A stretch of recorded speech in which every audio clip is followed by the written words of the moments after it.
This, ladies and gentlemen, is the last time. Finally, after so much fighting, they managed to corner the Demon King. Our protagonist, Kai, from the weakest class, is a dark mage. He remembers his beloved Colette and is determined to finally kill the Demon King. But suddenly, the Demon King attacks them, and one of his party members asks Kai to stop his movements. The protagonist then uses a skill called Bloodbind, and immediately the ability starts to take effect. The protagonist orders the binds to imprison the Demon King. The binds rush forward and seize him, preventing him from moving.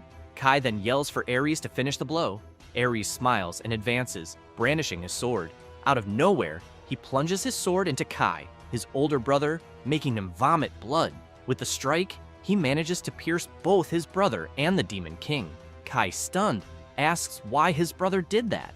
The protagonist falls to the ground, nearly lifeless, while his brother lets out a malicious laugh and shouts that he managed to kill the Demon King, and, with that, has become the true hero. Kai turns with great difficulty and asks again why his brother did that.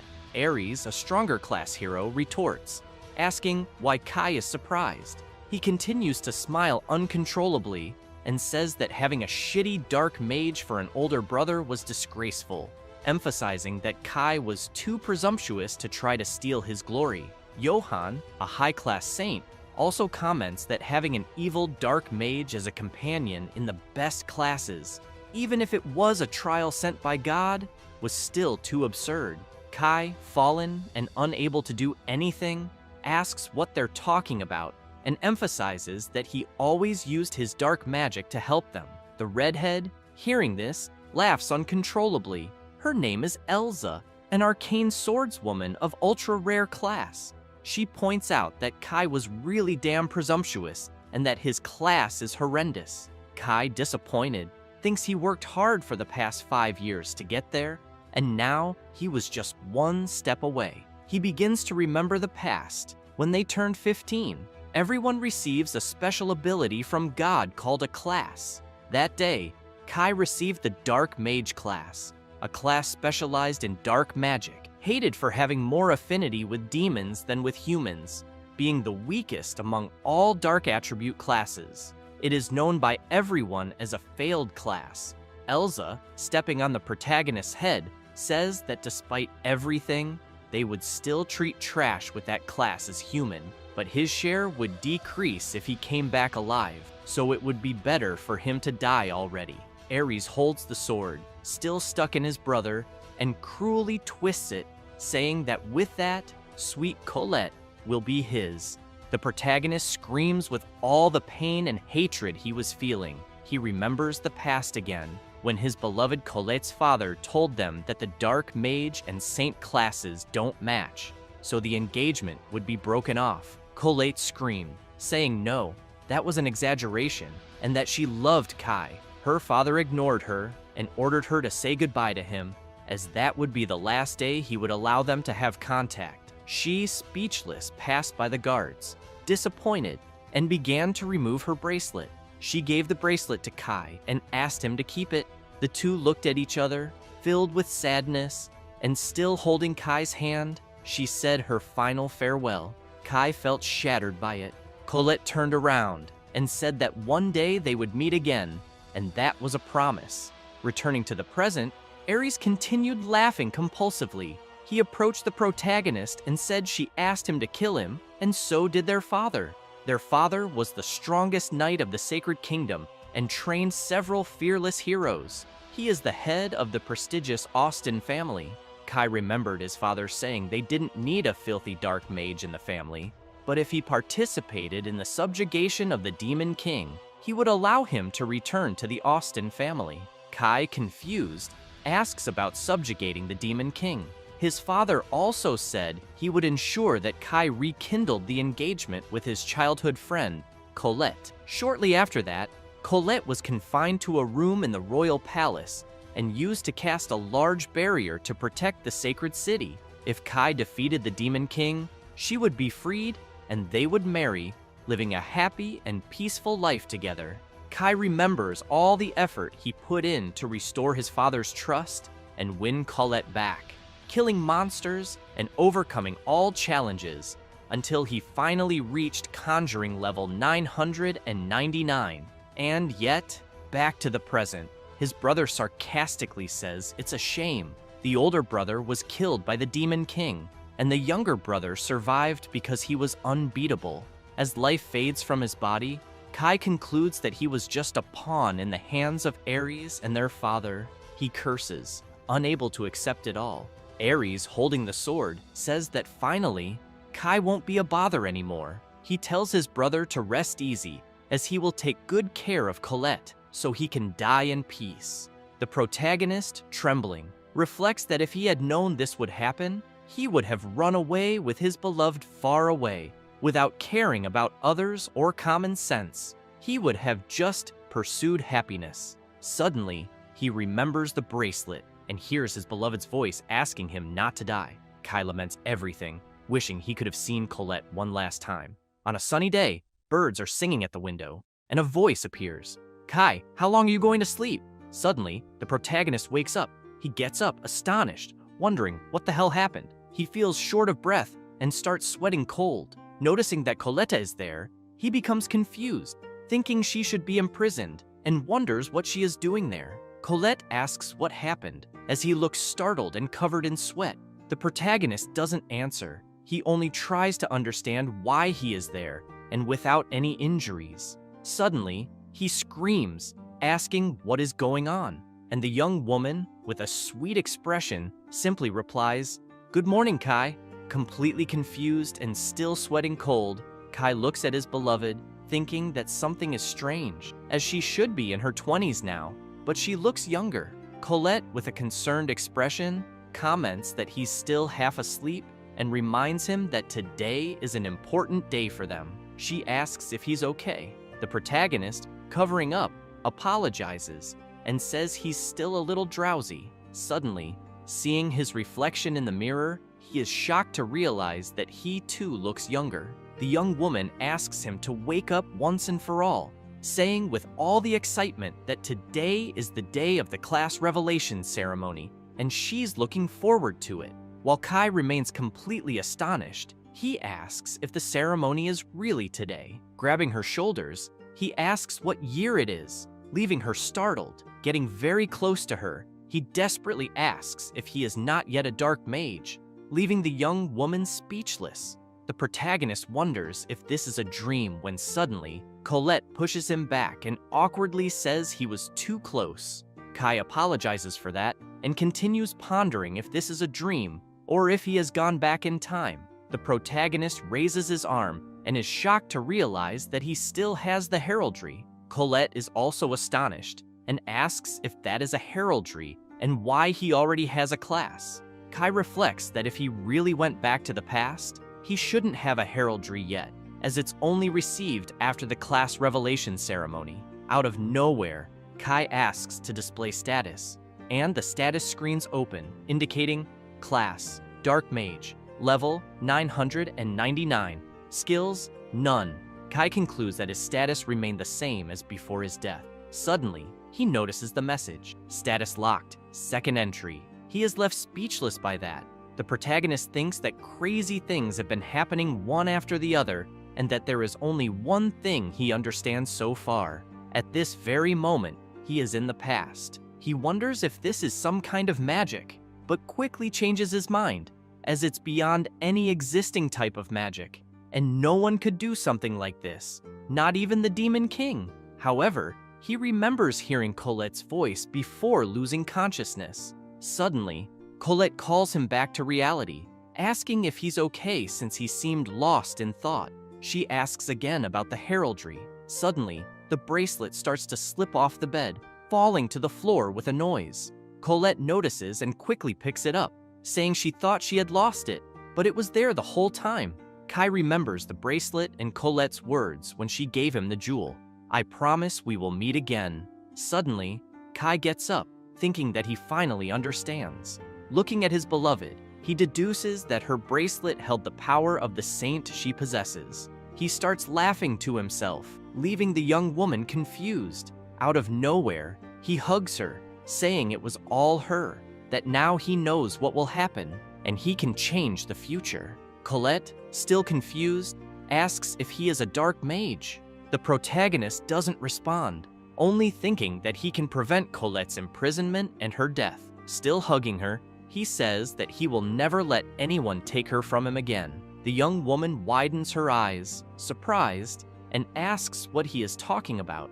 Kai realizes that she doesn't know anything and apologizes, trying to avoid explaining what's happening. Colette, slightly upset, says it's not that she didn't like it, but he hugged her so suddenly that it startled her. After all, they are engaged, so even if he wants that, Kai, embarrassed, quickly interrupts her. The young woman says it's okay. Kai, disappointed, comments that the engagement will be complicated when his family finds out he's a dark mage. Colette just listens, and he continues saying that people say dark mages are like demons. He remembers his father saying they didn't need a filthy dark mage in their house. The young woman, with a serene expression, says she doesn't see a difference between a dark mage and other classes, and emphasizes that he is still himself, after all. The protagonist, relieved, thinks that after everything, she remains the same person as always. He believes she didn't even change her attitude when she found out he was a dark mage, even with everyone hating him. Still, she extended her hand to him, and for that reason, he can't trust any other human, only his beloved.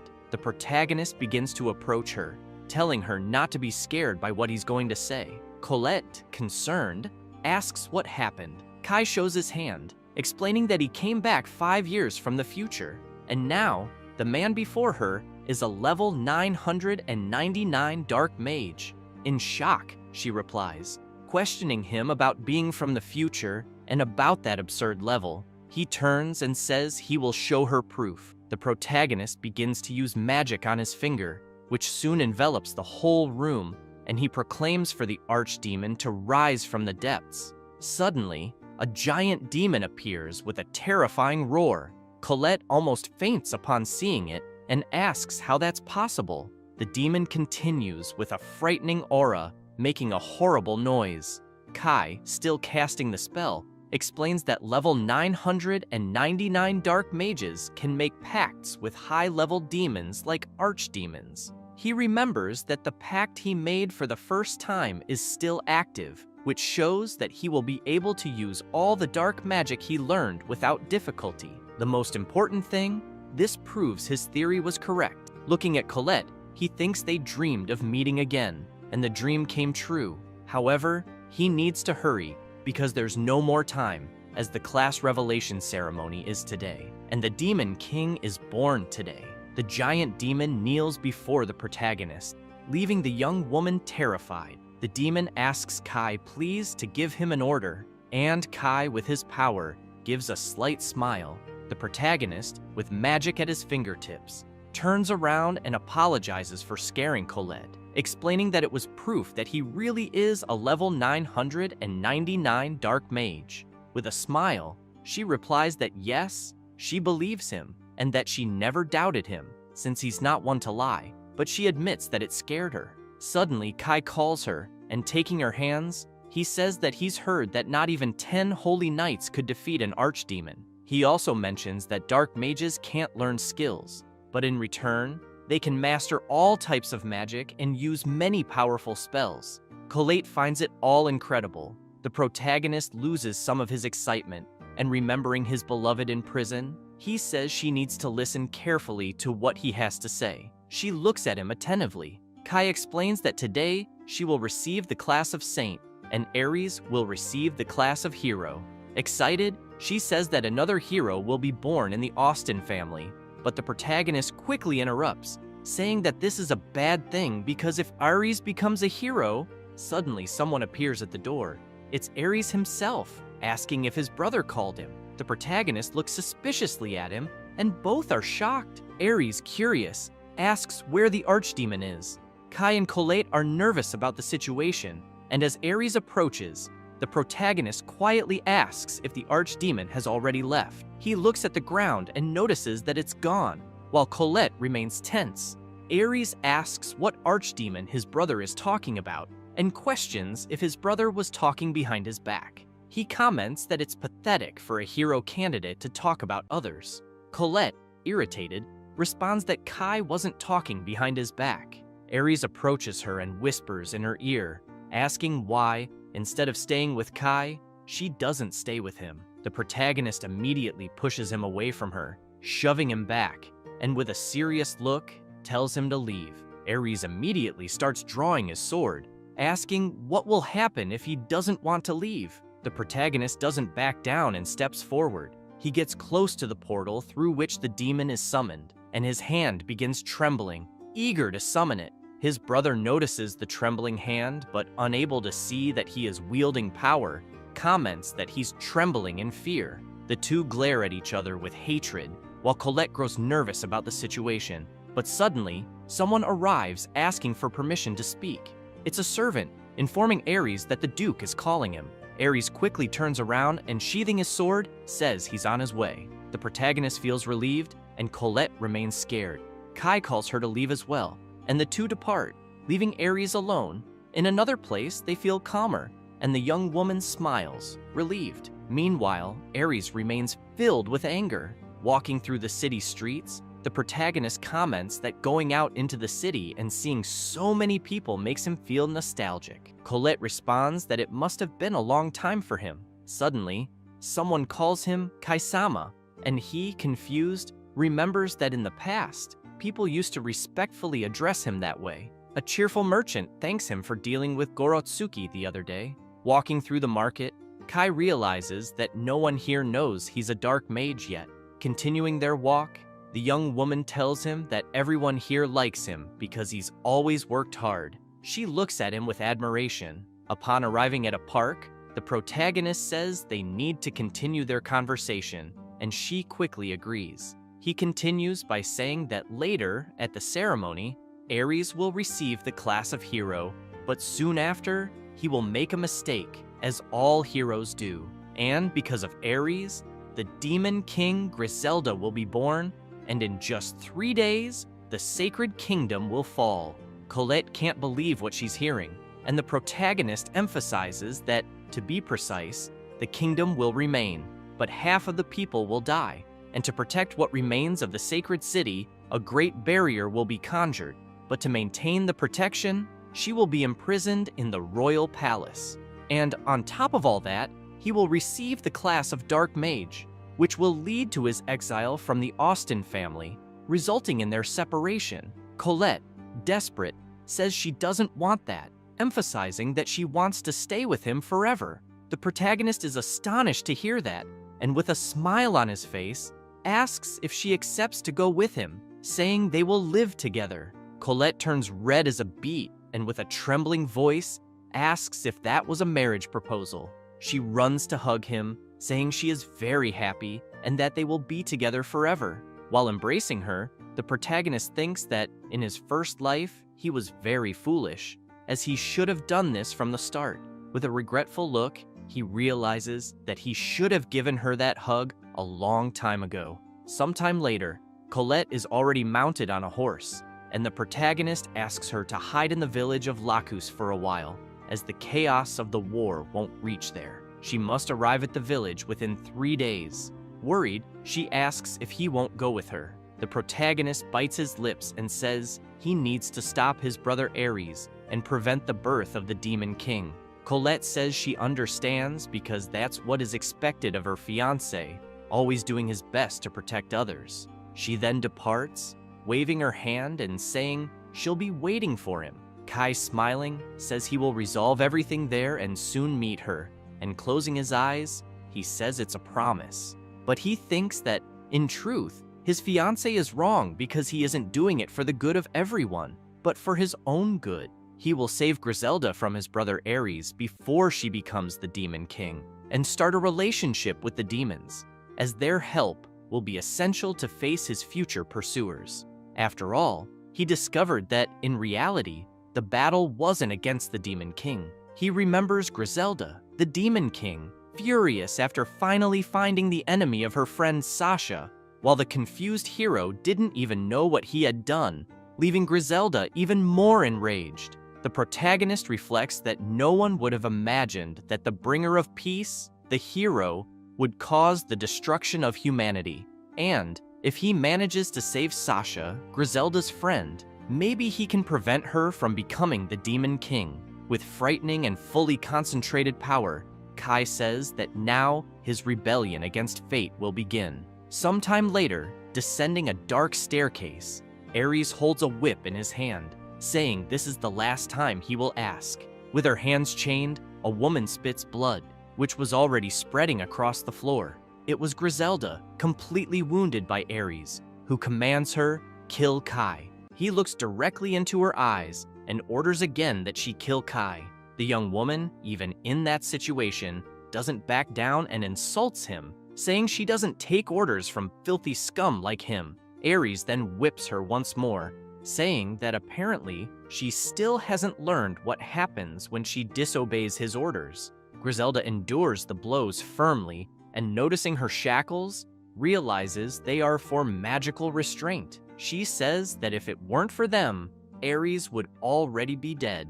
Ares begins to approach her again and calmly asks what she's going to do. He looks at her with superiority and steps closer, emphasizing that she is his slave and should know her place.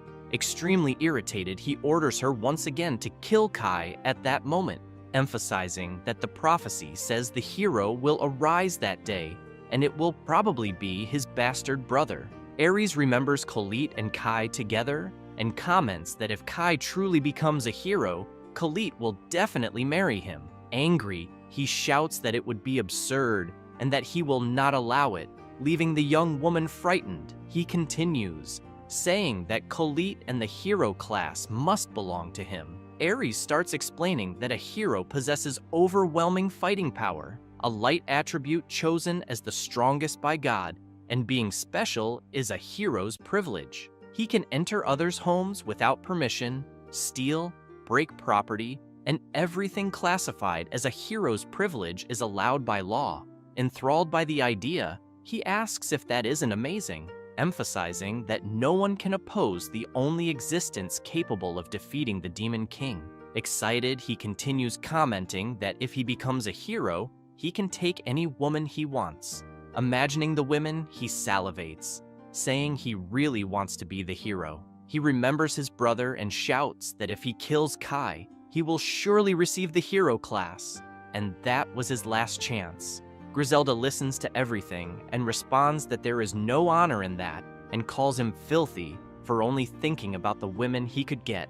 Enraged, Ares slaps her hard and, humiliating her, asks if she knows why he bought her. Griselda, even in pain, responds, telling him not to underestimate her, for she is a proud vampire with the blood of the Demon King running through her veins, and she will not do what he wants, even if he kills her. Ares insults her again and says he spent all his money on her. Drawing his sword, he says that in that case, he'll do as she prefers. He raises the sword, preparing to strike, and says he's going to kill her while she screams in fear. She closes her eyes, awaiting the blow, as Ares tells her to regret her choice in the afterlife. Suddenly, another girl screams, begging him to stop and pleading for her friend's life, and Griselda, crying, is surprised to see that her friend Sasha had woken up, telling her to stay quiet. Sasha insists that she won't be silent, even if it's an order from Griselda-sama. She continues, saying she'll kill Kai in Griselda's place, so Ares could free her friend. Suddenly, Ares kicks her in the head and, stepping on her, asks if she's sure she'll go in Griselda's place. Mockingly, he says she's just a low-level demon, and Kai is the prodigy of the Austin family. Sasha is terrified upon seeing the sword, and suddenly, he strikes Sasha swiftly, making her scream in pain. Griselda, desperate, cries out for her friend and calls Ares a scoundrel. Ares hears this, surprised, and gives a wicked smile. He grabs Sasha by the chin and, with disdain, asks if that maid is important to her. He starts laughing, making Griselda feel powerless. He continues, saying that demons wanting to act like humans are a joke. Ares places his sword on Sasha's neck and starts commenting that his father used to do this kind of thing a lot. He makes a small cut on the young girl's neck, leaving her friend terrified. Spreading his arms, He says he'll give her one last chance, asking her to say she will obey Arisama's orders and admit that she's trash, but will be a faithful servant of Arisama. Aris emphasizes that she only needs to repeat what he said and asks if, even as a dumb demon, she can manage that. Griselda says that it's too much humiliation, and Aris, still pointing his sword at Sasha's neck, threatens to kill her dear friend. Griselda grits her teeth in distress seeing that. Ares then raises his sword, preparing the blow, but suddenly Griselda begs him to stop, trembling with fear of losing her friend. Sasha, even in that situation, tells Griselda not to worry about her. Griselda, despite this, says she needs her friend and begins to cry. With a trembling, weak voice, she says she will obey Arisama. Sasha is shocked and says she can't humiliate herself like that she must keep her pride. Griselda is moved by hearing that and continues crying. Ares, confused by the dialogue, comments to himself that those two filthy beings are ignoring him. With his sword on his shoulder, he starts talking and, with a cold look, says, "Die!" He grabs his sword and strikes swiftly, but before the blow hits anyone, a loud noise comes from the cell bars. Ares stops his strike and, looking at the cell door, can't believe what he's seeing. A dark magic takes over the entire place, destroying the cell bars. Sasha and Griselda are terrified, looking to see what was happening. Amid the dust, only a silhouette was visible, emanating powerful magic. When the dust settles, Kai appears, looking at Griselda, who was stunned to see him and to notice the mark on his hand. Kai uses his magic and shouts for Ares to stop. Ares, with his sword raised, is confused to see his brother there. Kai then prepares a powerful punch and, with dark magic in his fist, hits Ares violently, sending him flying against the wall and coughing up blood from the impact. Griselda and Sasha are impressed by the blow, while Kai remains serious. He begins to approach, and, when near the girls, says, "Thank God I arrived in time." Ares remains on the ground, almost unconscious from the force of the punch. Griselda, in shock, asks who he is.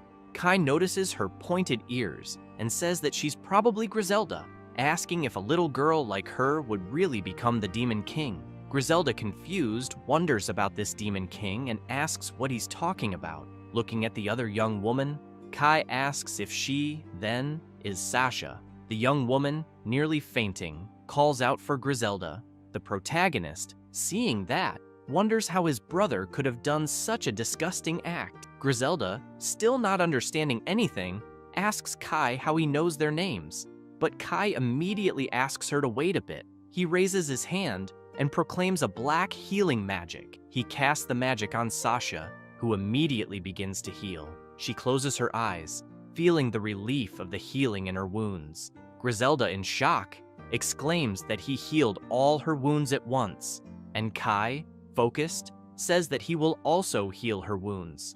Looking at her, Kai thinks that Griselda has always been his enemy, but the girl in front of him now is not the same Demon King who killed thousands of innocents. She's just a poor little girl who was made a slave. The protagonist then casts his healing magic on her, and she immediately begins to heal completely. Kai then casts the spell, Break Bonds, and all the shackles start to crumble. Griselda is astonished, as all her wounds have healed, and even the slavery magic had disappeared. Touching her face, she wonders how that was possible in just an instant. Soon, the two girls embrace, relieved to have escaped that situation, and, crying, the two shout that they are finally free. Kai watches with relief and thinks that everything is finally okay. Sasha, still very emotional and crying, comments that when her territory was taken by Elsa, the demon hunter, she thought it was the end of everything. Kai hears this and turns, asking about Elsa and if she's a red-haired arcane swordswoman. Griselda, irritated, asks if he knows Elsa, and the protagonist responds that yes, he knows her very well. The two become furious hearing that, and Sasha immediately asks if he is an ally of Elsa. Kai, also irritated, shouts that he most certainly is not. He starts explaining that Elsa invaded demon territory to destroy them with an army of adventurers, and her purpose was always money. She made a fortune kidnapping and selling demons, and since the victims were all demons, humans always supported her. And thanks to her fame and skill, she joined the heroes group at only 17 years old. Kai, still irritated, says that just thinking about being her ally makes him want to vomit. Griselda remains suspicious, looking seriously at the protagonist, but says she still has to thank him, as he is her savior and will have her sincere gratitude. She asks for his name, and he promptly says his name is Kai Austin. Griselda says she now understands, so he is Ari's brother. She asks if Kai isn't a hero candidate and why he is helping demons. Kai ignores the question and asks if she would accept a partnership. Griselda is intrigued by the question. Kai, lowering his head and showing the mark on his hand, says there's no place for him in human society anymore. Griselda is astonished to see the mark and points out that it's the black heraldry, affirming that he's a black mage. Sasha says she now understands why he can use black magic, but still suspicious, says it's strange. She recalls all the spells he used and comments that he can cast 2 high-level spells simultaneously, something that can't be achieved at his age. Griselda agrees, saying he's still suspicious, but he did save them. The protagonist, lost in thought, ponders his brother's actions.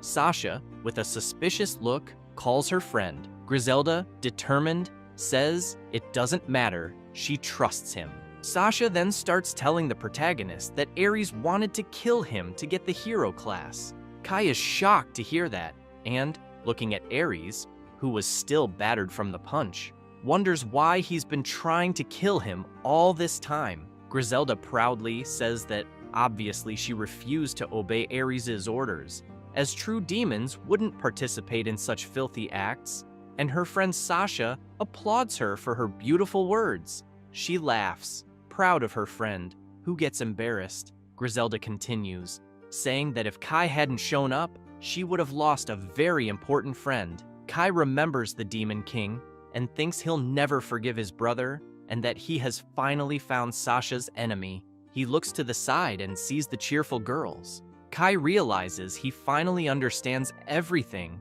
because, in the other timeline, Ares killed Sasha and Griselda fell into despair, developing hatred against humanity, which led her to kill thousands of innocents. Standing in front of his brother, who is now on the verge of unconsciousness, Kai points out that it was all that scoundrel's fault. He looks at his brother, still sleeping like a baby, and begins casting a spell, thinking it's better to kill him now. He remembers the scene of his brother stabbing him in the back and telling him to stop being a nuisance, calling him trash, and laughing as he said he had a useless black mage as an older brother. Kai grows furious, recalling all of that. He also remembers his brother from when they were children, competing with him for Kolit's affection, while she innocently smiled. The protagonist thinks that if he kills Ares like this, his beloved will surely be disappointed.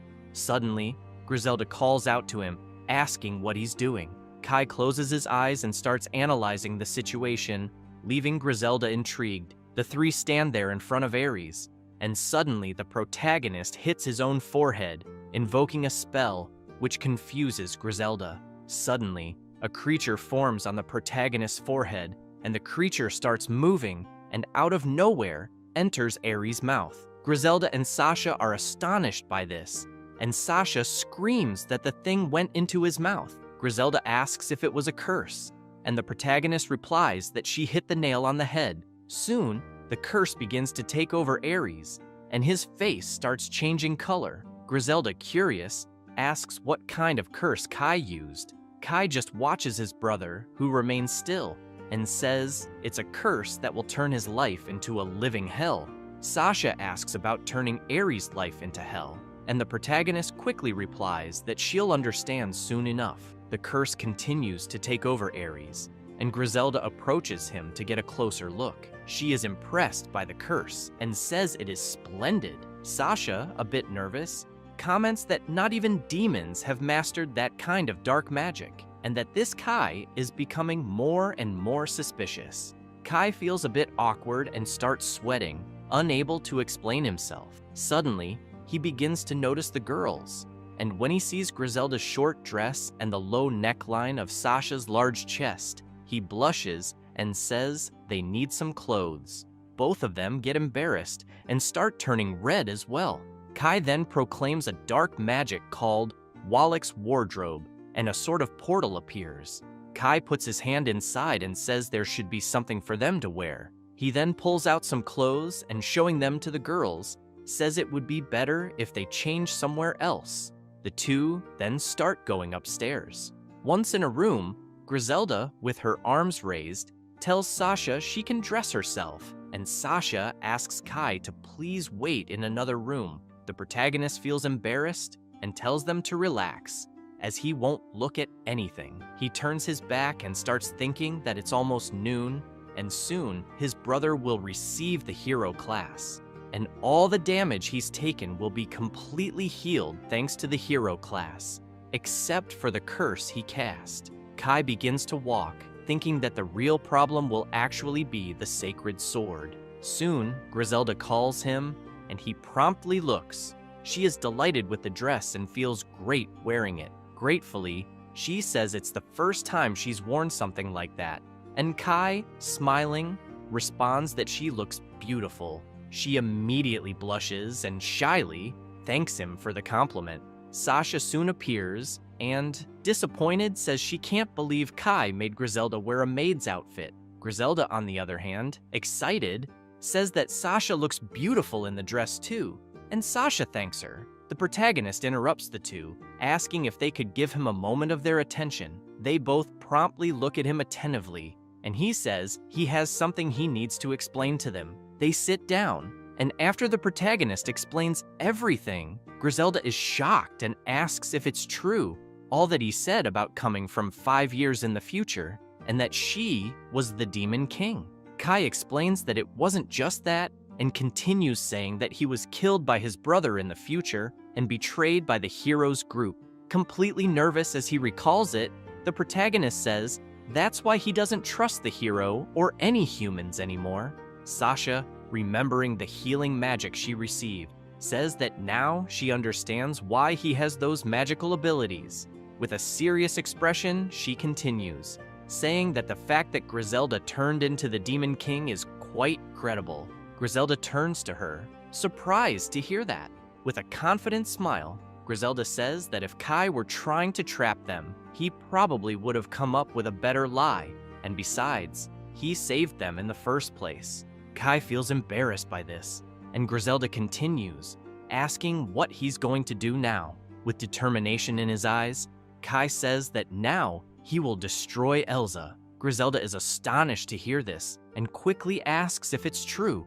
She begins to explain that Elsa enslaved her people and is stealing the valuable resources from her territory, and lowering her head, she continues saying that, at that very moment, her people are suffering. Kai places his hand on his chest and firmly says he will reclaim that territory. Griselda's eyes shine at this, and she asks if he can really save her people.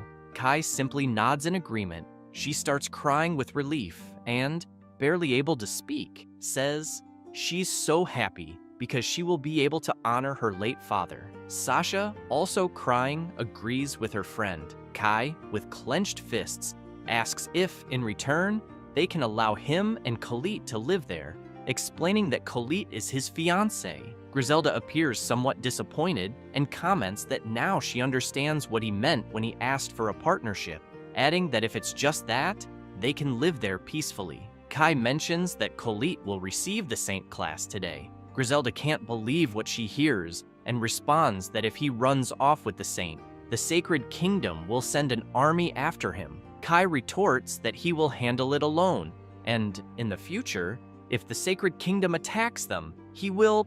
Suddenly, the ground begins to shake intensely. Kai quickly realizes what's happening, and out of nowhere, the house they were in starts collapsing, with debris flying everywhere. But Kai swiftly grabs the two young women and runs out before they're hit. After reaching a safe distance, he stops and looks back. The two girls, in shock, ask how he got them out so fast. Suddenly, someone begins to emerge from the flames, and the fire spreads all over the place.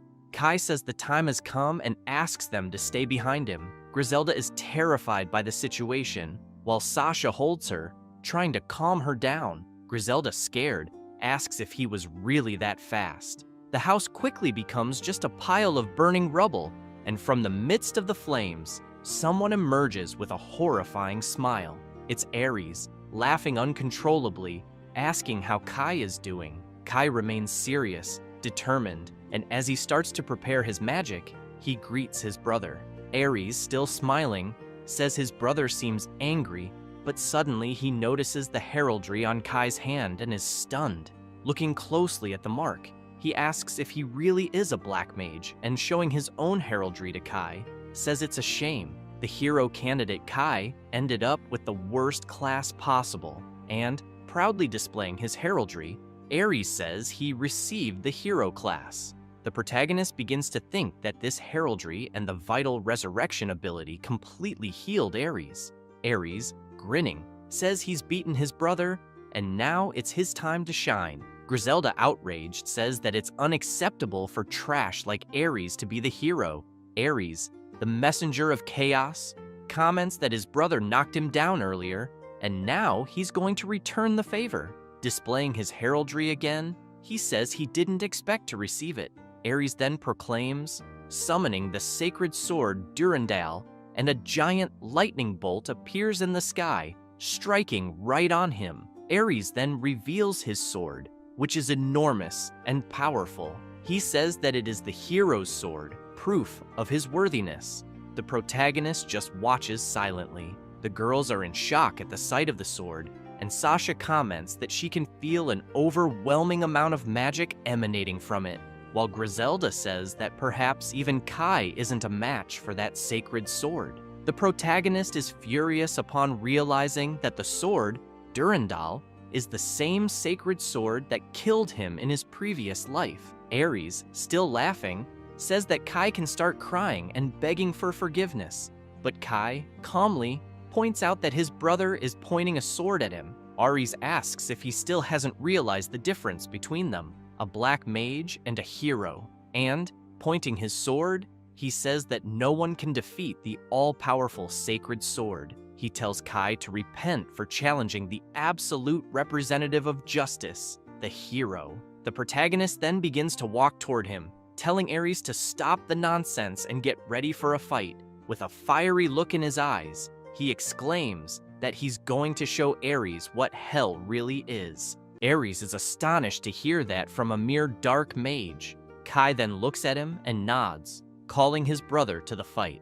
Confident, he says he will break that sacred sword that Ares is so proud of, and that when he loses to a dark mage, he won't even be able to show his face in public. Ares wastes no time and exclaims that his brother really wants to die. He advances quickly, sword in hand. He attempts a strike, which is easily dodged by Kai. As he dodges, the protagonist concludes that the sword indeed possesses a lot of magic. Ares continues to attack relentlessly, while the protagonist calmly dodges, thinking that despite all the power of the sword, it is a waste with Ares' weak fencing skills. Ares then stops attacking, exhausted, while the protagonist calmly approaches him. The hero wonders why Kai only dodges and does not counterattack.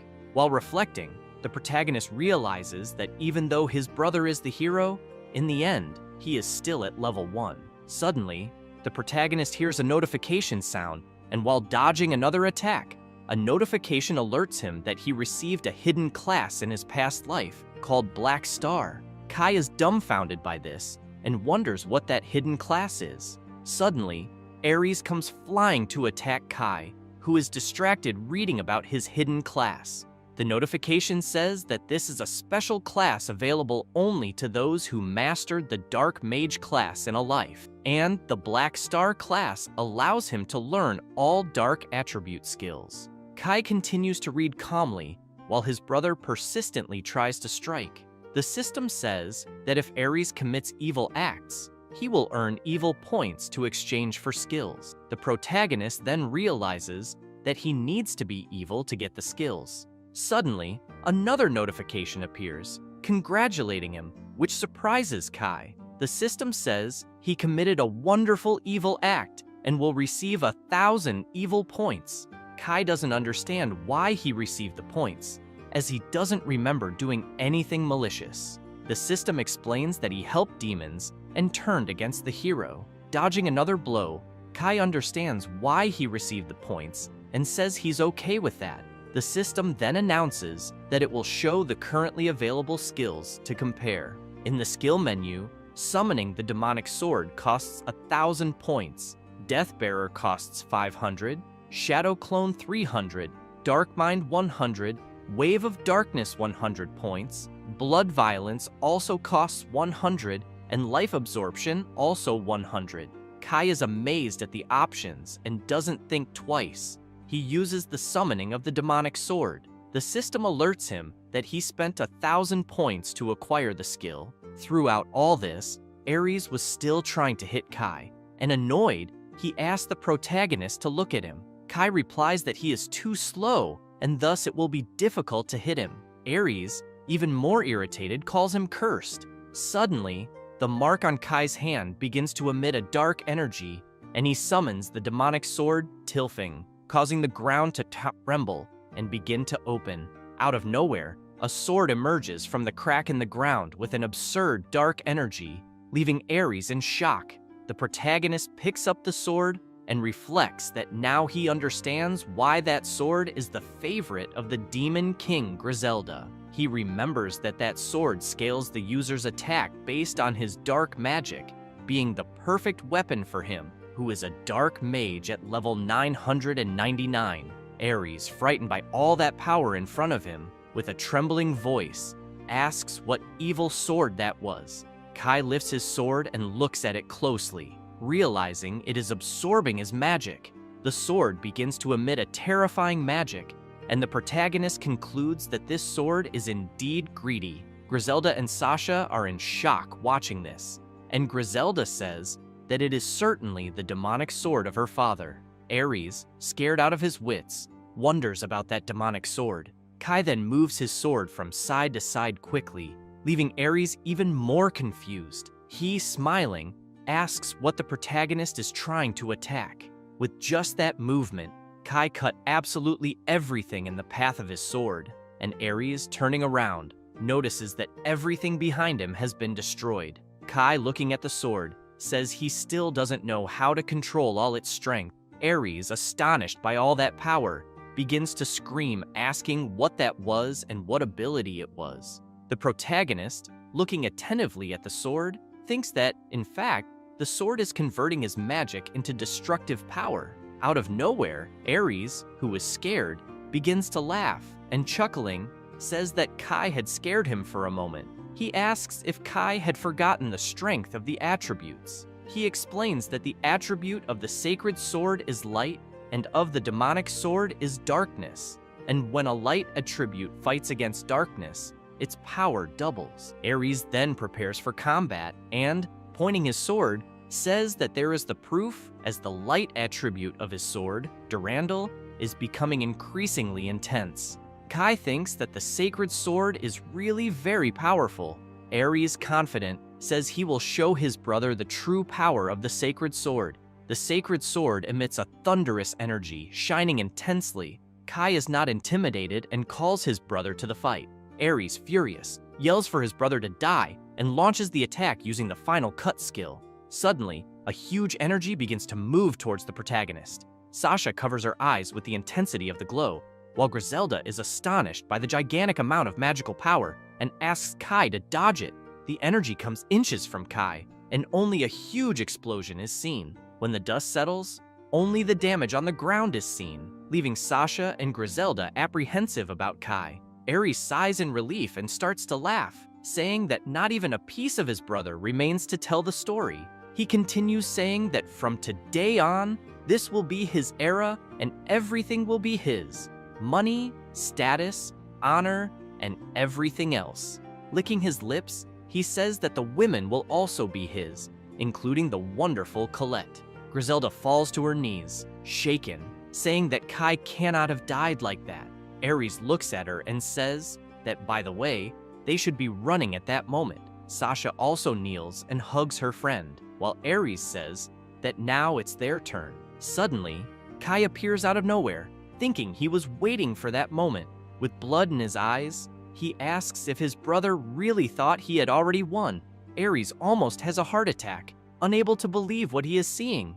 The protagonist looks at the sword, Duraldal, and reflects that normally a demonic sword wouldn't even scratch the sacred sword. But after using the final cut, the sacred sword temporarily loses its magic. He remembers having witnessed Ares frustrated with the weakness of the sacred sword several times in his past life. Kai then wastes no time and charges, saying that it's time for the hero's sword to disappear from the world. He strikes with great force, contemplating that he must be able to destroy that sword. Ares manages to block the strike, but with the impact, his sword begins to crack and breaks. Ares, flying with the impact of the blow, wonders how that was possible. He then falls to the ground so hard that he spits blood with the blow. Kai takes a deep breath and says that now he understands why it is called a demonic sword, as the amount of magic it consumes is absurd, and with that, he can only use it for a maximum of 15 minutes.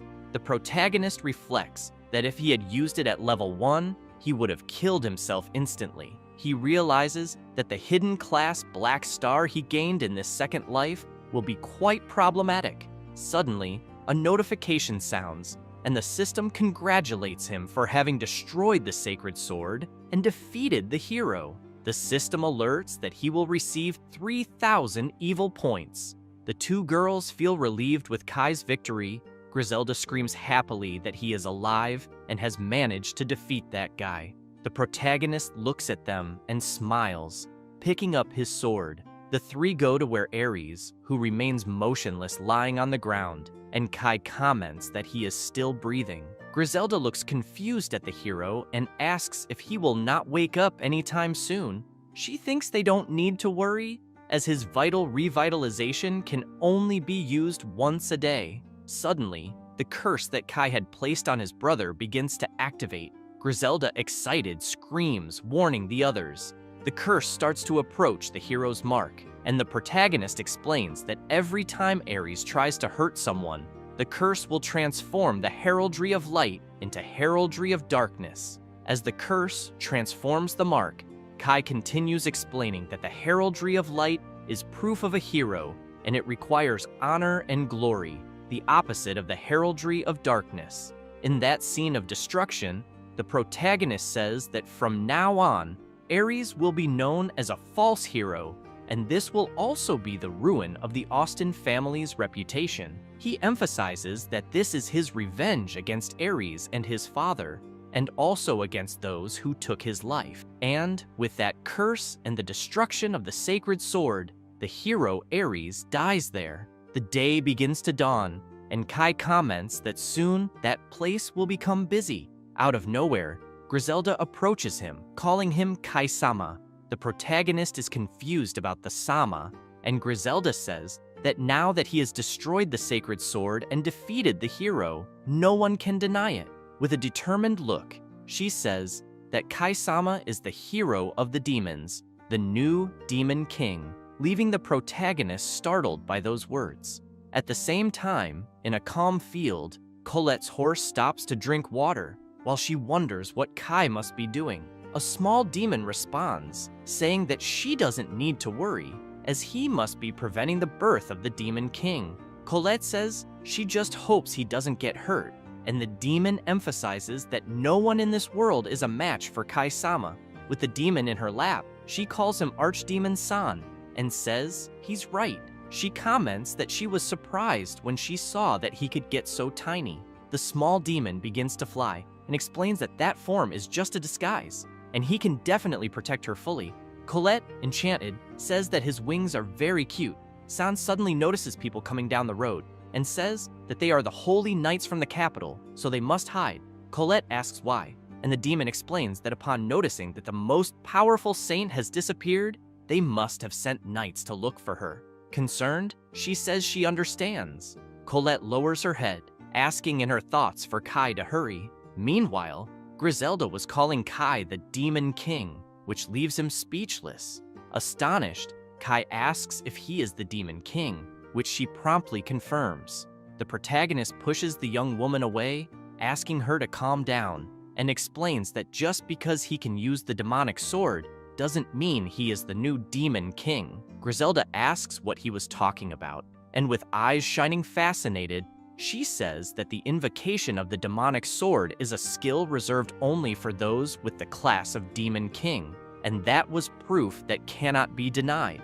Sasha, seriously, confirms and emphasizes that he was able to destroy the sacred sword and defeat the hero, which are feats that only the all-powerful Demon King can accomplish, and therefore, Kai-sama has earned the right to receive the title of the most powerful Demon King in history. Kai looks at the young women in front of him and reflects that now he has a problem, as apparently both think he is the Demon King. Kai starts to reflect on the matter and thinks that, in fact, the demons would accept him more easily this way. He thinks that this is a good idea. Griselda interrupts his thoughts, exclaiming that now that they know he is the Demon King, there's one thing left to do: sign a demonic subordination pact. The protagonist remains silent, looking like he didn't understand a word, and Griselda questions if he doesn't know what that means. She explains that the subordination pact is a special ability of the Demon King, and those who adhere to the pact gain special classes from the Demon King and have their power immensely increased. She continues saying that, in exchange, the demons swear absolute loyalty to the Demon King. Kai exclaims open status, and 3 screens appear in front of him. Looking at the screens, he says that apparently he doesn't have that subordination ability. Tinkering with the system, he notices that the abilities he can purchase have increased, and he finally finds the demonic subordination pact, with the condition for its use being the destruction of the hero's sword, which he has already accomplished in the previous battle. Kai then looks at the new classes that this pact can grant. The first class is that of a Demon Captain, which increases attack power by 20% and can provide 1 ability. The Demon Captain class can only be given to 16 people. The second class is that of a Demon General, which increases all stats by 50% and can provide 2 abilities. This class can be given to 8 people. The third class is called 4 Celestial Kings. It increases all stats by 100% and can provide 3 abilities, but this class can only be given to 4 people. Kai thinks that he finally understood why the leader of the Demon King's army had such extraordinary strength. It was all because of the subordination pact. Other system screens appear, and one of them says that as a result of the signing of the subordination pact between the 2 parties, the class will be transferred.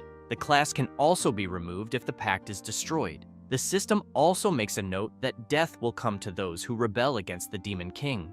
Kai becomes apprehensive after reading about this death for traitors and asks if that pact is really serious. Griselda responds affirmatively and says she will swear loyalty to the new Demon King, as that was her father's will. She opens her arms, contemplating that Kai is a good person and that she has no doubts about it. Kai closes his eyes, saying he understands. Determined, he asks if they agree. The 2 young women kneel, saying it would be an honor. Kai then makes the pact and, showing the symbol of the general class, tells Sasha that he will give her that class. Sasha becomes apprehensive and asks if he is sure. Griselda promptly touches her shoulder, saying that this is good. She explains that demon generals are not chosen just for their battle power, but also for loyalty, making it perfect for her. Sasha, however, is unsure about this and remains tense.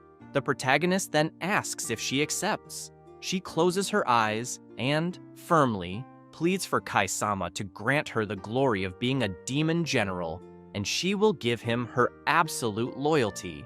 Kai then says, so be it. He extends his hand, transferring the demon general class to her. Soon the mark begins to appear on her hand, and an immense power begins to take over her entire body, making her say she is overflowing. Griselda is impressed with so much power emanating from her friend. Kai is also amazed and thinks it's incredible that with that, she has become a demon general. Griselda, with a determined look, asks the protagonist to also give her strength to protect the demons and grant her the glorious Celestial King class, swearing loyalty to him. The protagonist looks at the young woman kneeling with that focused gaze and thinks that Griselda is different, for even if he does not give her a class, she certainly has the potential to become a demon king, and he can expect great deeds from her. Looking at his hand, he reflects that he never imagined that he would make a subordination pact with the Demon King one day. He then extends his hand over Griselda's head and proclaims that he gives her the Celestial King class. Suddenly, a terrifyingly huge dark energy forms, visible from afar. Kai and Sasha are stunned watching it, making Kai feel a chill. Griselda's entire body is taken over by an absurd magic, filling the environment with so much power, causing the young woman to tremble. Sasha then shouts for her friend, worried, but Griselda jumps for joy, saying they did it, and now part of the great power of Kai-sama is inside her, making her one of the 4 Celestial Kings.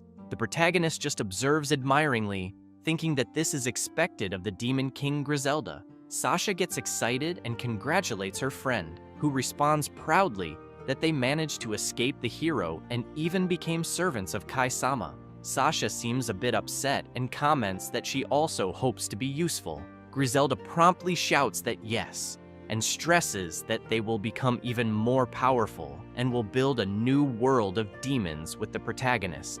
Kai watches the scene and concludes relieved that he managed to defeat Ares, and now the Demon King is his companion. Suddenly, he notices something. A troop was approaching in his direction, and at the forefront was his father with a furious look. Drawing his sword, he asks his son to explain the whole situation. Completely distraught, he continues asking what Ares is doing on the ground and what he is doing with those demons. Quickly steps forward, and Griselda comments that that man has a firm stance. She asks who he is, and Ares answers that he is the commander of the Order of Holy Knights, his father. Without wasting time, the knights go up to Ares, who is lying on the ground, and one of them checks his breathing, soon affirming that Ares is breathing. Kai's father, still maintaining a battle stance, points out that the protagonist did not appear at the class revelation ceremony and asks what he was doing. With a mocking smile, Kai replies that he became a dark mage. His father is taken aback by this and quickly retorts that he was supposed to be a hero. The protagonist shows the heraldry on his hand and declares that from now on, he will be striving to be a demon king. His father is terrified by those words and begins to shout, saying, "That is the black heraldry." He asks if he really became a dark mage. Astonished, he emphasizes to Kai not to joke about becoming a demon king. Out of control, he yells, asking if Kai has lost the justice that was in his heart, as he was the pride of the Austin family. The protagonist clenches his fist and, remembering the deeds of his brother Ares, responds that he has witnessed the justice of the Austin family more times than he would like, which includes tortures and threats, in addition to the fact that they hid the birth of the Demon King. Kai remembers the harsh words of his father and continues saying that he had expelled his own son from home and commanded his death, and that is the justice of the Austin family. With determination in his voice, Kai affirms that if that is being just, he prefers to be evil. The patriarch responds that Kai has been corrupted by that filthy class and that he will not escape unpunished. Kai is undaunted and says that his father does not need to worry, as he and the Austin family will no longer be of any use. He then snaps his fingers and exclaims, "Expel." Suddenly, flames appear everywhere behind the knights, leaving them terrified. Geese quickly turns around and sees flames consuming everything around him. He asks what kind of magic this is, and his subordinates inform him that the situation is dire, as the area surrounding the mansion is being ravaged by fire. A citizen yells that the flames are spreading fast and begins to flee, warning that the stable is also ablaze. The man turns to the protagonist and demands to know what the hell he did. Griselda questions Kai about when he prepared all of this, and he explains that he did it while searching for them. He details that he made sure to prepare the fire, ensuring that no one would be trapped by the flames. Suddenly, the system congratulates him for setting his parents' house on fire, commenting that it was a magnificent evil act and rewards him with 500 points. Kai thinks he got lucky, as he hadn't expected that, and concludes that the system aligns well with vengeance. The protagonist then acquires the skill Dark Attribute Reinforcement. With each level up, his dark power will increase by 1%. Kai's father, still furious, asks how he could have done such a thing. Kai promptly responds that the Austin family must be destroyed. With his gaze fixed on his father, he declares that this is his form of justice.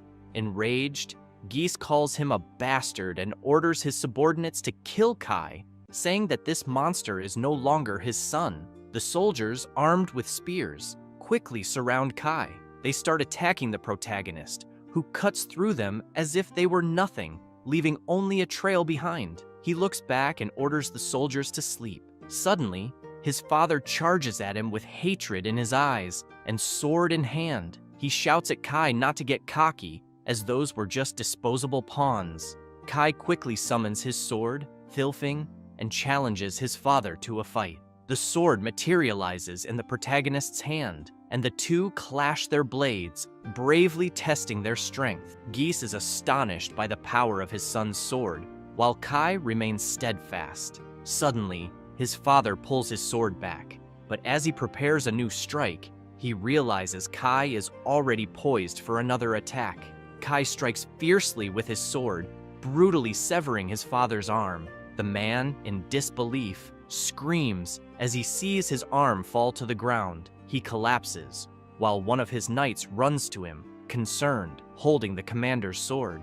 Geese wonders if the sword wielded by his son is truly the demon sword, and contemplates that his son has abandoned any trace of humanity. The man then grabs the sword with his other hand and drives it into the ground, attempting to use knightly healing, claiming this skill would restore his arm. However, he soon realizes that the ability has no effect, leaving him terrified. Kai calmly explains that the Eternal Blood skill is a magic that prevents any form of healing. He recalls that it's a high-level magic that only level 850 black mages can learn, and that he cast it the moment he cut his father. He tells his father that not even a saint could heal him. The protagonist looks at his father kneeling on the ground and states that he stopped the bleeding as a final act of mercy. Furious, his father retorts that Kai had just received that class and questions how he could cast such magic. Kai ignores the question and says that a warrior who has lost his dominant arm is as useless as a $3 bill. With a hollow gaze, Kai declares that his father's justice has no more power. Writhing in pain, Geese asks how Kai could do this to his own father. The protagonist recalls when he was forcibly separated from his beloved, and the moment of his death in the future, when Ares revealed that his father had ordered his execution. Kai closes his eyes and exclaims that his father ordered his death in the past. Geese, confused, asks what his son is talking about. Suddenly, the system congratulates him again, explaining that Kai had left his father wounded beyond any healing, and for that, he received another 500 points. Meanwhile, Geese looks at his son Ares, who is still lying on the ground, and a wicked smile forms on his face as he thinks he finally understands. And, still gazing at Ares, he realizes that Ares is the hero, not Kai. The man shouts that Ares will surely be blessed with the hero title, as St. Johann's prophecy is absolute. The protagonist merely watches the scene in silence. His father starts to laugh and yells for them to heal Ares, as, together with the hero, they can surely defeat that evil dark mage.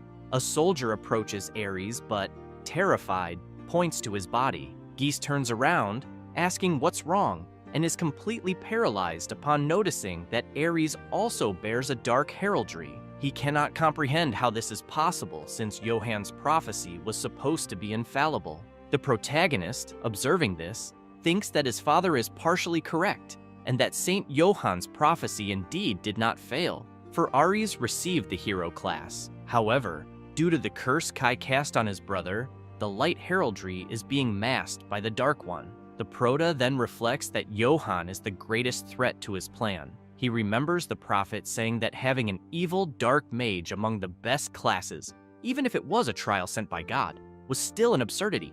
Kai considers that Johann's unique prophecy skill allows him to see fragments of the future every 7 days. Thus, he needs to get rid of the prophet as soon as possible. Kai snaps back to reality and, looking at his father, asks if he will also cast Ares out. He points out that all his father's efforts resulted in demonic classes, and that this marks the end of the esteemed Austin family. Outraged, his father screams that this would never happen, that it could only be a nightmare. On his knees, head bowed, he wonders what will become of the glory of the Austin family now. One of his soldiers asks what they should do with Ares, inquiring if he should cast a recovery spell. Geese screams that it's not necessary and calls Ares filthy. He exclaims that the Austin family does not need dark classes and would rather see him dead. The protagonist looks at Ares and thinks his father is a fool, since Ares is, in fact, a hero of light, who will now lose his noble status. Kai concludes that he has finally completed his first objective and that his mission here is over. He bids farewell to his father, turns his back, and starts to walk away. With a choked voice, the Prota's father asks if Kai will really side with the demons, for he is the eldest of the Austin family. Kai immediately replies yes, leaving his father stunned. Remembering the moment of his death in the past, Kai concludes by stating that, indeed, he will join the demons. He recalls Colette and concludes that she is the only human he can trust. The Prota then approaches Griselda and Sasha, calling them to leave. The two look at Kai with admiration, and he reflects that they have shown him that even demons have hearts. He considers them radiant, especially for someone like him who has experienced the worst side of humanity. Kai glances once more at his father, who remains on his knees, despairing, and says, "Goodbye." Kai and the girls then leave the mansion, and as they pass through the gate, a guard asks Kai what happened inside. The protagonist tells the guard to inform his father that he doesn't need to watch him leave. The guard tries to ask what's going on, but before he can finish his sentence, Kai looks at him firmly and states that he will kill anyone his father sends after him. The guard is left in shock upon hearing this, while Kai says he's counting on him. Immediately after, Kai uses the instant step skill and vanishes, leaving the guard bewildered, unable to comprehend. Suddenly, they appear in a different place near a lake. Griselda and Sasha are completely astonished by the sudden change in location. The Prota smiles and urges them to keep moving forward. Sasha looks back, marveling at how useful that magic is, as it quickly took them far away, and Griselda approaches Kai, complimenting him for not showing any compassion, not even toward his own father. Kai smiles and thanks the young woman. With a gleam in her eyes, Griselda asks if they are heading to demon territory. He replies yes, that they need to hurry, but first, they must go to Lacus village, where Colette awaits them. Suddenly, he has an idea and says that, just to be sure, he will strengthen the two girls. Griselda, confused, asks if they can get even stronger. Kai then extends his hand and begins using his magic, saying he will lend them the level 10 dark attribute enhancement. The two young women feel the full force entering their bodies, and Griselda comments that she feels an intense heat rising from within, while Sasha says it's far too stimulating for her.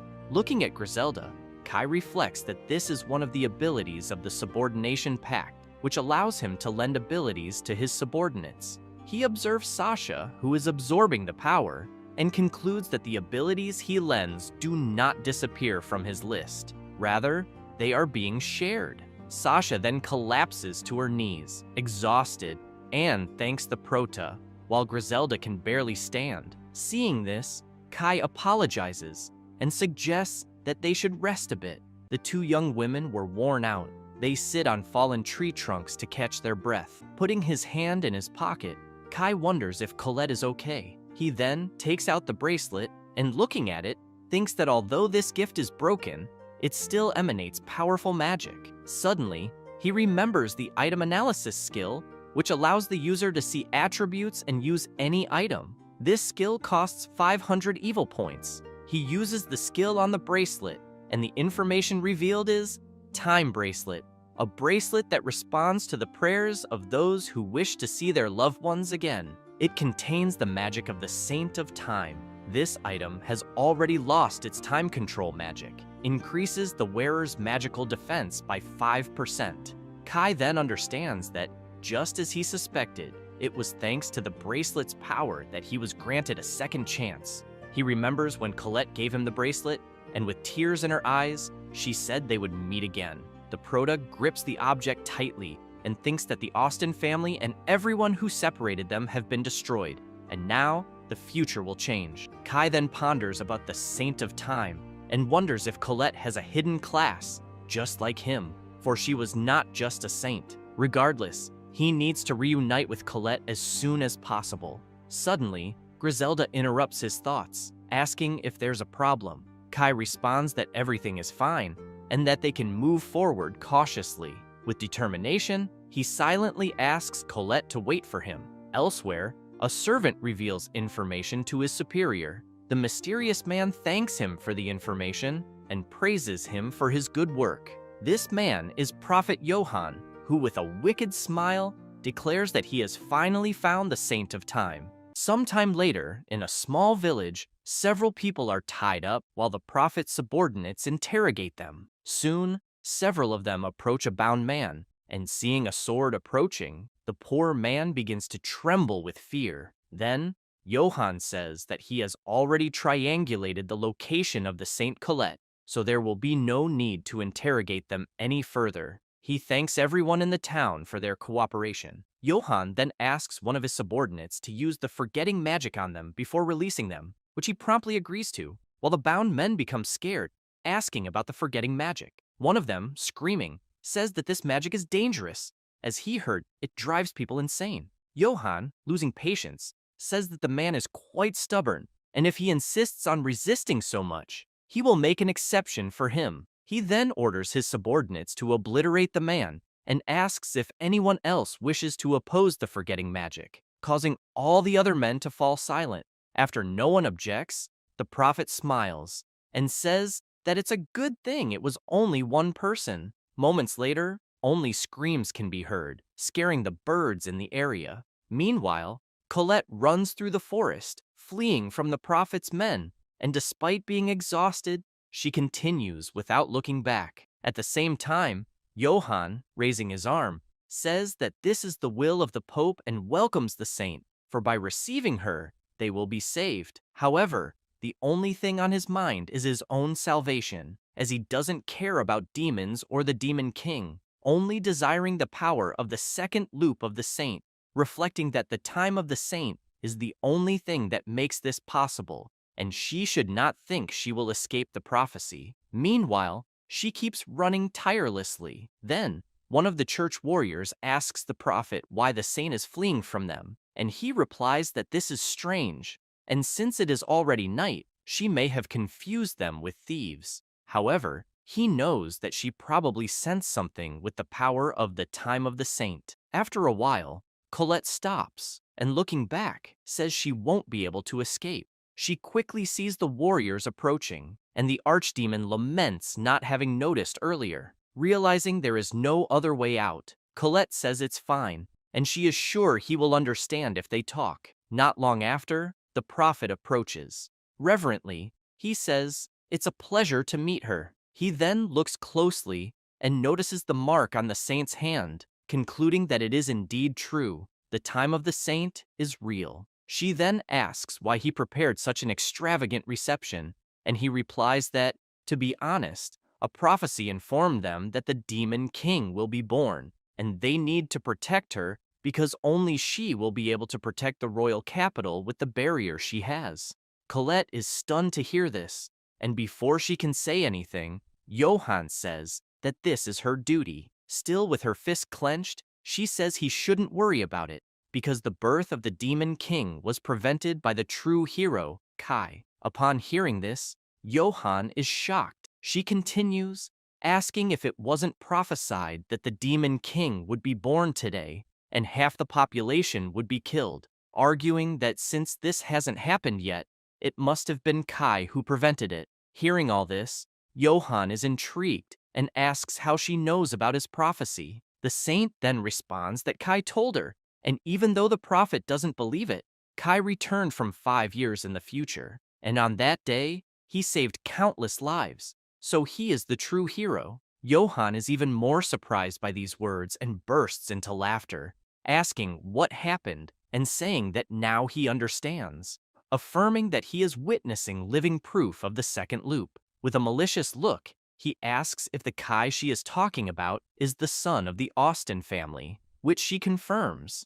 Then the prophet says that he is sorry to inform her, but he used the terrifying power of the abyss to almost kill his own brother, then rebelled against the Austen family, and even set fire to the family's mansion before fleeing. This shocks the saint, who asks if that really happened, claiming she doesn't believe this story. However, Johann, with a bizarre smile, says that his prophecy is absolute, and Kai Austen is the new Demon King. With that, he questions whether the saint will really ally herself with the Demon King, and comments that he can see that the saint is losing composure. He then gestures with his hand, and the prophet's warriors quickly advance toward Colette, while he asserts that she has left them no choice but to capture her. Johann reflects that Kai Austen from the second loop is a terrible threat to his plans, but sees that he has a special connection with Colette. So, if he takes the girl hostage, Kai won't be able to act against him, and he might even be able to extract some information. He also reflects that the time of the saint is indeed the key to the second loop, and the day when he will rule sovereign over the world is getting closer.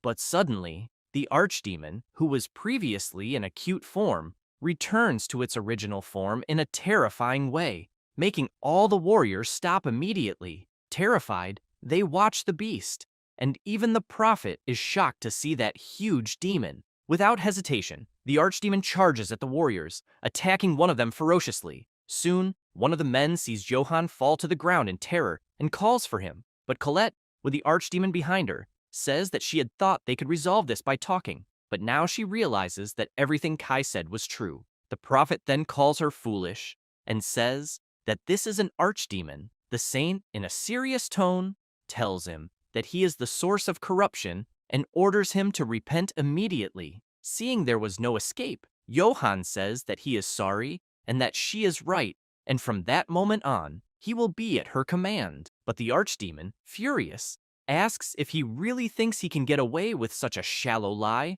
and says he will make sure he never lies again. But before the archdemon could do anything, Colette asks him to wait. Then, the prophet, kneeling, says that the Pope forced him, and it wasn't his will to do this.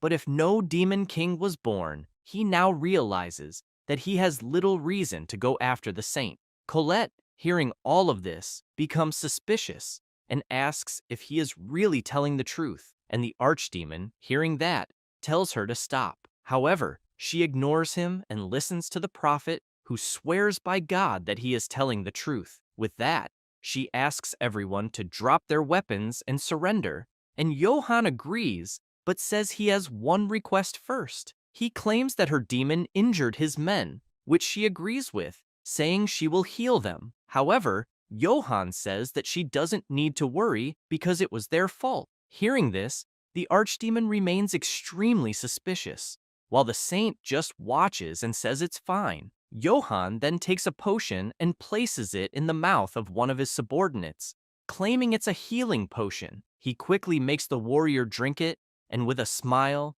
Johann says it's very sweet. Out of nowhere, he starts laughing, saying that she is indeed a very sweet woman, while the warrior falls to the ground feeling something strange and asks what is happening to him. Colette, seeing all of this, is confused. Then, the archdemon, noticing something wrong, prepares to attack and asks what the prophet is planning. Suddenly, the warrior of faith starts screaming in pain, and his clothes begin to tear, leaving the saint terrified. She sees that the man has transformed into a sort of white Hulk and blocked the archdemon's attack with just one hand. Also watching the scene, Johann smiles and asks if the warrior likes the level boost and how it feels to be at level 800, which the warrior, completely delirious and transformed into a beast, says is unbelievable, as he can even rival an archdemon. The beast, observing this, comments that he really had a card up his sleeve. Then, it starts preparing magic with its other hand, saying that he should not be underestimated. As the battle intensifies, the prophet notices that the saint is defenseless, so he takes advantage of the moment and starts using magic, saying that now he will need to hurt her to prevent her from escaping. Then, subtly, he uses the miracle of light, holy arrow, attacking Colette, who can do nothing but watch the attack rapidly approaching, and, realizing she won't be able to dodge the holy arrow, she tries to defend herself using her arm. While using the magic, Johann smiles maliciously. However, before she is hit, the archdemon steps in front of the saint and is struck by the magic. Colette, seeing this action, is devastated and worried, while the demon screams in pain from the powerful attack. The prophet's men are also astonished by the scene, and Johann, adjusting his glasses, says that a high-level demon reduced to a guard dog is truly pathetic. With that, he tells his men that this is the chance for the Holy Knights. Then, they quickly use light reinforcement magic, and one of them says they are on the side of justice, calling everyone to attack with him. They then charge fearlessly, while the prophet thinks that this is pure elemental advantage, as light is stronger than darkness. Soon, the archdemon falls to the ground and is relentlessly attacked from all sides, which he, bleeding, says is too much even for a demon like him. Angry about this, Colette starts shouting, saying that this was cowardly, and stating that Johann should be ashamed of declaring himself a saint. He, smiling, says that he was entrusted with a sacred mission, so he is the embodiment of good and justice. Hearing this, the demon becomes outraged, commenting that humans are filthy, but soon falls to the ground again due to the blows, unable to react. As he takes more extremely powerful attacks, he asks Colette to flee. Moments later, he is completely obliterated, leaving the girl paralyzed, unable to believe what she is seeing. But soon, the White Hulk, with a sword in hand, says that it's finally over. However, he feels something strange again, and his veins begin to bulge until suddenly, they all begin to burst, making him look like a ketchup packet being popped. Suffering, he kneels desperately in pain and says that it hurts so much. Then, he screams for Johann to save him. However, the prophet, with disdain, tells him to stay away and calls him a filthy being. This makes him even more terrified, thinking that this would be his end, until suddenly, the saint places her hands on his arm and, staring him in the eyes, begins to heal him, saying that she will not abandon him and will heal him immediately. With these words, the man becomes emotional and starts crying. As he sheds tears, the saint continues trying to heal him. She concentrates, giving everything she can in that situation. However, the man says he is sorry and dies suddenly, staining the saint, who looks at it in disbelief. The prophet then approaches, saying that this is filth and they need to clean it up now. Colette, trembling with fear, asks if he already knew this would happen, which he confirms, emphasizing that they managed to improve the strength of that magical potion several times.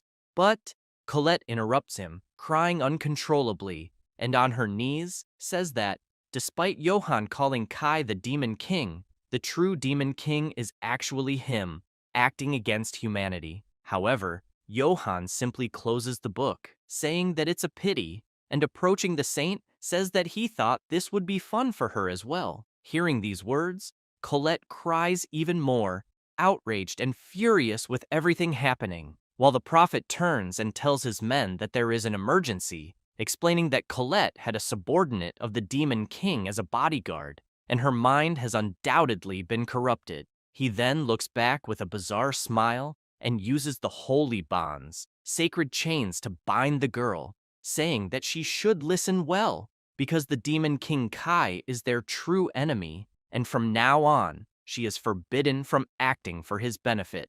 The girl, desperate, simply screams, and he continues, saying that if she breaks that restriction, the chains will tighten, increasing her suffering. Completely immobilized, she falls to the ground, claiming that Kai is not their enemy, which makes Johann say that the rumors that she really loved him are true, and that's beautiful. However, he wonders how long that love will last, because soon all that love will turn into nothing but pain. Hearing these words, Colette simply closes her eyes, thinking of her beloved, and while the prophet smiles, one of his subordinates approaches, saying that this is an exaggeration because the saint had mercy on them before. Johann listens attentively, and without hesitation, strikes the man with power before he could do anything. Immediately, the paladin falls lifeless to the ground, while the prophet says that another heretic had appeared. After witnessing the scene, Colette says that this is too much cruelty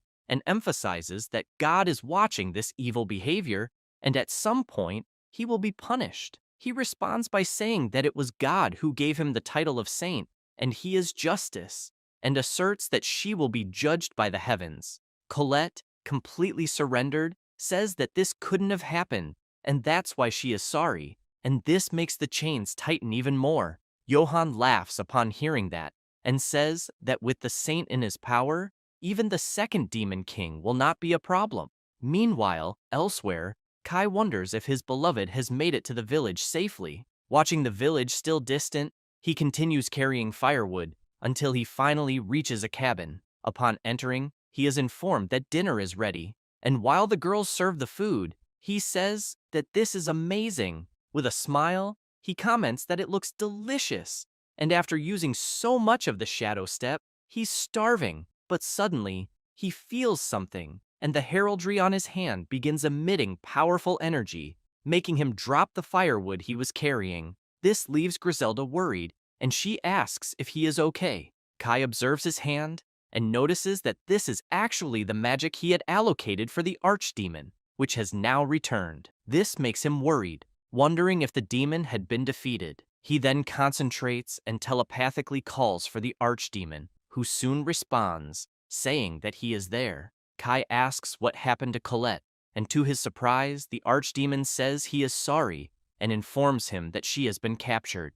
Minutes earlier, Griselda was commenting to Sasha that Kai is a very skilled hunter and can catch food in the blink of an eye. Sasha then says that he mentioned having traveled alone for a long time, and Griselda responds that it really makes sense. With a sparkle in her eyes, she says that Kai even knows the habits of the forest rabbits by heart and remembers when he had taught her how to hunt. She comments that Kai is able to catch one of those rabbits with great ease. Observing the girl's excitement, Sasha says that Griselda seems so different when she talks about Kai. This makes her embarrassed, asking what Sasha is trying to say, but the blonde, smiling, says that it's nothing. Then, noticing that Kai had dropped the firewood, they hear him say that Colette has been captured, leaving them confused and worried.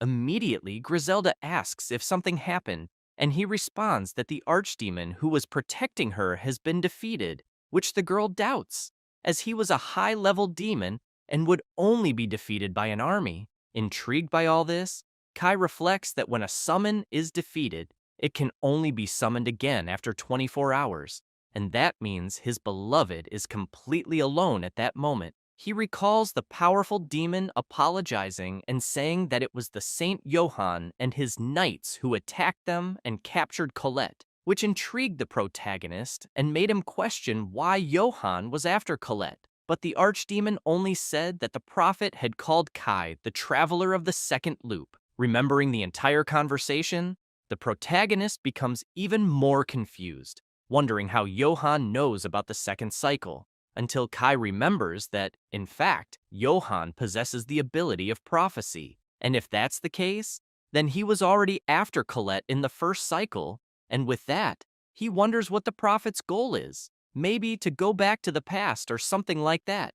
But soon, the archdemon informs the protagonist that Johann said that Kai was the demon king, and then used Without hesitation, the divine chains to bind the saint and strip her of her free will, forcing her to become an enemy of Kai. Shocked by the information, the protagonist reflects on this so-called enslavement magic and tells the demon that he understands everything and now he can rest. He then looks outside, deep in thought, but soon Griselda approaches and asks if he is okay, pointing out that he suddenly became very serious.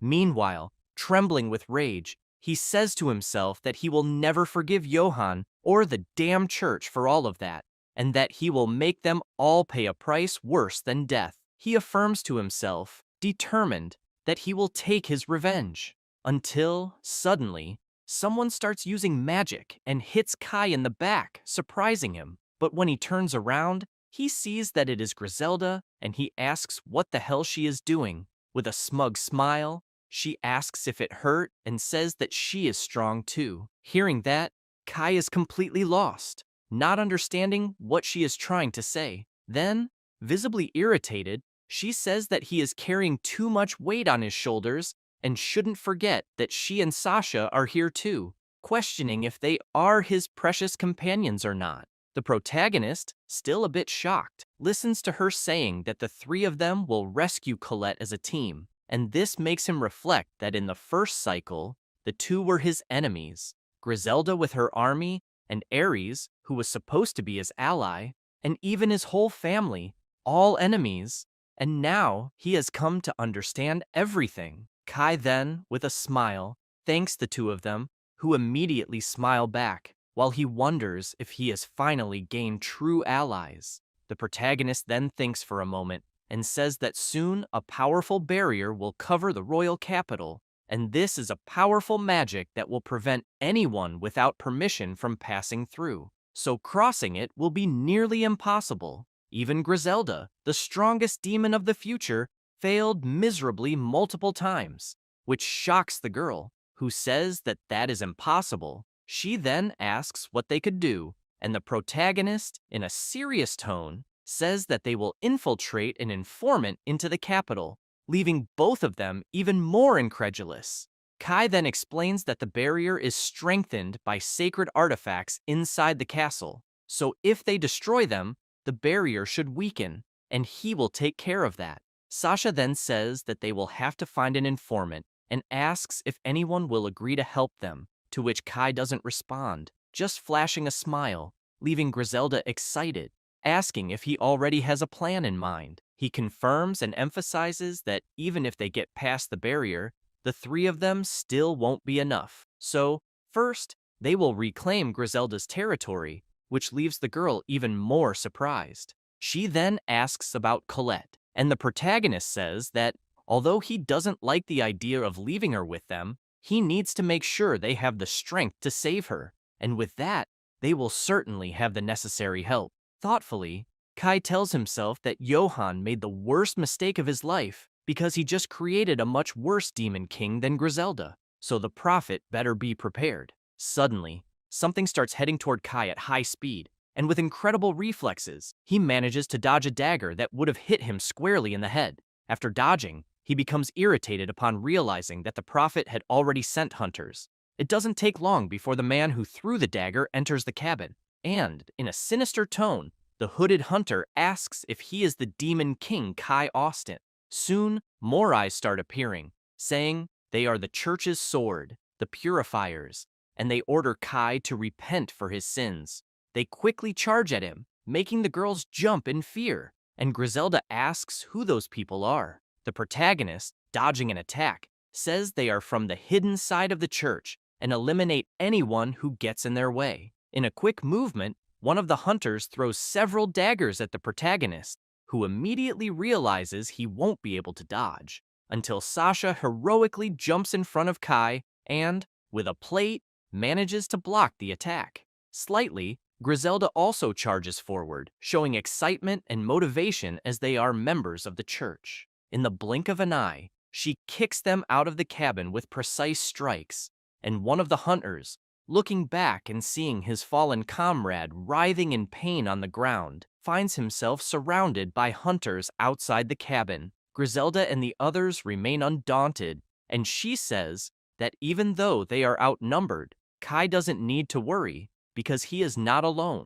He reflects that he also fought against the purifiers in his first life. As the hunters advance, he continues to remember that those are the elite force of the Holy Church, and he had a lot of trouble against them because they give everything in a battle. So, he uses the black lightning, destroying everything and anything around him, concluding that he is much stronger now than he was back then. And, moreover, he still has his companions by his side. Immediately, Sasha starts throwing plates at the advancing hunters, and, kicking one of the plates, she uses the dinner storm. One of the hunters, noticing the attack coming toward him, is shocked and takes the hit directly to the head, being thrown backward. Watching the scene, one of them notes that they are fighting powerful opponents, but before he could think of anything, Griselda also starts using her powers and attacks with the blood whip, hitting precisely 3 of the hunters,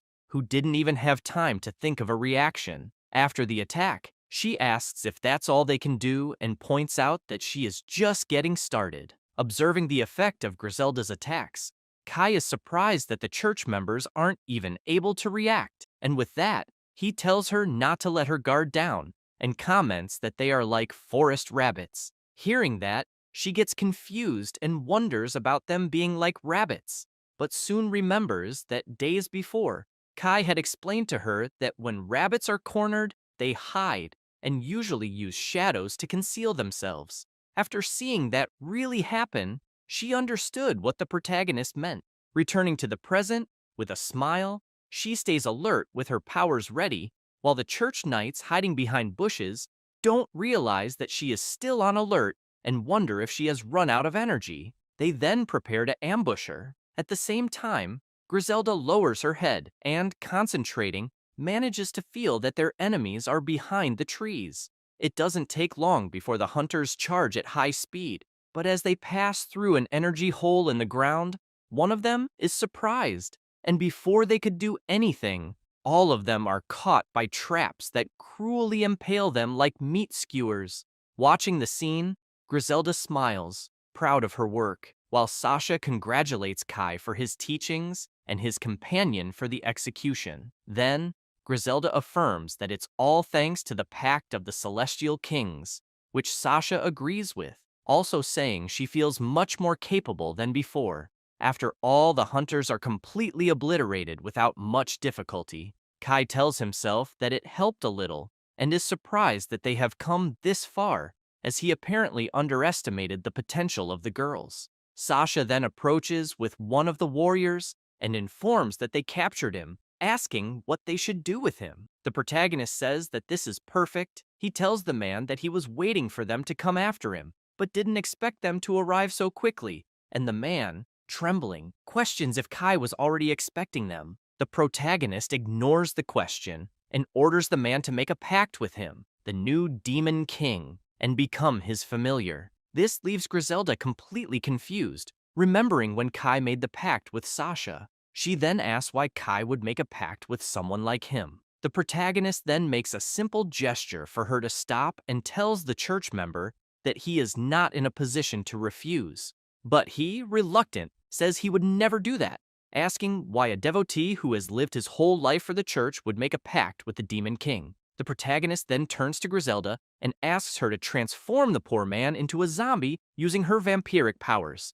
This terrifies the man, imagining what that would be like and asking if Kai plans to turn him into an immortal monster, begging him not to do it. Kai then says that he already knew he would say that and asks what his name is. The man then closes his eyes, tense, and answers that his name is Mateo. The protagonist then warns that if Mateo betrays him, he will lose his life, which he responds by saying that he understands and that they should proceed with the pact. With that, Kai says it's fine and begins to make the pact, stating that he will give Mateo the class of Demon Commander. Moments later, the faithful man begins to feel something and says that he feels like he is overflowing with power. Watching the scene, Griselda gets irritated and asks Kai why he is doing this, pointing out that he is a human and, moreover, an enemy. He then, with a smile, says that Mateo has just become their spy and will be sent to the village to infiltrate. Hearing this,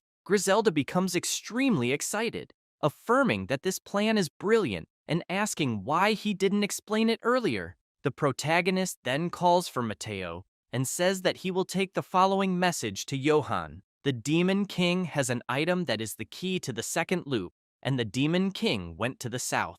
With a determined look and without hesitation, Mateo says he understands the message. The protagonist then explains that more spies are needed besides Mateo, because when Johann finds out where he is, the prophet will definitely send more pursuers, and when he defeats them again, he will make a pact with them to infiltrate them. Looking at his own insignia, Kai reflects that it would be much faster if Johann decided to come to him personally, and when the time comes, he will use the spies to break the barrier. Shocked by the plan, Griselda comments that it is incredible, while Sasha says that Kai-sama is truly a natural strategist and has everything to be the strongest demon king of all, because he is both wise and bold. Hearing the praise, Kai becomes embarrassed and asks them to stop exaggerating. Then, suddenly, a notification arrives, congratulating him and informing that he defeated the purifiers and turned one of them into an informant, and for that, he received evil points. The protagonist, pleasantly surprised, asks if that also counted as an evil act, and reflects that if things continue like this, he will end up gaining more than just spies, and might even acquire resources to use in the future, but he needs to rescue Colette as soon as possible. Suddenly, Sasha calls for him, and he asks what's wrong. She then shows him a fallen, wounded being and comments that a demon is hurt. Immediately, Griselda runs to the demon and asks what happened. Desperately, she screams for him to be healed immediately, and the demon, in his last moments, says that the demon territory is lost and they need to flee from them. Griselda then shouts for him to hold on and asks what he is talking about. Intrigued, Kai just watches, shocked, and the demon, almost passing away, says it was Elsa. Sometime later, elsewhere, the protagonist says that they are close to the former demon territory, and since the sun is already setting, they should rest in the village that night. However, he thinks to himself that he will definitely save his beloved and hopes she is okay at that moment. Meanwhile, watching a beautiful blue butterfly, Griselda also thinks about Colette and says that they need to resolve this quickly, while the wounded demon, approaching, greets the three of them. He thanks them deeply for getting him out of that critical state, which makes Griselda say that it was nothing. With determination in her eyes, she says that she will not allow her people to perish, which the demon, bowing, says is admirable. She then asks him to hide until they can retake the demon territory, and the demon, agreeing, emphasizes that their territory is in terrible condition under the command of Elsa and her faction, as they are Machiavellian and use any means necessary to achieve their goals. She then asks him, please, to be careful, while Kai, after thinking that, unlike Ares, Elsa will not be an easy opponent to deal with, says that they need to gather information. Hours later, in a tavern, loud laughter is heard, seemingly mocking demons. Hearing all of this, Kai remains silent, as does Griselda, while they hear someone saying they can crush demons with just one hand. The man, holding his beer mug, comments that invading that place was easy and fun. This catches Kai's attention, who hears the bald man saying that Elsa will finally gain the title of nobility, making the protagonist pay even more attention to the conversation. The scarred guy then comments that this makes them servants of a noble, which will be great. Griselda becomes extremely irritated hearing all of that, but Kai asks her to control herself. Then, everything continues normally in the tavern, and the protagonist says that she doesn't need to worry, because Elsa's reign will be short-lived, and soon they will crush them. He reflects that he needs more information about Elsa's faction, so if they can get a little more from her servants, that would be great. Suddenly, a plate arrives at their table, making Griselda's eyes light up, and she comments that she loves omelets.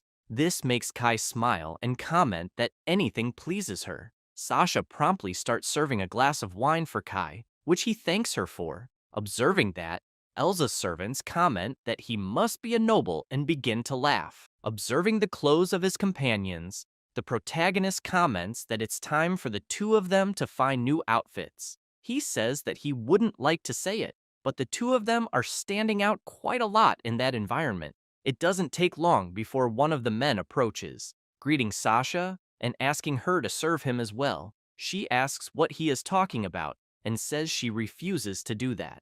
The man laughs at her response and asks if she knows that he is from Elsa's faction's vanguard, so she should leave that annoying noble alone and serve him. Meanwhile, Kai thinks that his plan is working, and Griselda is still celebrating that she will finally eat her omelet. Suddenly, out of nowhere, the man kicks the table, sending everything flying, and asks if Sasha is deaf. Seeing her precious omelet flying, Griselda is paralyzed, unable to believe what she is seeing, while the bald man drinks excitedly at the situation, and others are stunned. Griselda watches the omelet on the floor and, with tears in her eyes, calls the man insolent. However, the man isn't concerned with that and, smiling, calls Griselda a vampire and asks if the blonde girl is her slave. He comments that she seems well-trained and desires to possess her. Kai, observing the situation, steps in front of the man,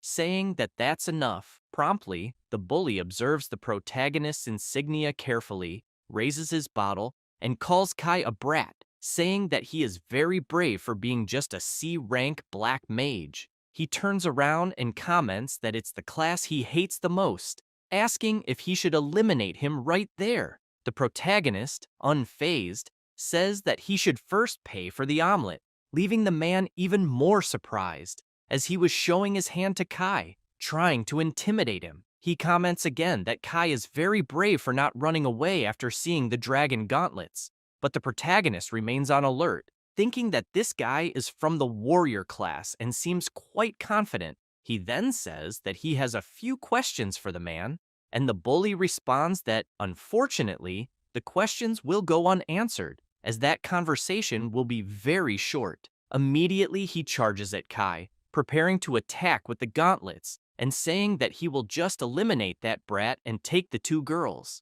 Watching the scene, the bald partner gets excited, while the others become worried and scared. However, Kai Austin, focused and calm, just watches intently. The man then delivers the blow, breaking everything in front of him, and after the attack, smiles proudly, saying that the brat chose the wrong opponent. However, before he could say anything else, he feels an immense pain that makes him bleed from the mouth. It's none other than the power of a punch from the protagonist, which makes the bully fall to his knees, and after a few moments, he falls completely lifeless. After the blow, Kai holds his own fist and asks if he overdid it. While observing the scene, the people present are completely stunned and incredulous, except for Sasha and Griselda, who are celebrating, commenting that it was very satisfying. The bald man, who also witnessed everything, says that it's impossible for a black mage to have defeated a member of the vanguard, and with that, Kai identifies them as Elsa's subordinates as well. He then turns around and explains that, in fact, this happened because he is level 999, leaving the two men even more shocked, saying that there's no way that's true, to which he responds, saying that he is stronger than an ordinary warrior, and now it's time for them to start talking. The two members of the vanguard begin to tremble and sweat with fear, and the one with green hair asks why he is after Elsa. Displaying his powers, the protagonist responds that he doesn't want to spoil the food, so they will talk in the back of the establishment, and emphasizes that black mages have a vast arsenal for torture. Promptly, the two men, scared out of their minds, say it's fine and that they will tell everything. Outside the tavern, Kai, with his arms crossed, says he understands everything and asks if the economy is doing well, also questioning if they are making money with demon slaves. Hearing this, the two thugs just think that they are completely screwed. Moments later, Kai returns to the tavern with a smile on his face. With a bag of money in hand, he tells everyone there that he will pay for everyone's bill, which makes the men smile and celebrate happily, while Griselda comments that Kai is really generous and will spend the two fools' money, Elsa's subordinates. However, Sasha doesn't show the same excitement and asks if he shouldn't spend it on something better, to which he responds by saying it's fine, and points out that if the trouble continues, Elsa might notice and become cautious. And after everyone eats and drinks, he will cast a forgetting spell on everyone there. He also notes that drunk people are more susceptible to that magic. After hearing all of that, Griselda becomes worried and informs the protagonist that the forgetting magic is usually dangerous. While casting the magic at the door, he again reassures her that everything will be fine, as it is a high-level magic and there is no risk, and when everyone sobers up, they will forget about them. Looking at the money on the floor, the vampire then asks what he will do with the leftover money, and he replies that after paying for the damages to the tavern, he thinks it's best to use it to cover the expenses they'll have on the trip. Meanwhile, outside, the bully continues to be oblivious, while the other two cry over the lost money. Inside, Sasha says that this will be fun, while Griselda, once again with her omelet, says that they will buy new clothes afterward. Kai says that's a good idea since they are entering enemy territory and can't look suspicious. As they eat and drink, someone hooded starts to leave the tavern. It's the girl who had been watching everything closely earlier, now showing an interested look. The next morning, the church soldiers are marching tirelessly, their faces blank. Soon, Elsa's two henchmen notice this and wonder what is going on. As they approach the soldiers stop, and the big guy asks why so many holy knights are in that village. Indeed, there were many knights. One of them, probably the leader, shows an image of Kai to the man and asks if he has seen a criminal named Kai Austin. Immediately, Elsa's subordinate recognizes him and, shocked, recalls what happened the previous night. He responds to the soldier that he hasn't seen him and adds that, besides, he ran out of money the day before, but could provide information if he received some change. However, the leader tells his men that Kai wasn't in that village and asks if they should move further south, to which the warriors agree. He then says that the village will no longer be useful. From a distance, Kai watches everything unfold and signals that they have finally arrived. Sasha, also observing, points out that they came with many warriors, and that flag indicates they are holy warriors from the church, estimating that there must be about 300 of them. Watching closely, she states that they are the sacred elite. This makes the protagonist uneasy, commenting that it's exactly as the archdemon had said. He recalls when he instructed Matteo to send the message and notes how quickly they acted after Matteo delivered it. He had asked Matteo to notify Johann that the Demon King holds the key to the second loop, and also remembers the archdemon mentioning that after the hunters were sent, they would also send 300 holy knights. This makes him reflect that, with this many men, the entire church must be mobilized, not just Johann's personal desire. This leaves him even more thoughtful. Suddenly, Griselda tells Kai not to worry, as they will manage to drive them away. Kai is surprised by these words and thinks it's truly reassuring, agreeing with Griselda. However, to himself, he thinks that he has no intention of forgiving the Holy Knights and letting them go, as the moment they laid a finger on Colette, their fate was sealed in hell. Just recalling this makes him angry, but still, he controls himself and calls for the girls, telling them he has a request, to which they ask what it is. With a serious look and a dark tone, he asks them to completely annihilate all those knights. The girls listen attentively without saying a word. However, Kai asks them to do so without causing any damage to their bodies. Griselda is immediately surprised and asks why, while Sasha, on the other hand, says that if Master Kai is asking, there must be a reason, though, against such a number of elite soldiers, especially with the disadvantage of the light attribute. Kai interrupts her, saying it's fine because they've defeated purifiers under worse conditions in the past, and emphasizes that the two of them are extremely strong. This leaves both of them completely stunned, but soon, Sasha says that she trusts what he is saying, and Kai emphasizes that they should use the best of their attributes. With everything planned, he says they should begin. Focused, he notices the nearby bushes moving and making noise, thinking that those soldiers must be receiving supplements. but it shouldn't be anything serious.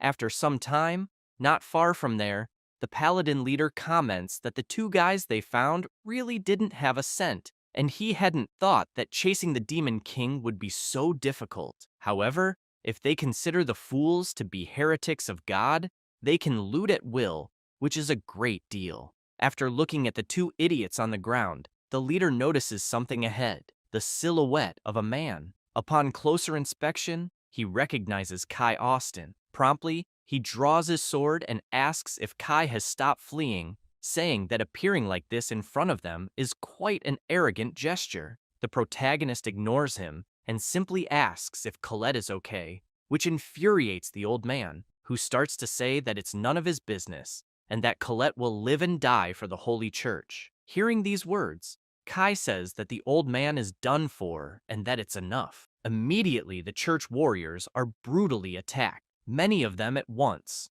The commander, turning around, notices that his men are being taken down without even having time to react. Attacking the men, Sasha moves like the wind, striking them with a smile on her face. She moves like a true ninja, leaving the men paralyzed. Watching the scene, the old man becomes irritated and asks what the hell is going on. The soldiers, terrified by the massacre, only hear the commander telling them to capture the enemies. However, one of them is completely immobilized and being suffocated by magic, leaving the others even more stunned. In the blink of an eye, Griselda eliminates him with a sudden and precise move. The leader can't believe that those men from the church's elite are being wiped out in such a manner, while Kai, mocking, says that apparently he won't need to interfere in this battle. Sasha continues defeating the soldiers, even using knee strikes like John Jones, while Griselda, with her powers, easily controls them, leaving only their bodies on the ground and walking calmly through the battlefield. Before he could do anything, the leader is overpowered by Sasha, who, pointing a knife at him, asks Kai what she should do with him, as he is the last man. Kai, realizing this is the commander, wonders if they should use him instead of just sending him to hell. He looks at the man with a serious expression, making the old man even more terrified, thinking that this is really the end for him. Suddenly, Griselda approaches and says that she has gathered all the knights' bodies, which, despite being lifeless, are in perfect condition. This makes the protagonist smile and say that they did a great job. Hearing this, both girls feel a bit embarrassed and smile proudly. Moments later, while rummaging through the bodies, Griselda finds it strange that these men possess expensive belongings, and Sasha comments that the corruption of the Holy Church seems worse than she thought. Meanwhile, Kai, observing one of the bodies, is pleased that they are intact, because this means he can test a magic. Out of nowhere, Griselda calls the protagonist and asks what he will do with these men, and when he says they will turn them into allies, it leaves both girls shocked and confused. Kai then begins to use the magic, remembering that it is a forbidden black magic called rebellion against God, and, thinking it through, remembers that in his past life, he had never used it. Watching that, Griselda is stunned, commenting that this is really something huge, and, with the entire area filled with the protagonist's black magic, the soldiers begin to receive it into their bodies, and, moments later, they start to come back to life, until finally, after some time, all the church knights are resurrected with that powerful black magic. Griselda, shocked, wonders what the hell that is, recognizing it as high-level necromancy. Still incredulous,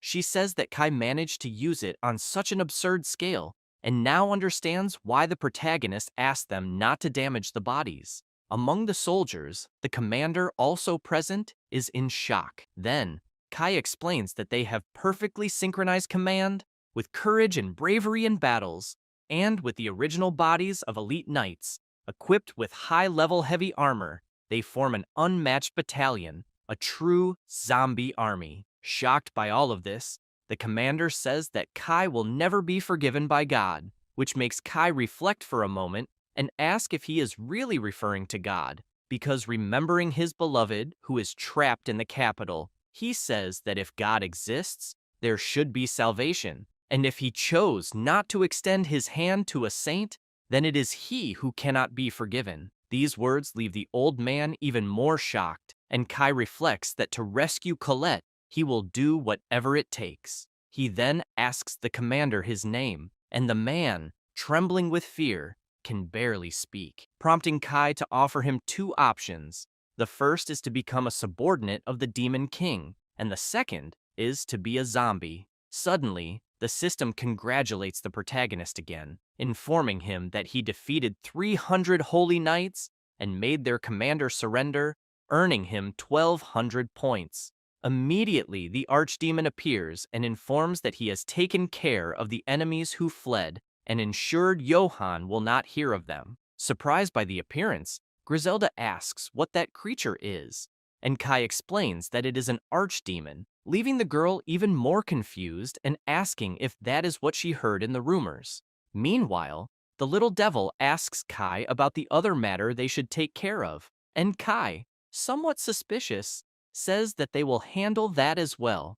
In the bushes, trying to hide, the hooded girl from the tavern is noticed by the protagonist. Meanwhile, elsewhere, Ares walks through the forest, completely lost and confused, wondering what the hell happened to him. It doesn't take long until he remembers that the cause of all this was his own brother, and, weakened, he collapses to the ground, unconscious. Moments later, a carriage passing by notices the young man lying on the ground. Ares then wakes up to the noise and begins to try to speak, and inside the carriage, a gentleman and a beautiful lady are shocked to see the young man in that condition. Hours later, at dusk, Ares, eating noodles, celebrates life, saying that this time it was a close call. Meanwhile, the young lady, with a shy smile, says that it's really good to see him well and safe, and she never expected to have the honor of meeting a hero. As she speaks, Ares devours the noodles like a hungry dog, and the blonde, still smiling, asks why he was lying there in such a remote place.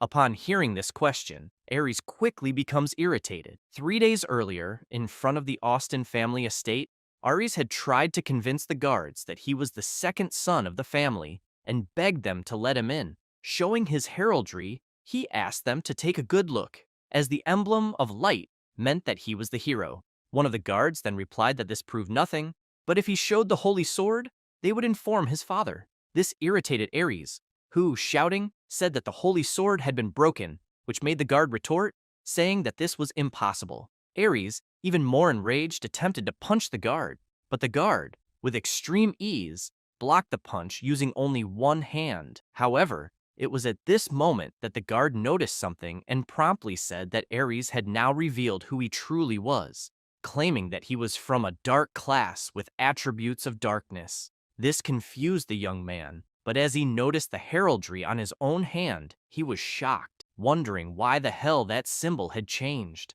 The guard, doubting everything, said that he was actually pretending to be a hero, and ordered the other guards to make sure that the kid never came back there and teach him a lesson. Immediately, the other guards began to approach Ares to beat him up, and he, frightened, begged them to wait a second. However, one of them, with an evil smile, said that he had a grudge with Ares for a long time, and now he would pay for everything he had done to him all this time. Hearing this, Ares became even more desperate, pleading not to be beaten and saying that it was all a misunderstanding. But without hesitation, the guards began to hit him. Moments later, they threw him to the ground, and one of them commented that it should be enough, to which another responded that they would never see that worm again. Returning to the present, Ares becomes irritated remembering all of that and thinks that he will never forgive them and that one day he will have his revenge. The girl then questions him about being the hero, to which he disrespectfully says that it's none of her business. Still, the girl apologizes for asking and comments that he must be tired, so he should rest well that night. This makes Ares pay attention to the young lady, and soon he notices that she is actually quite beautiful and has some wonderful curves. With this in mind, he wonders how far the privileges of being a hero go. Soon, the beautiful young lady interrupts his thoughts, saying that she is tired from the trip and will retire, but Ares could feel free to stay. Hearing this, he gives a mischievous smile and comments that he will certainly feel at home. After leaving the dinner, the young lady walks with her servant, who tells her that heroes are nobles, so she could rest easy, to which she responds, saying that she will let him take care of things while she sleeps. With that, she closes her bedroom door and wishes her servant good night. Moments after this, Ares bizarrely appears, asking the servant to hand over all the money in the mansion, which leaves the old man completely shocked. As Ares searches through the mansion, he asks what the young man is talking about. The arrogant young man then tells him to stop stalling and warns that anyone who doesn't cooperate with the hero will be annihilated. This scares the old man even more, who says that this is madness and that what he is doing is robbery. However, Ares argues, saying that the noble lady said he could have whatever he wanted there, which takes the servant by surprise. Observing the heraldry on his hand, the rejected hero notices that the symbol is still glowing, and although he thought it might be a curse, apparently everything is fine now, and as long as he has that heraldry, he can do whatever he wants. With this in mind, he says that now he will truly start feeling like a real hero and orders the servants to bring him women, the most beautiful ones. This irritates the old man, who starts shouting that this is a sick request and that it is impossible for a hero to act like that, so the guards should take him away. Promptly a guard appears, saying he will do it, but as he approaches Ares, he hears the boy telling him to pay close attention. He says that challenging a hero is risky, and if he doesn't want his entire family to be executed, he must obey the orders he receives. This makes the man anxious and unsure of what to do. Then, Ares starts laughing and orders those idiots to bring all the money and all the women available in the mansion. It doesn't take long for them to bring all the money to the ridiculous hero, but upon hearing all the noise, the young lady steps out of her room and asks what is going on. She quickly notices the bags of money on the floor and everyone present. Shocked, she can't believe what she is seeing, as she sees two of her beautiful servants and all the money offered to Ares. Immediately the old man appears, asking her to please return to her room. However, Ares pushes him away and says that the lady herself is gracing him and that he would like to go to the bathroom with her. This infuriates the young lady, who asks what the hell he is talking about, and he, pointing to the mark on his hand, asks if she is contradicting the hero. However, upon seeing the symbol, the girl says that the symbol doesn't belong to a hero, neither here nor in China. Realizing something is wrong, Ares looks at his own hand, desperate and confused, wondering why the heraldry had transformed into the symbol of darkness again. While he tries to understand what's happening, everyone in the mansion glares at him, completely furious. Before Ares could do anything, the lady orders her guards to capture the idiot, which they promptly do, running after the false hero. Running as if there's no tomorrow, Ares can't understand what happened and keeps saying that he is the hero, the best of all time. Sometime later, in the middle of the night, Ares is again walking through the forest, wounded and with an arrow stuck in his back, commenting that those guards really tried to take his life. Irritated, he says he doesn't understand why that symbol is changing, as he thought it was supposed to be a permanent curse. Seeing a village ahead, he concludes that for now, he needs to leave the Austin territory and regroup, as there are still many people who probably don't know what's going on. Meanwhile, in the village, several people are looking at a poster pinned to the wall. Shocked, they wonder why the second son of the Austin family is being hunted. The poster reads, "Wanted criminal, Ares. A reward will be given for his capture, dead or alive." Meanwhile, elsewhere, Kai is talking to Sasha while the girl hides behind some bushes. Astonished, she comments that those people are very strong, as neither Elsa's subordinates nor the Holy Knights were a match for them. This makes her wonder who those people are, unaware of a magic approaching. She is taken by surprise by Griselda, who, standing next to her, asks what her objective is.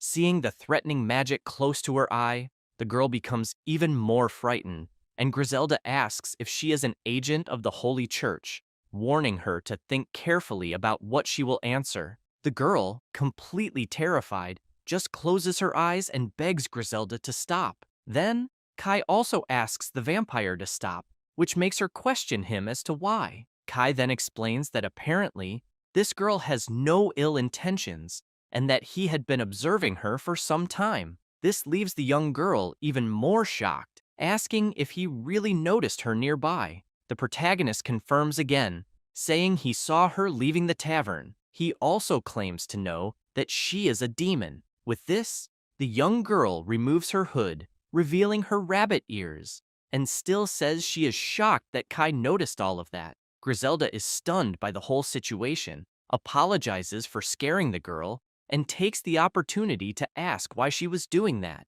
The purple-haired girl then introduces herself, saying her name is Merle, from the Cat Ear tribe, and asks if they are pursuing Elsa, which Griselda promptly confirms.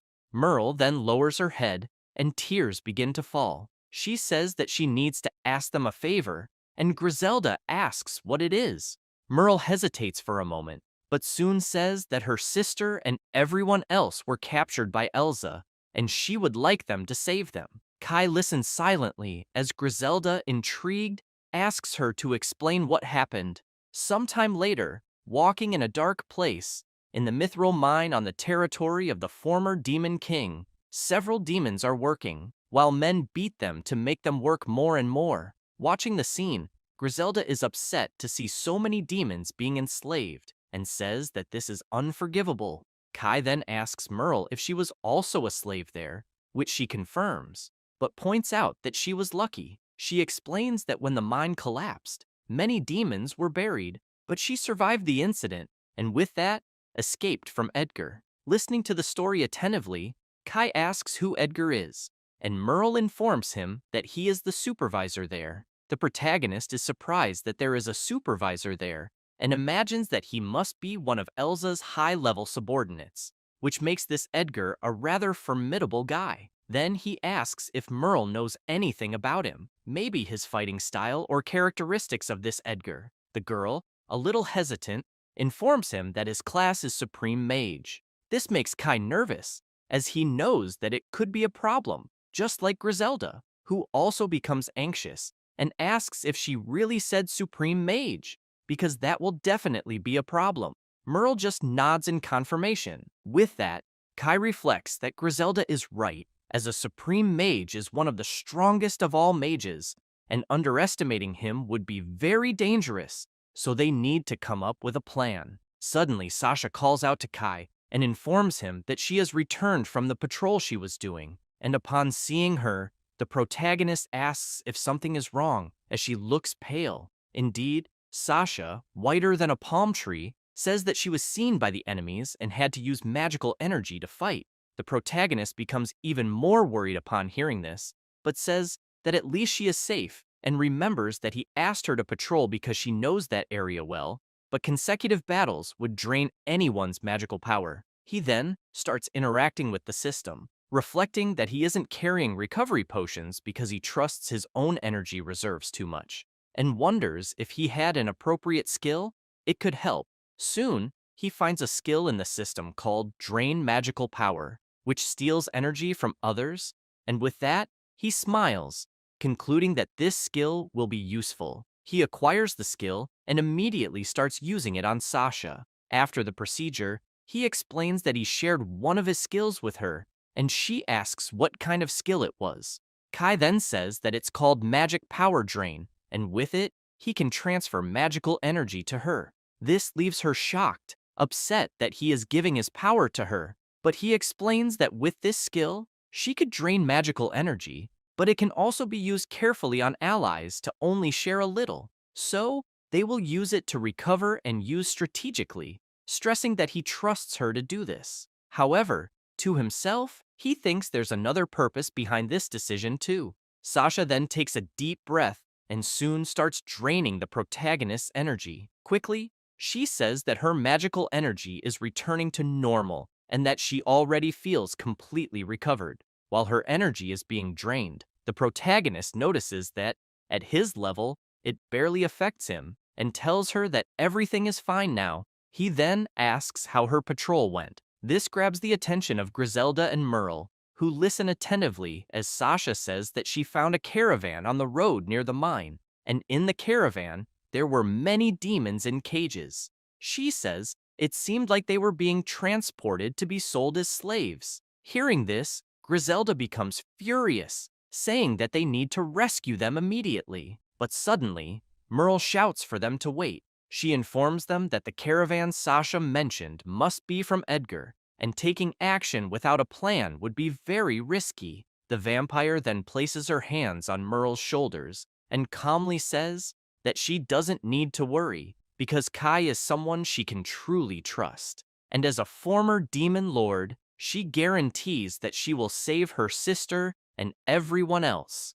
This excites Merle, and she asks if that is true. However, she soon stops to think better and wonders what Griselda meant by a former demon lord. Shocked, Merle asks if this is really Griselda, but the vampire ignores her and simply tells Kai that they need to rescue the demons quickly. He confirms, emphasizing that they will rescue all those who are imprisoned, and this is enough to calm Griselda and Merle. However, he says that before that, he starts using powers on Griselda, saying that he will share the skill with her as well. Griselda, receiving the skill, says that it will be really useful. After the procedure, Kai affirms to himself that they are finally ready to face the Supreme Mage. Observing the caravan, he reflects that to save Colette, he will need allies, and it will be good to help all those enslaved demons, as he can free the oppressed and make them strong allies. Meanwhile, pulling the caravan, a young demon is barely holding on, and one of the men orders her to speed up, smiling and belittling the poor slave who can barely stay on her feet. As the caravan continues its journey, the slave pulling it falls to the ground, exhausted. The slave is Merle's sister, who hears the Supreme Mage Edgar asking why she is so lazy, and she, almost at her limit, simply apologizes. The mage then prepares a spell and asks if she would like to receive a bit more of that magic, and with a smile, he shoots the spell at the girl, shouting for her to hurry, while the poor thing only screams in pain from the shock caused by the magic. With that, she collapses to the ground again, completely debilitated, and Edgar, with a bizarre smile, says that if they don't reach their destination by nightfall, he will sell her younger sister. This immediately motivates the girl, who says that she will make it and will hurry, begging him, please, to leave her little sister alone. Then, once again, she resumes pulling the caravan, which slowly begins to move again, causing Edgar to smile slightly. He thinks to himself that Merle has probably already lost her life when the mine collapsed, but this is serving to threaten the young demon, to make her obedient, and even if something happens to her, he can sell her for a good price. While he laughs to himself, someone inside the caravan asks him to be cautious. He then asks what he's talking about and calls him Walter. Walter then asks if his plan isn't to transport the slave demon safely, pointing out that Elsa is cautious about the supposed demon king, so it's possible they'll encounter him along the way. This irritates Edgar, who tells him to stop talking nonsense, as they are part of Elsa's group, and no one would be stupid enough to cause trouble with them. Edgar also takes the opportunity to mock at the fact that Walter mentioned the Demon King. With that, Walter and the other two men remain silent, just listening, while Edgar continues, explaining that, in addition to everything, they are under the protection of his unbeatable magical barrier, so no one can get near them. Therefore, as guards, they are just backup for backup, and should stay quiet for the rest of the journey. Hearing all of this, Walter gets irritated but says nothing and simply closes his eyes. And so, the journey continues through the barren land, but it doesn't take long for Merle's sister to feel exhausted again and begin breathing heavily. With that, Edgar prepares another spell, threatening her, asking if she wants to be beaten again. However, her magic starts to dissipate slowly, leaving him completely confused. Intrigued, he wonders why the magic disappeared and starts shaking his arm in a pathetic attempt to activate it again. Suddenly, one of the guards inside the caravan calls him and, with his head sticking out, asks what happened to the magical barrier that disappeared. This leaves the Supreme Mage even more shocked, now sweating cold with fear. He asks if the magical barrier really disappeared. Quickly, he looks around, reflecting that this is a bad sign and that everyone should stay alert. However, Walter, kicking the caravan door, asks what's happening and, irritated, tries to figure out what's going on. The fat man is surprised to see Walter leave the caravan, and completely out of nowhere, he starts feeling the carriage shaking. He becomes completely paralyzed, and before he could do anything, he is thrown out of the vehicle and crashes into a tree. This leaves even Merle's sister completely terrified, and Edgar, feeling a terrible pain in his arm, screams, asking what the hell is happening. Immediately, Sasha appears and, lifting the caravan with just one hand, asks if he is the one called Edgar. Seeing the girl practically destroying the caravan with one hand, Edgar begins trembling with fear and asks what kind of absurd strength that is. Questioning if she was the one who attacked the caravan, he reflects that being attacked just when he can't use magic is really bad luck. Soon, one of the guards arrives, saying that something bad happened, warning that all of his magic has been completely drained. Hearing this, the fat man becomes even more terrified, thinking that he is really screwed. And while he says that this would be impossible, since he has a vast reserve of magic, something passes by him at an impressive speed, which almost makes him piss his pants.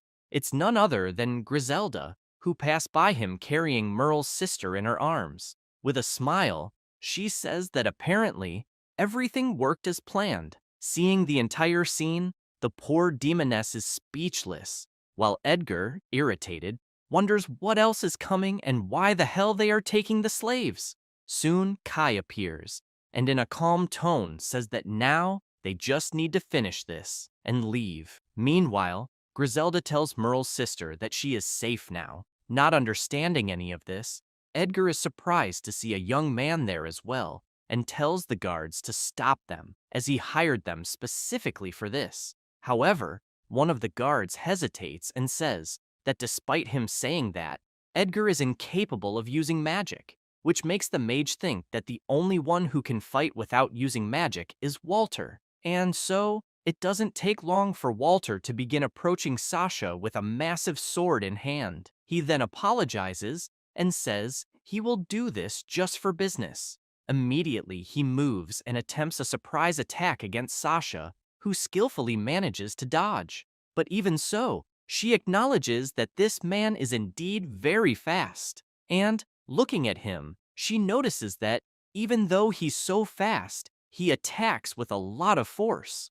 While Walter, annoyed that his strike was dodged, asks if she will be able to dodge the next one. Immediately, he attacks again, and this time, Sasha seems unprepared. Seeing the scene, Edgar thinks that this time she won't be able to escape the strike, and that's exactly what happens. She just watches her end approaching with Walter's sword. However, in the last second, Kai blocks the attack using his sword with ease, leaving Walter impressed, asking how he managed to do that and who the hell they are. Kai just listens in silence, with the same look my wife gives me when I open another beer. Still impressed, Walter notices that this is a sword of the element of darkness and asks if this kid in front of him could be the Demon King. Immediately, Edgar starts shouting, telling Walter to eliminate the boy quickly and saying that he's way too soft for a knight.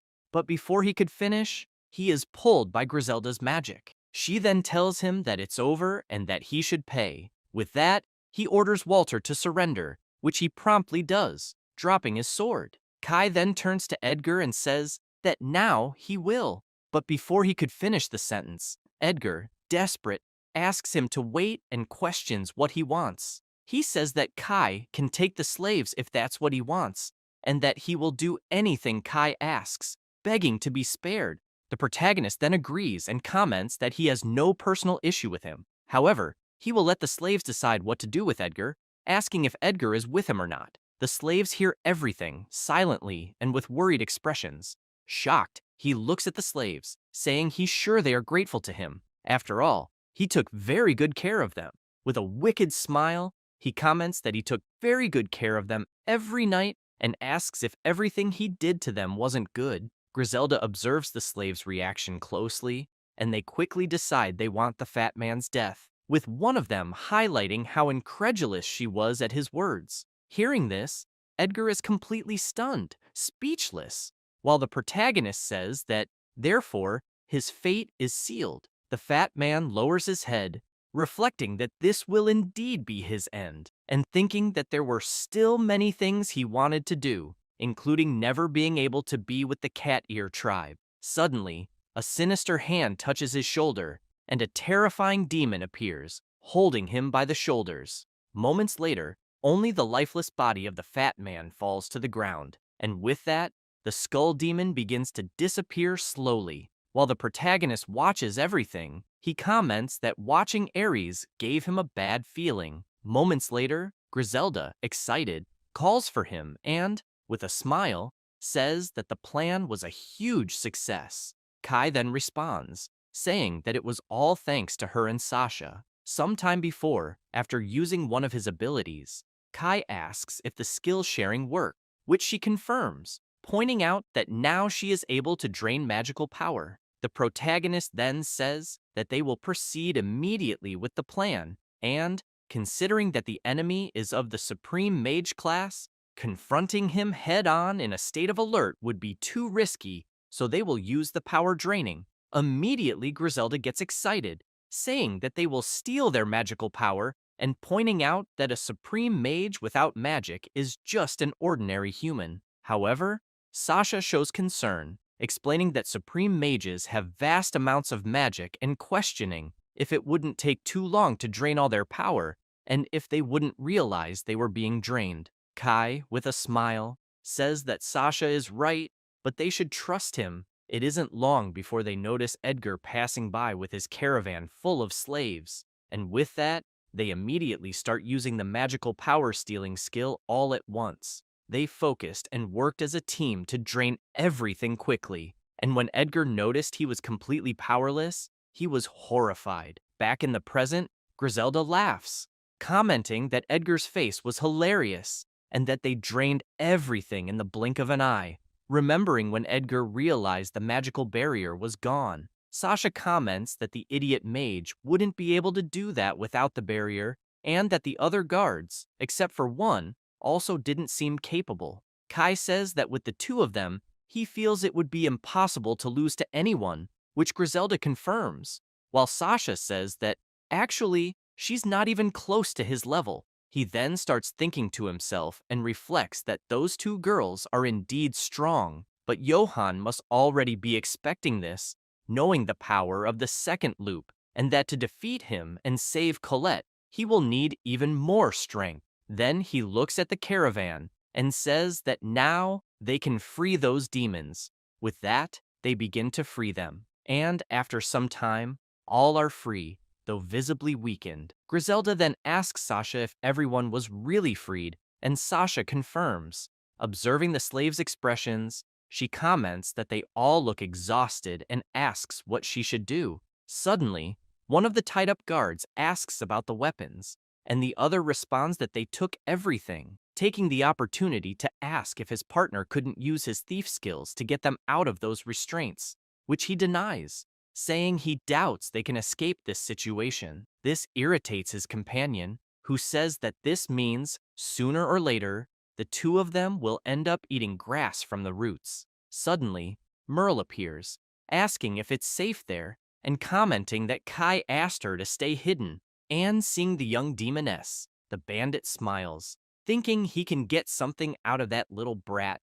Moments later, the protagonist begins to use his magic, saying that everyone there needs healing, and immediately starts healing the demons, making them feel the strong healing power taking over them. While using his magic, Kai thinks that he should look for stronger demons than those, but he needs them as allies to help him rescue Colette. Suddenly, Merle starts shouting, saying that she is happy that her three companions are safe, and upon hearing that, her sister quickly recognizes her and calls out, "Happy." However, the bandits, taking advantage of the opportunity, manage to free themselves from the restraints using skills, and promptly, one of them surprises Merle from behind, trying to silence her while she tells her sister that they will soon be together. She looks at the bandit, scared, and fears the worst. just like her sister, who starts sweating cold upon seeing the situation.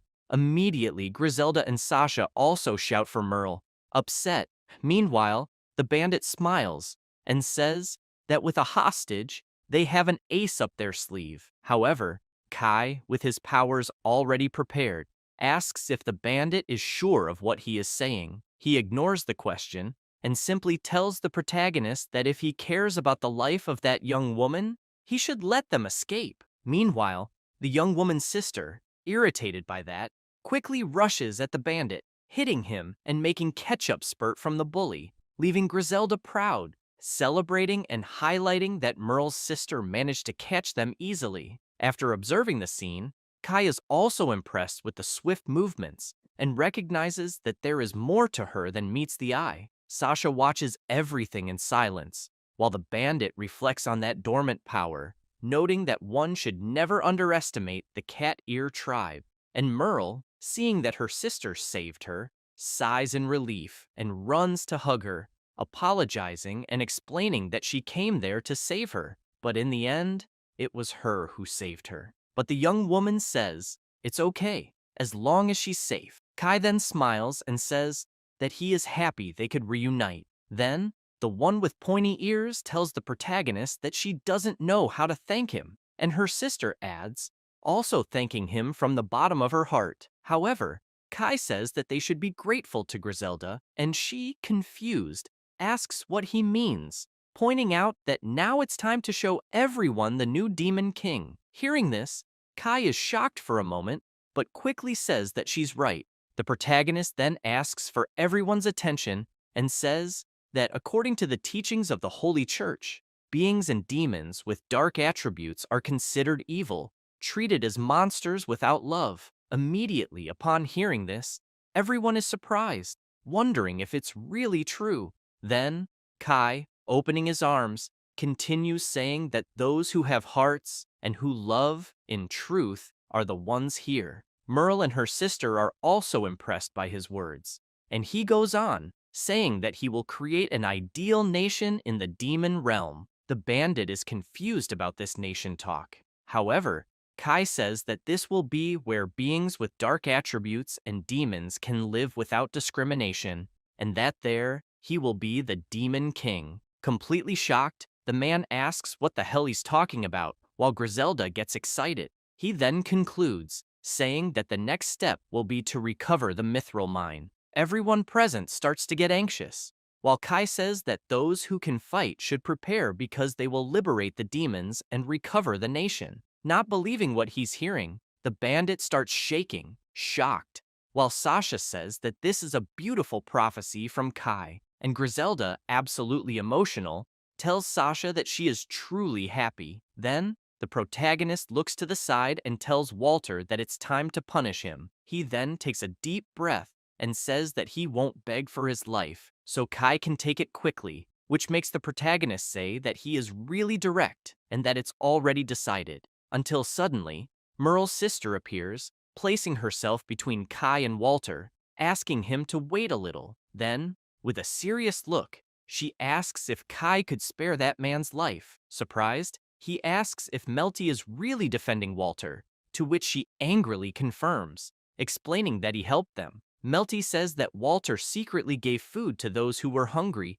and even treated the wounds of some, and sometimes even protected them from Edgar's cruelty, and for these reasons, she doesn't see Walter as a bad person. Hearing all this, Kai asks Walter why he, a human, helped demons.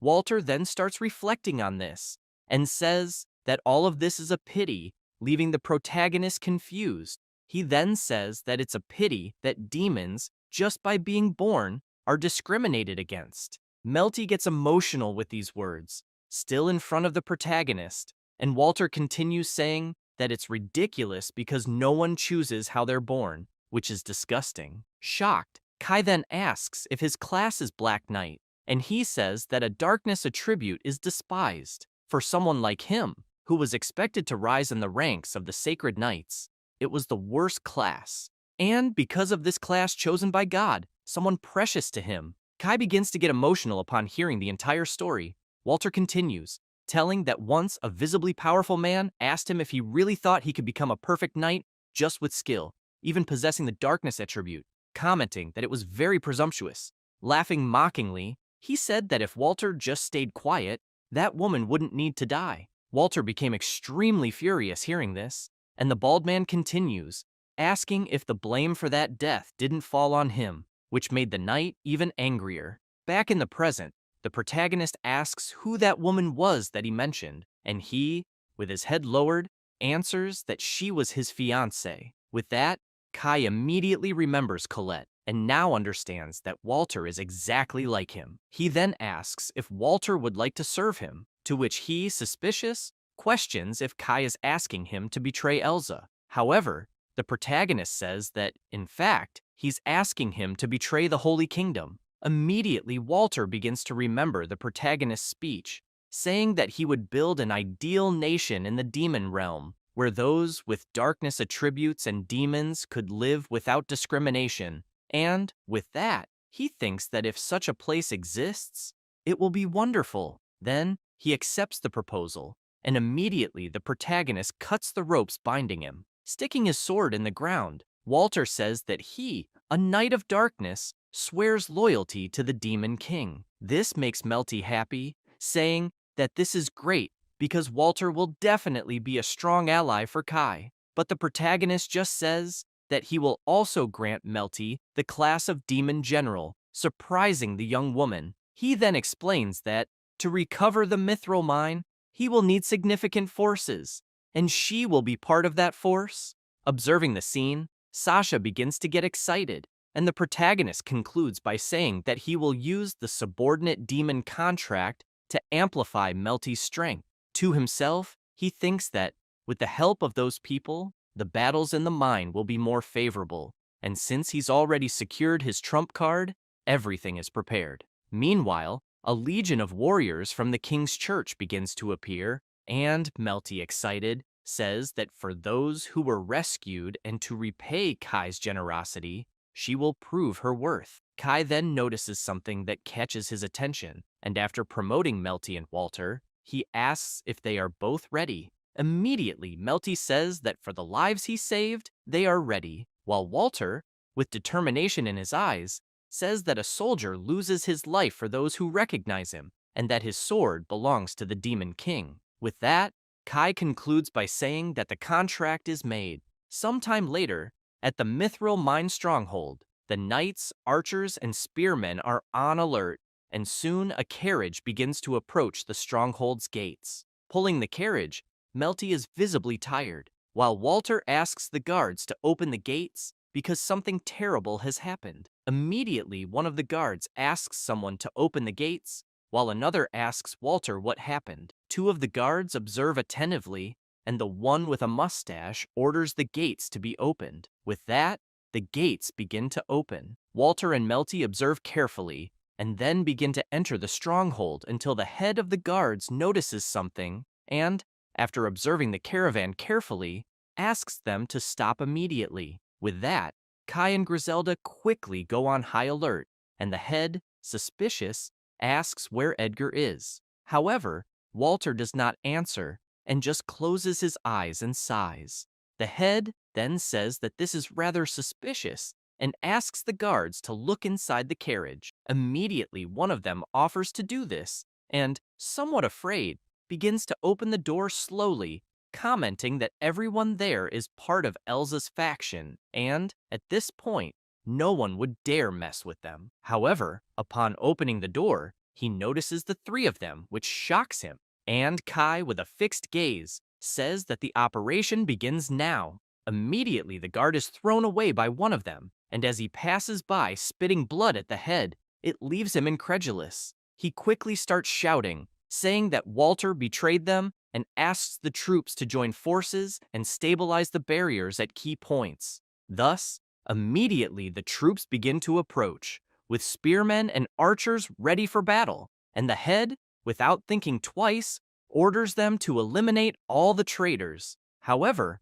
Walter, in an absurdly fast movement, passes by him, leaving a deep cut without the commander being able to react, and seconds later, the head falls to the ground, lifeless. The soldiers are shocked, commenting that the captain was defeated in the blink of an eye, and Walter, showing his own insignia, tells the Demon King that he will resolve things there. Kai responds that he trusts him and will let him handle the situation. With that, he begins running alongside Griselda and Melty, with the guards chasing them and saying they must stop them from reaching the prison. But suddenly, appearing out of nowhere, Sasha joins Walter and says she will take care of the rear, which excites him, saying he'll count on her for that. Together, the two say that no enemy will be spared. Meanwhile, the three musketeers quickly begin approaching the prison and, upon arrival, notice something is wrong. Melty is surprised because the place is protected by a magical barrier, and brute force won't work in this case. However, drawing his sword, the protagonist delivers a powerful strike to the barrier, which immediately begins to completely dissipate. This leaves Melty impressed, unable to believe what she is seeing, while Griselda comments that this is to be expected from Kai, who is more than extraordinary. Kai then, in a serious tone, says that he and Melty will take care of the perimeter while Griselda advances to the prison. Hearing this, she feels hesitant but says nothing. The protagonist then turns to the soldiers, who, upon seeing him, are terrified. However, one of them, more courageous, tells Kai not to get cocky because even if he manages to free the slaves, the main forces from the mine will soon return from the demon hunting expedition. And with many ground troops, there is also the Dragon Master, a rare class.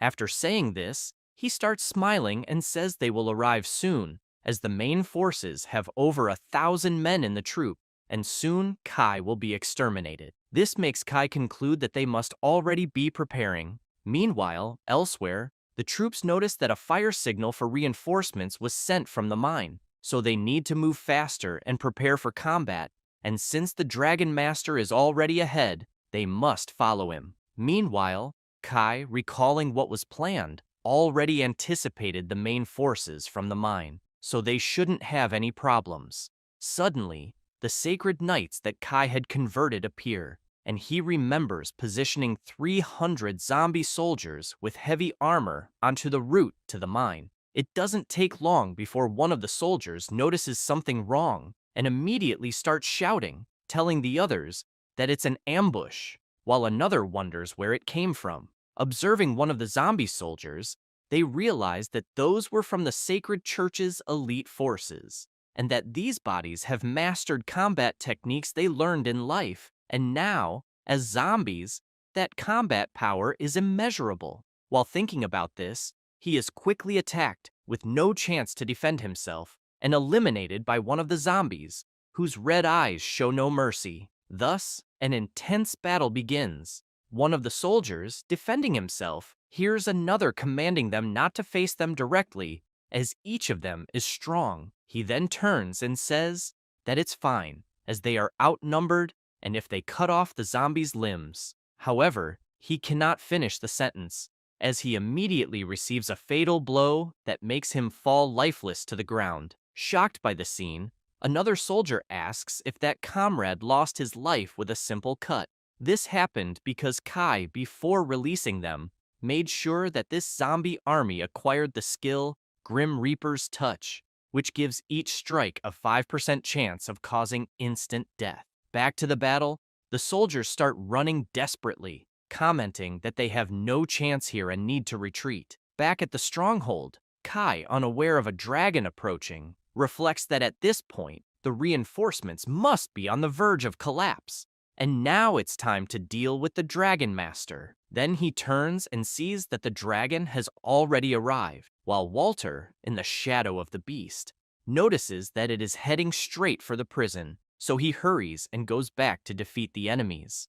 At the same time, Melty reflects that Griselda will do everything for the demon's liberation, and, looking at her own heraldry, she concludes that she is also stronger now because of Kai's contract, until suddenly, she is stunned as the Dragon Master is already on the roof of the prison, furious and ready for battle. The dragon begins to get more and more irritated, and the master, smiling, tells him to turn that young demoness into ashes, which he promptly does. spitting fire in her direction. However, Melty quickly manages to jump and dodge the attack, taking the chance to mock the dragon, asking if he is blind. But when looking at the destruction caused by that attack, she is shocked, wondering what kind of power that is.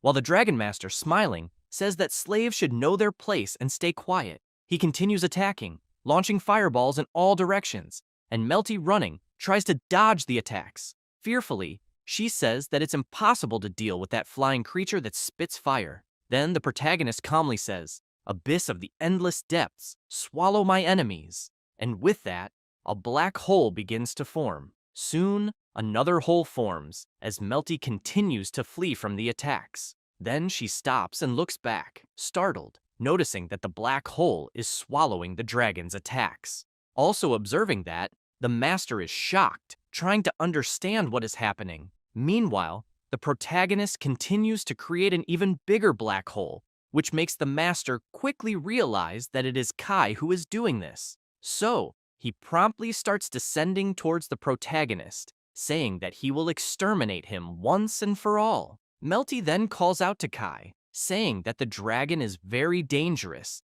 and that they should retreat for now. However, he, with full confidence, asks about retreating, questioning if they're not there to rescue the slaves. This leaves Melty paralyzed, tears in her eyes, while the master, descending at high speed, says that apparently the young man hasn't been intimidated yet, so he will test him with a charge. He then accelerates even more with the furious dragon. Meanwhile, in the prison, Griselda holds a handcuff with both hands and easily breaks it, releasing a demon wolf who, impressed, ponders how she broke those handcuffs with her bare hands, recognizing that her power is incredible. After freeing all the slaves, Griselda raises her arm and orders them to start running until they notice the dragon outside flying fast. Griselda immediately recognizes it, saying that Elsa's Dragon Master returned faster than expected. One of the demons, also watching the scene, says they won't have a chance to escape,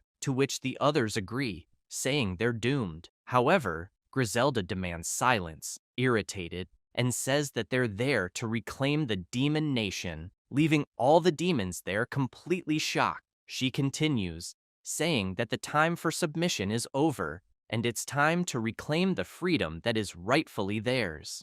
Meanwhile, Melty outside watches the Dragon Master, who keeps advancing until completely out of nowhere, a fireball appears right in front of him, but he swiftly dodges it. Looking down, he sees more of those fireballs coming. Then Kai says that this will be the counterattack, using the Hellfire Barrier, which hits the dragon directly, causing an explosion. He watches closely and sees that the dragon felt the blow, and with that, the beast begins to descend uncontrollably in free fall. The master begins to despair, seeing what is about to happen, but before he can do anything, Melty passes by him, attacking in an extremely fast movement. The dragon, now more out of control, crashes to the ground like a sack of potatoes, while Melty manages to land smoothly. Impressed with what she did, she looks at her own hand, and then sees the Dragon Master lying lifeless on the ground, which makes her question whether she was really capable of doing that. Suddenly, Griselda appears with the slaves, celebrating, and her eyes shine when she sees what Melty did. The MC then starts walking toward the young woman and, with a smile, says that now everyone is free. Then she looks back and sees everyone together, including Griselda, who waves smiling, saying that she did a good job, which makes her extremely happy, commenting that everyone is safe. They get closer, and soon Kai receives a notification congratulating him. He looks around and is notified that for freeing the demons from Elsa's faction, he received 2,000 points. And, while the demons celebrate their freedom, and with the master and the dragon fallen on the ground, defeated, Melty feels grateful that all of this happened. Watching everything, Walter gives a slight smile and asks what Elsa would do if she found out about everything that happened, to which Kai replies saying that Elsa is definitely... Suddenly he stops and, looking closely at Walter, says that that is a great idea. Then he says they should provoke Elsa, leaving Walter surprised and confused. Sometime later, elsewhere, Elsa is taking a bath and a soldier informs her that there is news. He says that the messenger from the Holy Kingdom reported that not only will her noble title be guaranteed, but she will also be recommended to join the hero squad to defeat the Demon King. Hearing this, Elsa smiles, and lying in a bathtub with a fortune in gold around her, says that everything is going as planned. Playing with the coins, Elsa, an ultra-rare class magic swordswoman, also says that she can't stop smiling. She also points out that she has developed a special fondness for that castle, which, by the way, is far too grand for Griselda. Then she gets out of the bath and asks a bunny girl what she thinks about it, making her uncomfortable. With a mischievous smile, she points out that even a useless demoness like the bunny girl must understand what that means. And, seeing that the young girl says nothing, she grabs her by the ears, demanding an answer. With that, the bunny says she agrees, stressing that the castle is perfect for Elsa. Then Elsa, still smiling, says she's glad she agrees and absolutely out of nowhere grabs her by the arm, activating a spell, making the poor bunny girl writhe in pain. However, Elsa tells her to be quiet and asks if she changed her mind, while the bunny begs her to please stop. Elsa, however, continues, laughing more and more. Looking at the bunny and seeing her suffering, Elsa concludes that it's very fun to torture little girls like her. After some time, the young slave collapses to the ground, and the Demon Queen says she feels very powerful, pointing out that since she obtained the rare class of Magic Swordswoman, everything has been going right. Moments later, she leaves and, with her sword in hand, says that with her noble status and being part of the hero's party, defeating the Demon King will bring her unimaginable rewards. And soon, she will have all the power and money the world can offer. Her servants celebrate upon hearing all this. Then she says they should throw a party to celebrate and get the finest wines.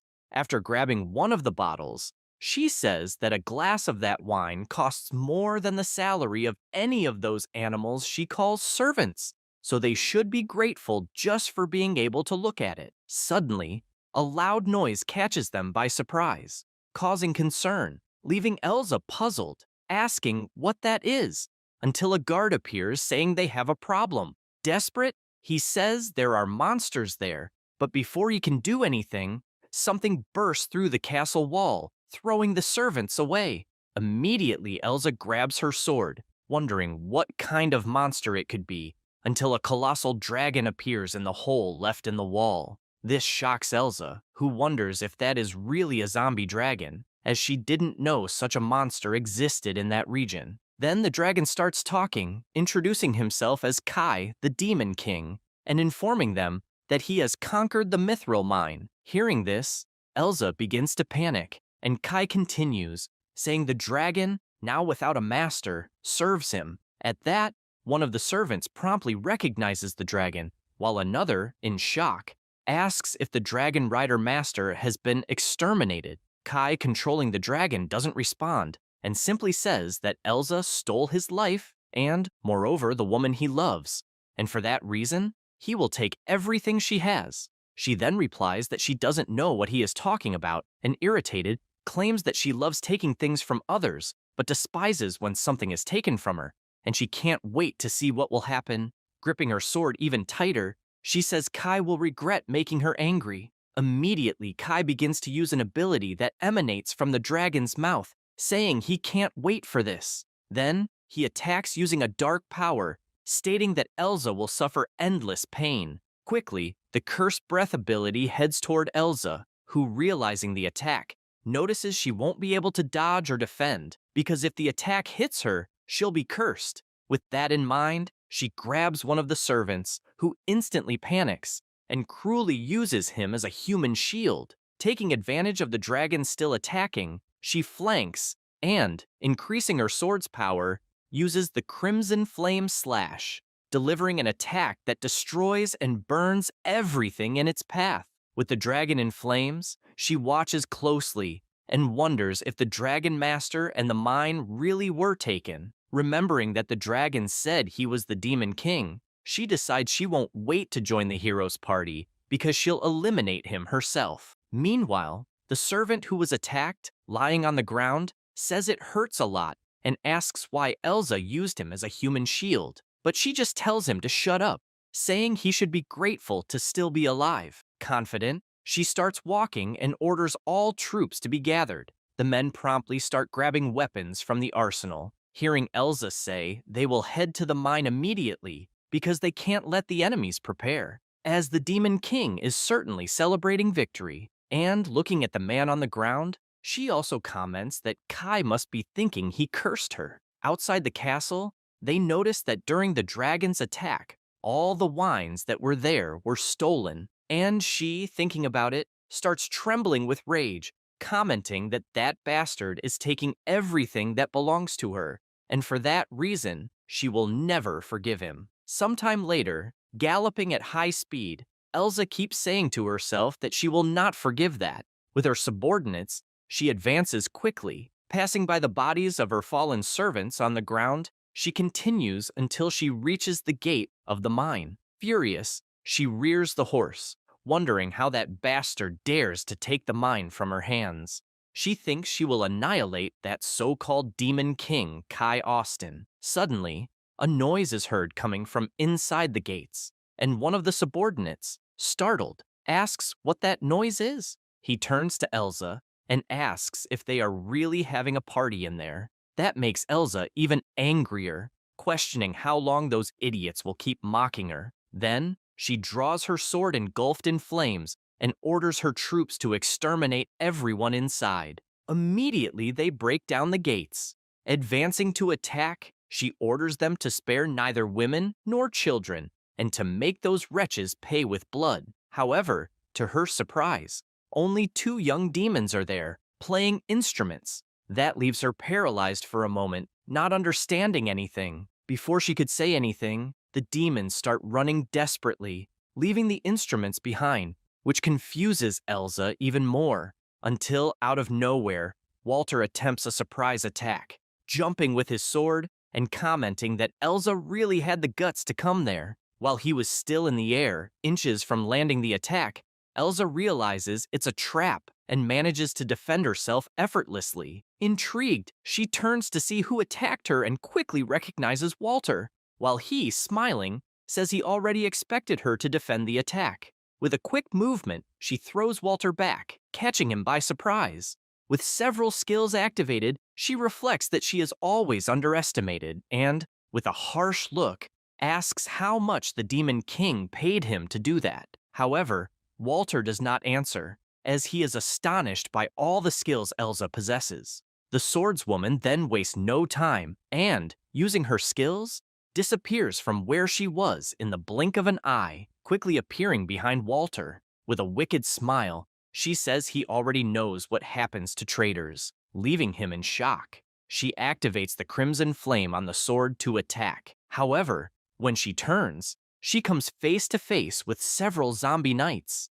Observing them more closely, she is shocked, wondering if the fort's guards also betrayed her. Seeing that they are falling apart, Elsa questions why the hell they became zombies.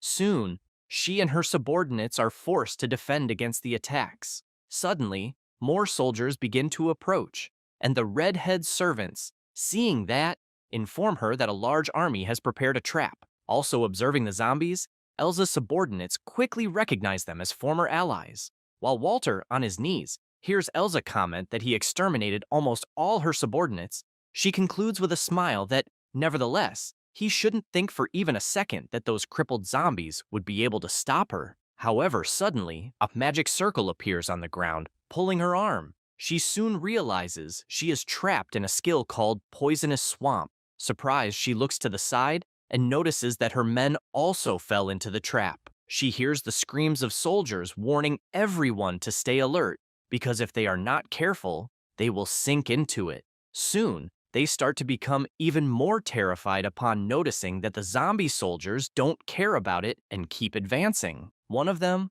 almost messing himself in fear, notices he's starting to be swallowed by the swamp. Watching the scene, Elsa can't believe what she's seeing. Suddenly, Kai appears, commenting that Elsa was quick to notice the trap and emphasizing that it's a paralyzing poison. Even so, she is undeterred and angrily asks if he's the Demon King, saying she's surprised he's a demon. Confused, she wonders if it was really him who created the poisonous swamp, and concludes that his class is probably that of Supreme Mage. Meanwhile, her men start getting massacred by Kai's army, and the soldiers scream, asking for permission to retreat. However, the swordswoman remains firm and orders them to shut up and deal with it like men. Still, thinking to herself, she gets irritated by the zombies getting in the way and considers that maybe she'll have to turn everything into a sea of fire, including her own subordinates.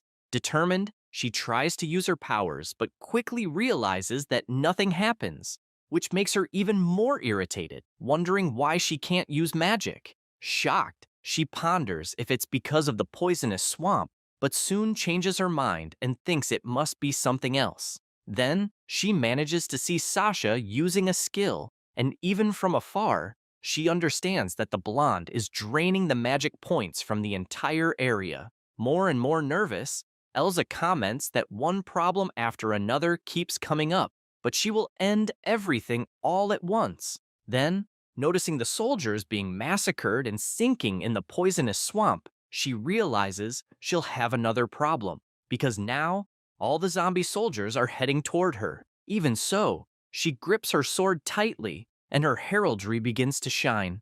Then the MC calls her and says that whenever she's cornered, she always reacts the same way, using the limit cancellation, questioning if that's right. This leaves the redhead completely shocked, wondering how he knows about the ace up her sleeve. In a serious tone, Kai asks why she doesn't try using it, and she, with a smug smile, says fine. Suddenly, one of the soldiers starts screaming, warning that the enemies keep approaching. However, she ignores him and tells him to shut up. Then Elsa activates her ability, saying that Brat will regret provoking her, and the soldiers, watching in shock, beg her to please stop, because everyone there will burn in the marble of hell if she does that. Nevertheless, she ignores them, and, raising her arm, uses the limit cancellation. With that, noises begin to emerge, until suddenly, a powerful shockwave is released, throwing everything and everyone far away. Resisting the enormous pressure,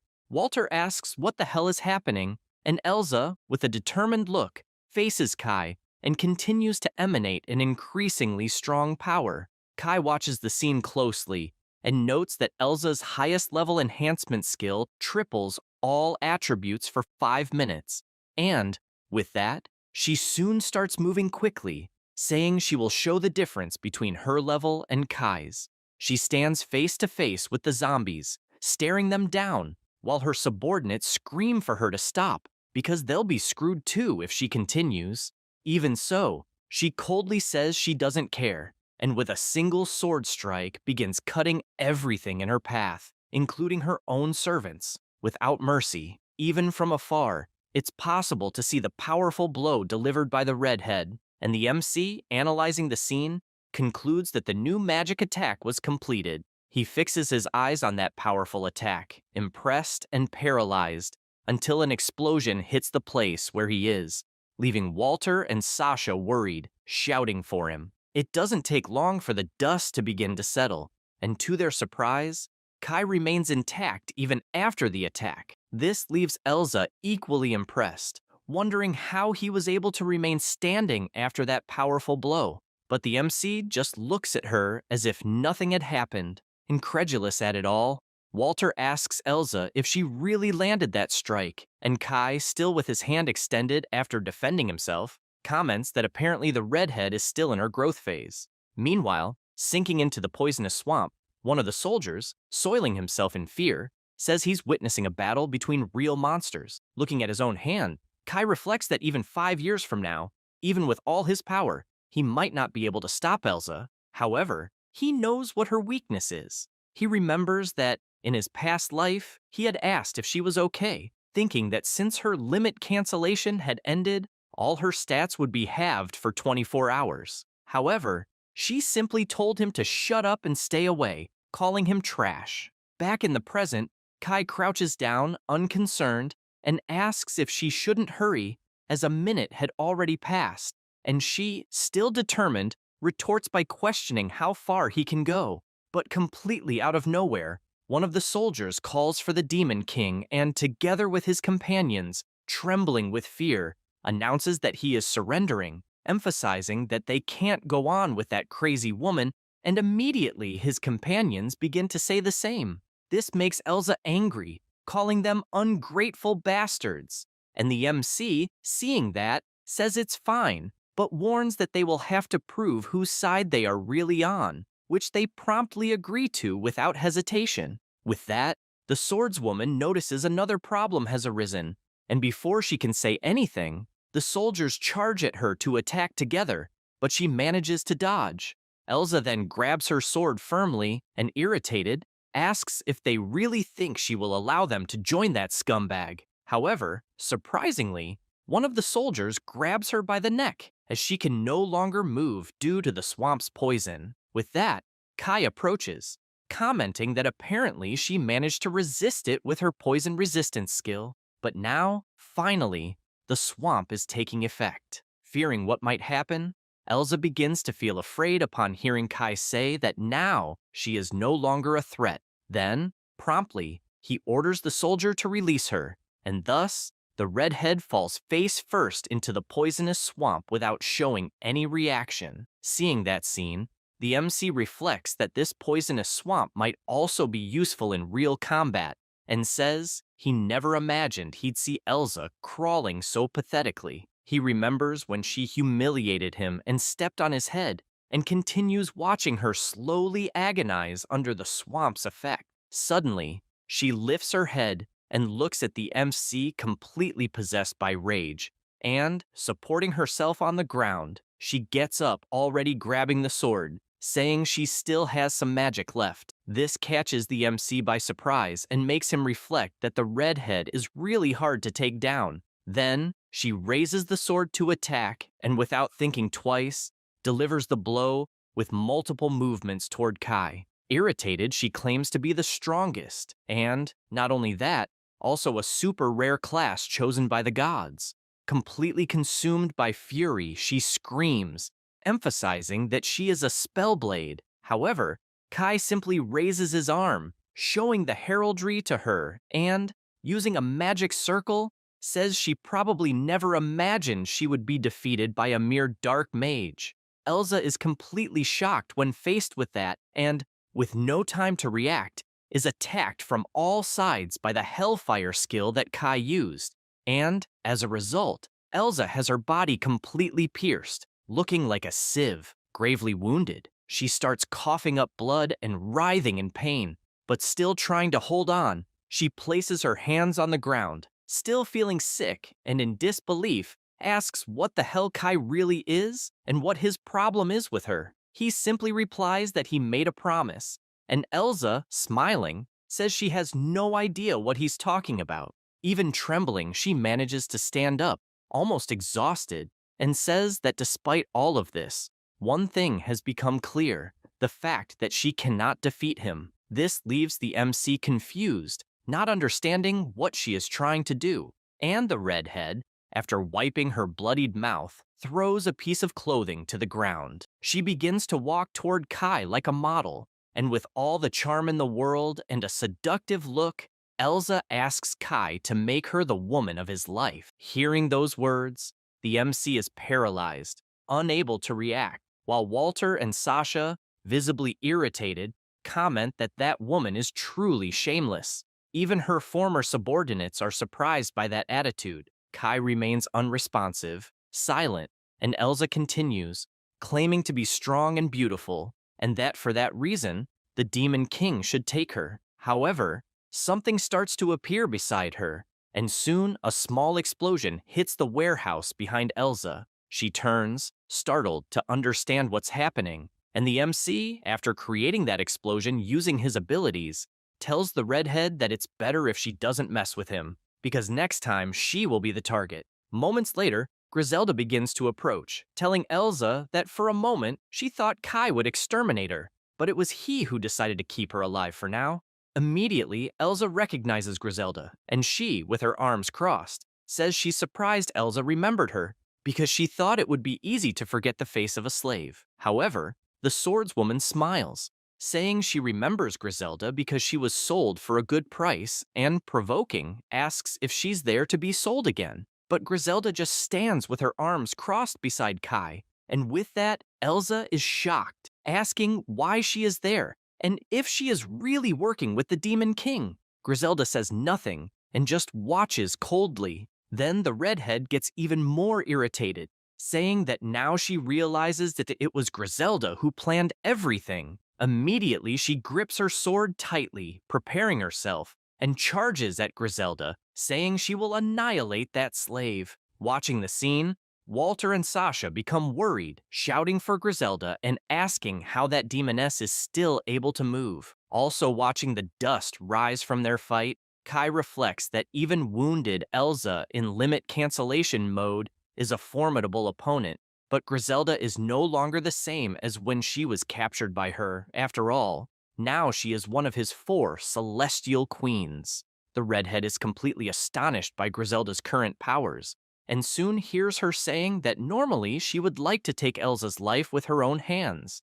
But suddenly, a spell appears at a terrifying speed. It is none other than Griselda, restraining Elsa with her powers, while Elsa, completely bound, asks how that slave got so strong, to which Griselda responds that she merely swore loyalty to Lord Kai. Shocked by this information, Elsa can't understand what it means. Then she begins trying to break free but fails miserably and concludes that her limit cancellation is wearing off. With that, Griselda makes a simple gesture, closing her hand, and the magic she is using begins to strangle the redhead, who can't react and starts to panic. Distressed, she begins to say that she swears loyalty. Then MC tells her that he will give her all the fortune he possesses, asking if she understands.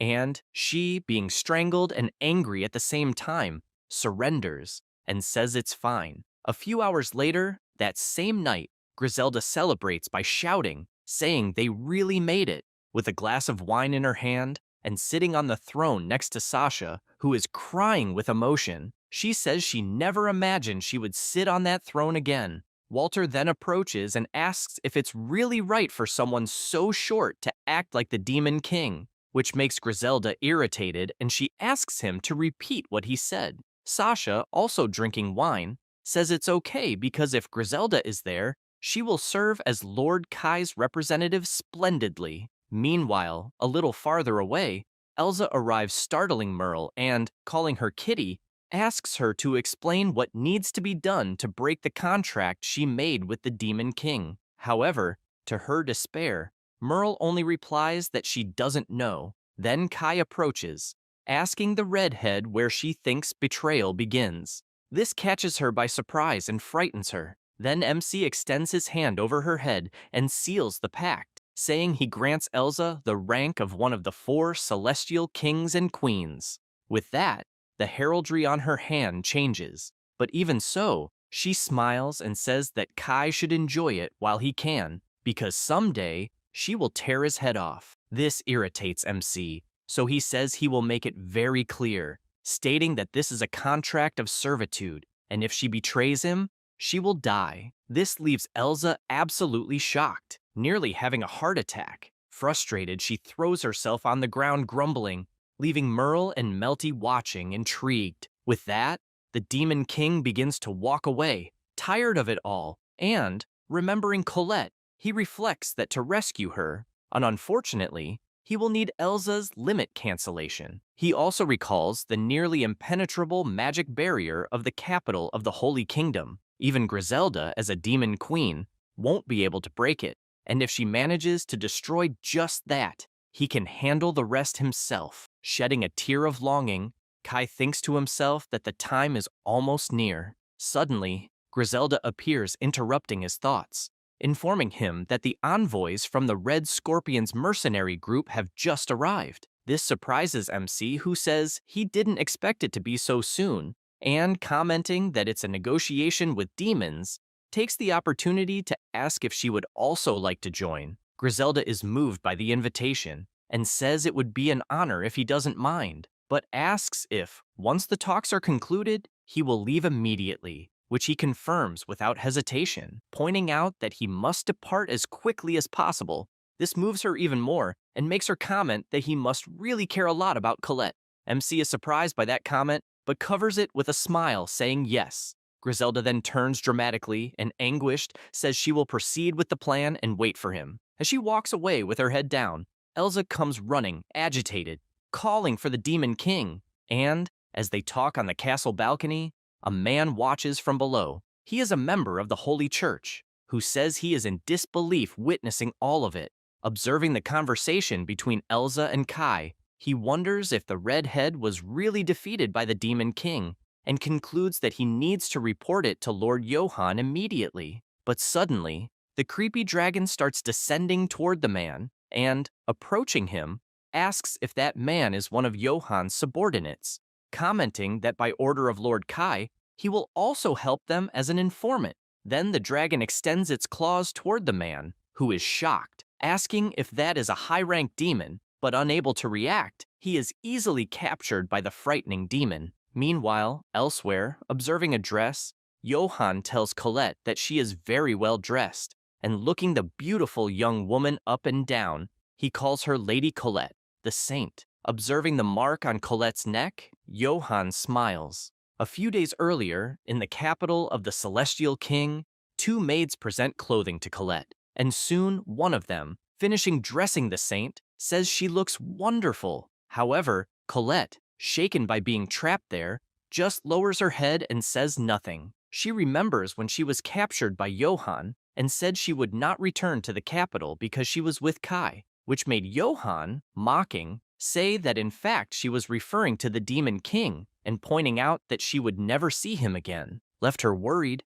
Sometime later, in the capital, on a quiet night, Johann observes the saint attentively, smiling while the maids continue adjusting her clothes, adjusting his glasses, and with that evil smile, Johann says that she is truly beautiful, worthy of a saint, and a perfect match for him. This immediately catches Colette's attention and makes her ask what he means by that. Suddenly, a blonde young woman appears, opening the door and calling for Colette. She approaches the saint and says she was very worried about her because she heard she was kidnapped by the Demon King. Colette is equally surprised to see that young woman and calls her Princess Angelica. Angelica then says that must have been terrifying and asks if the Demon King did anything to her, and Colette responds that it wasn't like that and that she must have misunderstood things. Meanwhile, Johann just observes the interaction, and soon a man appears, asking Colette if she is unharmed. This shocks Colette because that is her father. Promptly, Johann bows, calling the man His Majesty Marquis Valm, and he explains that unfortunately, it seems Colette was brainwashed by the Demon King, and moreover, is now suffering from a curse. This leaves Angelica and Valm shocked and worried, but Colette immediately says that is a lie, emphasizing that Kai would never do that. However, as she says this, the chains of the curse Johann used begin to tighten around the saint, who feels intense pain. Johann, observing the scene, merely smiles faintly while Angelica is shocked, commenting that this is the curse. However, even while suffering, Colette, with a trembling voice, says that Kai is a hero who saved everyone. Immediately, Angelica approaches her and hears her saying Johann's name. Widening her eyes, the princess asks what she is trying to say about Johann, and, absolutely tense, seems to have realized what Colette meant. However, the prophet interrupts, saying that Angelica shouldn't listen to what the saint is saying, as it is the effect of the curse of the Demon King Kai. Even gasping for breath and in pain, Colette does not lower her guard and looks angrily at the prophet, and he says it's better to leave her there for a while until she calms down, asking Angelica to return to her chambers. With a threatening look, he affirms that he will take care of Lady Colette and ensure that she rests. Then the princess says it's okay, though still worried, and as soon as she leaves, Johann approaches Valm, saying that he is witnessing the curse with his own eyes. The Marquis watches his daughter, stunned, and hears her begging, please, for him to listen to what she has to say, reaffirming that Kai is not a villain. Valm begins to get nervous about the whole situation, unsure if he can believe it or not. Then, Johann intervenes, saying that it's unfortunate and commenting that it must be very painful for her. Watching all this, Johann's servants are equally stunned and nervous about the situation. Then the prophet, with a bizarre smile, concludes that it's unfortunate she was deceived, brainwashed, and the worst of all, ran away with the wicked demon king. But she retorts, saying she wasn't deceived, to which he responds that it is impossible to believe that she is mentally well to say such things. While they argue, Marquis Valm observes everything closely and soon hears Colette calling him, saying she swears she wasn't deceived. However, he, incredulous, tells Johann that, as discussed earlier, he would like to proceed with what was agreed upon. This makes the prophet pleased, and with a smile, he thanks Valm. Not understanding what it's about, the saint asks what they are talking about, and Johann, approaching her, explains that they are talking about the marriage between them, leaving the saint even more terrified, sweating cold. Then he says that, as the celestial saint, he is destined to be with Colette, the saint, from the very beginning. Her father also takes advantage of the situation to say that this is the right thing to do. For someone like her, being contaminated, this will be the best thing possible. Colette is outraged by all of this and starts screaming, denying everything that was said and reaffirming that she is with Kai. However, Valm gets angry and asks what she is saying, because Kai Austin fell into darkness and attacked his own father, so it's better for her to regain her senses. Hearing this, the saint only lowers her head in complete silence. Johann then approaches Valm and says he appreciates those words, and also asks to be alone with the saint, which immediately happens.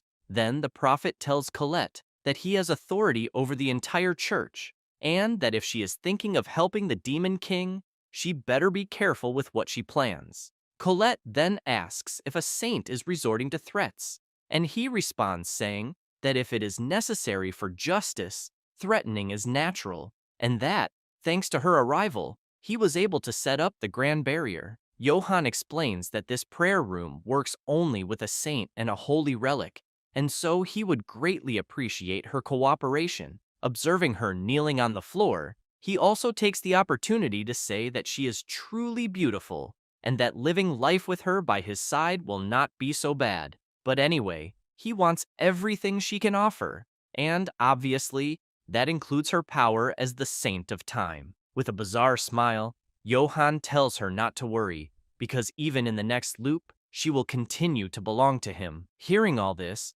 Colette begins to feel oppressed, but thinks that this will definitely not happen.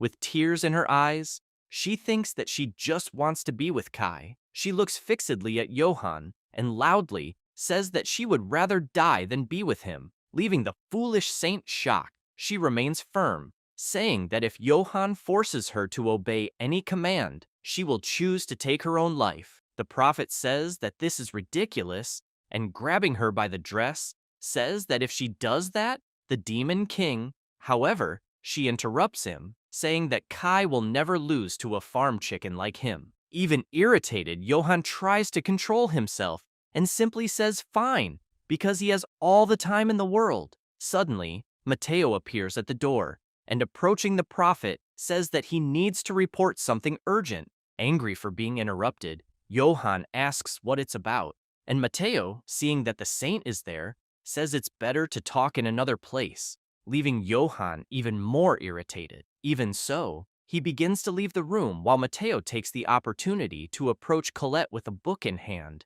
saying that this is a document entrusted to him by one of her personal maids, who asked him to deliver it when she had some time alone. Still shaken, the saint takes the document, and Matteo leaves the room, closing the door and leaving her alone. After a few minutes, still alone in the room, Colette wonders what she should do. Holding the document in her hands, she wonders if Kai even knows that she's trapped there. Blaming herself, she reflects that if she hadn't lowered her guard, even the archdemon wouldn't have died.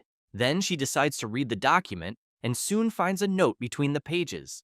Immediately she picks it up, and after smelling the note, she immediately recognizes that it came from Kai. She begins to read the note, which says, I know about your situation through what the archdemon informed me, and I am gathering our allies right now. I apologize for leaving you alone, but I will be there to help soon. Signed, Kai. Colette closes her eyes after reading and, with a hint of hope, says that she will be waiting. Meanwhile, elsewhere, Mateo bows before Johann, who, angry, asks what Mateo is thinking, as the purifiers are from the darkness, and he should refrain from such actions. He asks if this is about the Demon King subjugation mission, and comments that, this time, he just wanted to see how the other side would respond to this. The prophet also says that the enemy is in the second round, and even if they escape, he was expecting it. However, Mateo says no and claims to be the only survivor,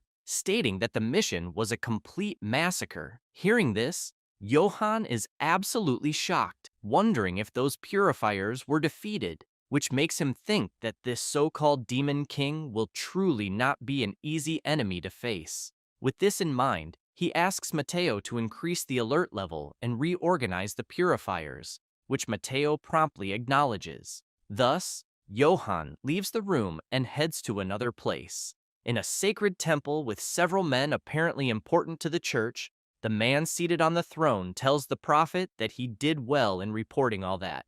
Johann simply lowers his head in respect, and the old man asks for the candidates for the heroes group, including Johann, to be gathered and assigned to the protection of the Holy King's capital. With a serious tone, he affirms that the Demon King will be dealt with by the Holy Church. After hearing the orders, Johann says he will do as commanded and reflects to himself that this will be a colossal battle, definitely the end of the Demon King. Meanwhile, in the Demon King's castle, Mateo enters a room and greets the protagonist, who responds saying he is glad to see him again. Mateo then informs him that he delivered the letter to Colette, and worried the protagonist asks about his beloved.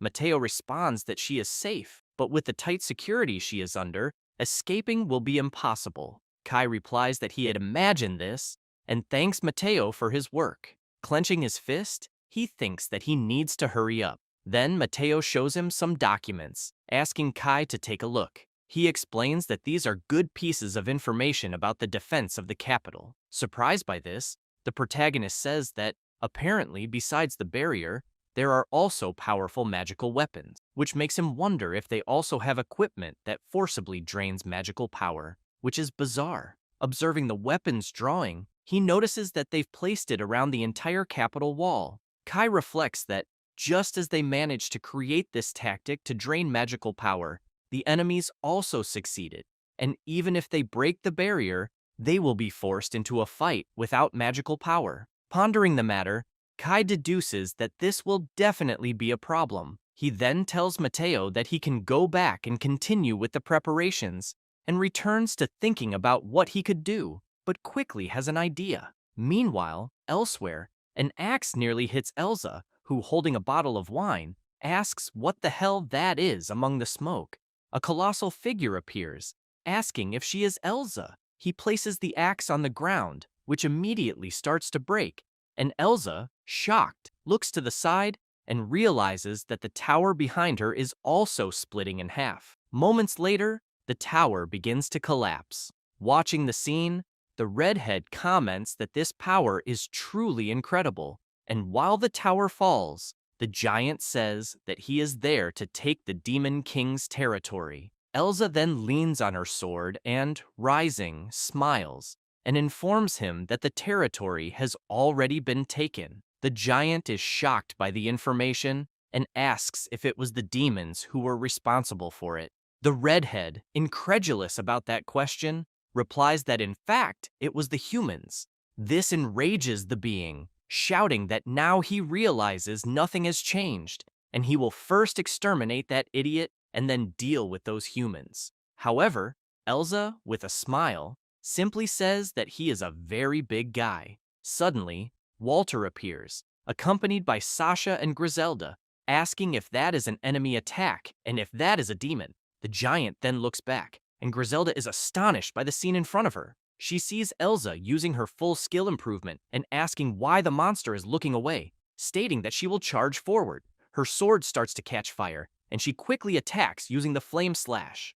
Instantly, the giant tries to react by defending, and Griselda, still shocked, recognizes the being. Meanwhile, Elza's strike is about to hit the opponent, but suddenly both attacks stop before colliding, leaving them both confused about what is happening. Watching his attack being stopped, the giant cannot understand what the hell is going on, until amidst the powers, Kai appears, holding both with little difficulty and a not-so-friendly look. He says that he is here, and upon seeing him, Elza cannot believe it, just like the giant, who is shocked and trembling, asking how that guy managed to stop the attack. Kai then says that he is causing a lot of chaos there and asks who the hell he is. The giant responds by stating that he is Balrog. Immediately, Griselda recognizes him and points at him, smiling, and he, also smiling, says he is glad to see her alive and calls her princess. Watching the scene, everyone is absolutely confused, including the protagonist, who doesn't understand why he called Griselda princess. Balrog then begins to laugh, thanking God that everything is fine. He also comments that she has grown a lot, and while he shows absolute happiness, Elza asks if Griselda really knows that man, commenting that he has a powerful voice. The young demon then approaches and tells Balrog that it has been a long time since they last saw each other, asking where he has been all this time. The big guy then says that he was on a warrior's journey, but when he heard that the Demon King's castle was taken, he decided to return. As he speaks, Kai remembers having heard that name before, until the big guy notices something, and looking at Kai's sword, asks if that is really. Griselda confirms that it is the sword he's thinking of, and introduces the protagonist as Kai-sama. However, Balrog doesn't recognize him and murmurs the protagonist's name. Everyone watches in silence, still stunned, and with that, Griselda says that apparently she will have to explain everything that has happened so far. Sometime later, inside the castle, Kai and Balrog face each other, and the protagonist, observing him closely, reflects on the fact that he is an ogre and remembers that ogres are the strongest race among demons, possessing insane power. He observes Balrog's muscles and veins. However, Walter interrupts him and informs him that the preparations for the operation are almost ready, and Kai responds that he will join them soon. Intrigued by all this, Balrog asks the protagonist what he is planning. Suddenly, Griselda appears, and seeing the big guy angry, she tries to disguise it,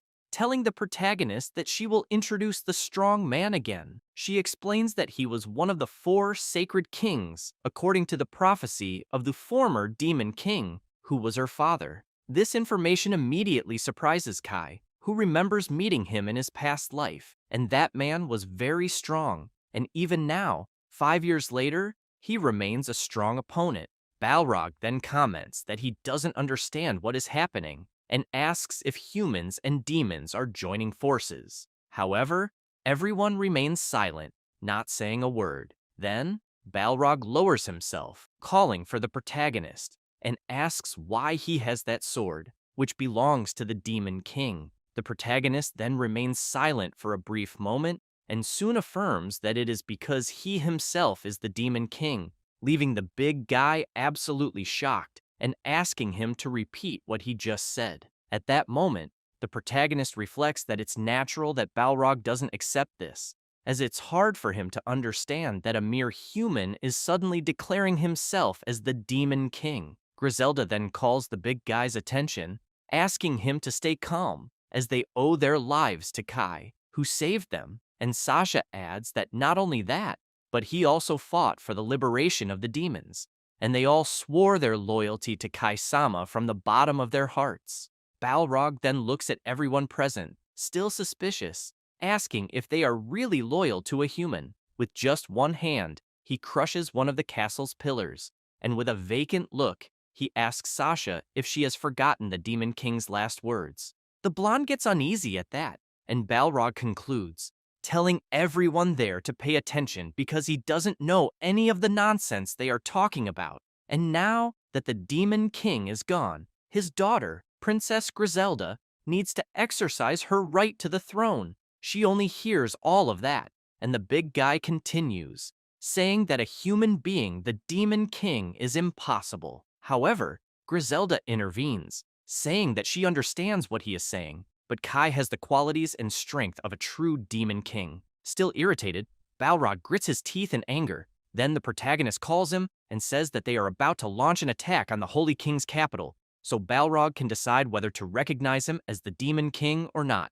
Hearing these words, the big guy is astonished, and lowering himself, he asks if Kai is really serious. He highlights that this place has been resisting demons for centuries, and that's why he is questioning if Kai really believes that a mere human will be capable of such a feat. The protagonist responds that it's not just humans, but humans and demons together. Again, Balrog says that this is ridiculous and nothing but a fantasy. However, Kai, irritated, says that, anyway, this is not the time to be discussing this, and asks Merle to start preparing for the journey ahead. He asks her to inform everyone that they will be leaving the next morning. Suddenly, Balrog grabs his axe, irritated, but when he looks at Griselda, he immediately becomes paralyzed and listens to her asking him not to stand in Kai's way. Still, Balrog remains unwavering and asks why she is allying herself with a human. Griselda then says that he can ask anyone there,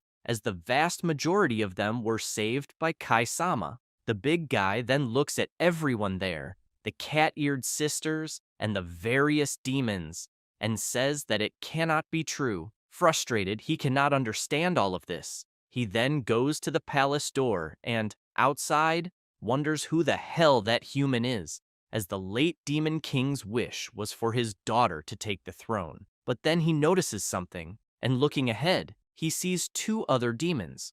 One of them asks if Balrog is running away alone again. Balrog then says that they are late and asks where the others are, and the chubby one answers that the rest are still at the fortress. Moments after saying that, some nearby bushes begin to move, making noise. Realizing this, Balrog says that they have apparently been followed. The two other demons are shocked by these words, and even without looking, Balrog notices that the holy knights are behind the bushes. He comments that there must be about 10 of them there, and asks them to stop hiding immediately. One of them calls the big guy an idiot, and without hesitation, charges at him with his spear to attack. However, Balrog easily dodges the attack. The knight then prepares to attack again, frustrated, but immediately the big guy grabs the knight's spear and breaks it as if it were a child's toy, making the knight nearly wet himself. Incredulous at the scene,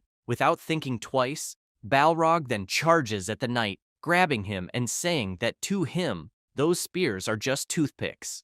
The big guy then crushes the knight cruelly in front of all the other knights, leaving them absolutely terrified and shaking with fear. Balrog warns that he won't leave any of them alive. Sometime later, at the ogre tribe's forward base, a man sitting on the ground tells Balrog that he has already investigated the human named Kai Austin. Excited, the big guy asks what kind of evil deeds his companion discovered that Kai has done, and he, a bit nervous, reports that everyone he asked said that Kai was a noble human acting for the good of the demon tribe. Hearing this, Balrog says that he doubts this is true. However, he begins to question whether a human is really helping the demons, pondering that there might be some kind of scheme behind all of this. He then asks his companion what's going on there, and so the companion continues reporting everything. Sometime later, Balrog goes to another room with a man held hostage and another ogre wearing a mask. He looks at his companion, who gives him a thumbs up. Then Balrog takes the man's hood off and asks if he is ready to speak now. The man says yes, and begins to say that the role of that man is to lure the demon tribe to the Holy King's capital. Pretending to know nothing, Balrog asks which man and what he is talking about. The man continues, saying that he is the son of a captain of the Holy Knights, and that it's impossible that he is an ally of the demons. The ogre is shocked hearing all this, and the man, desperate, screams that Kai is a traitor among humans, as he was one of them, the knights. Immediately, Balrog grabs the man by the head, making him even more terrified, and in the blink of an eye, ends the man's life. Stunned, he says he understands everything and asks the ogres to join him immediately. Sometime later, elsewhere, Griselda informs that with the zombie army of the Holy Knights and the demons that were enslaved in the mines and in the Demon King's castle, they have about 1,000 warriors. She says that the Holy King's capital has many more, maybe even 10 times that number of soldiers. And in addition, they have the powerful magical barrier and weapons. Uncertain, she says that this will be. Suddenly, Kai interrupts her, saying that the difference seems colossal, and because of that, the invasion seems impossible. Confused, Griselda asks what he means by seems to be, and he, with a smile, says it's fine. After all, they are all here, just like he is, and the individual quality of each of them will be the differential. Observing the capital, the protagonist says that they will destroy it all and save Colette. With this, Griselda gets excited and says she is ready for action, but suddenly, one of the demons approaches them, saying to Kai that a messenger from Balrog is here, and that is enough to make the protagonist worried. Moments later, Kai hears the messenger apologizing profusely. Observing the ogre's expression, Kai reflects that this is not the right way to apologize, and the ogre, kneeling, says that Balrog wants to apologize for the previous day and asks Kai to accompany him to the ogre village as they have prepared a feast for him. The protagonist then says that inviting him to apologize is somewhat selfish. Intrigued, he wonders what's behind this sudden change of behavior, since Balrog doesn't seem like the type to change his mind overnight, and with that, he says he will accept the apology, but he is busy at the moment. Hearing this, the ogre takes a deep breath and, standing up angrily, asks if Kai knows what it means to refuse an invitation from the ogre tribe. Thinking to himself, the protagonist reflects that it will be an additional problem if the ogres are enemies, so he has no choice. Observing the situation, Sasha calls out to Kai, who responds saying it's fine. He turns to Walter and asks him to lead everyone forward. He also asks if Sasha and Griselda will accompany him, which they immediately confirm. With that, Kai turns to the ogre and asks if he can guide them to the ogre village. Sometime later, after the journey, they finally arrive at the village. Upon entering, Griselda comments that this is the first time she's been there. Impressed, she remarks that everything there is huge, and so the three of them stand still for a while, waiting for something. Then Kai asks if there is nothing there that resembles a house. The ogre, confused by the question, says that they don't need such things, as they have no enemies to challenge them. Kai, looking discreetly, notices the giant's heavy armor and asks why he wears that armor if there are no enemies. The big guy then stands up and says that, actually, it's a coincidence, as they are returning from a battle. Hearing this, the protagonist remains suspicious, realizing that something is wrong. Moments later, feeling an aura, Sasha, frightened, calls Kai telepathically, and he responds that he understands that something is wrong there. The ogre then asks if the protagonist has more questions, and he, observing, reflects that ogres shouldn't possess magical power and wonders why he is sensing such power there. The big guy then says they must hurry as Balrog is waiting for them. Moments later, they arrive at a grotesquely large cave, and the ogre immediately says they can enter.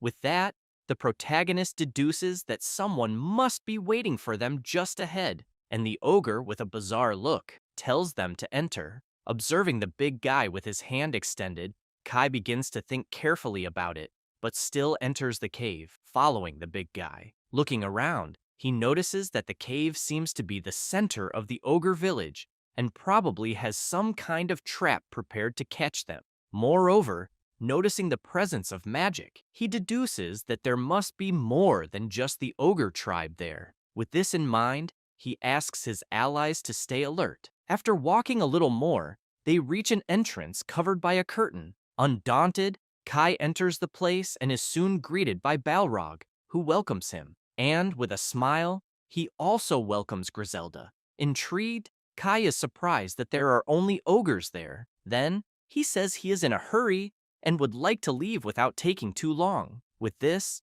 the big guy comments that Kai is being a bit cold. However, he says that it's fine, and they will have another meeting in the future, and Kai can enjoy the feast. Thus, the protagonist sits at the table, accompanied by Sasha and Griselda, who asks if it's okay if she also enjoys herself. With the food set, apparently delicious, Kai remains suspicious, while Griselda, excited, says that it is delicious. Immediately, the two begin to indulge in the dishes, saying that this banquet has several delicacies and that each dish is better than the other, while Kai remains silent, not eating anything. Balrog then says that he is happy they liked it, but asks if Kai isn't going to eat. Looking at Kai with a plate in hand, still without tasting it, the big guy asks what the problem is, to which he responds saying it's nothing. Then, he takes a bit of food on the spoon and slowly puts it in his mouth. Balrog watches the scene intently, not blinking,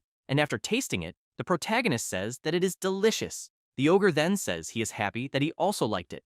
Meanwhile, the other ogres, also observing, exchange glances and smile as if the plan had worked. Suddenly dropping the food, Griselda feels something is wrong, and Sasha, calling out to her worriedly, also feels that something is wrong. But before the two could do anything, both faint under the table. Instinctively, Kai asks what happened to them, and Balrog calmly says that, as expected, she should be the Demon King, and for that, he apologizes to Griselda, emphasizing that this is the will of the late Demon King, and his will is the ogre's will too. He also tells Kai that a human like him cannot fulfill this. Holding Griselda in his arms, the protagonist asks if he poisoned the food, to which he responds, explaining that he only put a light paralyzing potion for them, but for Kai, it was a lethal poison. Almost without reaction, Kai asks why. The big guy then bangs his axe on the ground, saying that he doesn't intend to be cruel, but he knows that Kai is trying to massacre the demon tribe, and he needs to stop that foolish plan. Surprised, the protagonist asks who told him that, and Balrog replies that it was one of Kai's allies, and he also takes the opportunity to ask why he is so calm. Really calm? The protagonist just smiles and tells his companions that everything is already over. Immediately they get up, saying that it was quite a performance. Seeing this, Balrog's two subordinates are incredulous, asking if they pretended to be poisoned. Kai then says that dealing with poisons is the specialty of a black mage. Moments earlier, looking discreetly at Griselda, he had used a detoxifying magic hidden. Stunned by all of this, Balrog asks if they already knew about the plan, which Griselda confirms. And, after reminding them of everything they had planned, she says that she is surprised they thought it would work, as it was a very obvious trap. Hearing this, Balrog looks at his subordinate, almost killing him with just a look. Then, Griselda says that just by the way he spoke earlier, it was clear that something was being plotted. Suddenly, the big guy starts shouting, furious, and with the axe in hand, says that if the poison didn't work, he will face Kai mano a mano. Overcome with anger, he says that he will make the protagonist understand what he is trying to say by pounding him.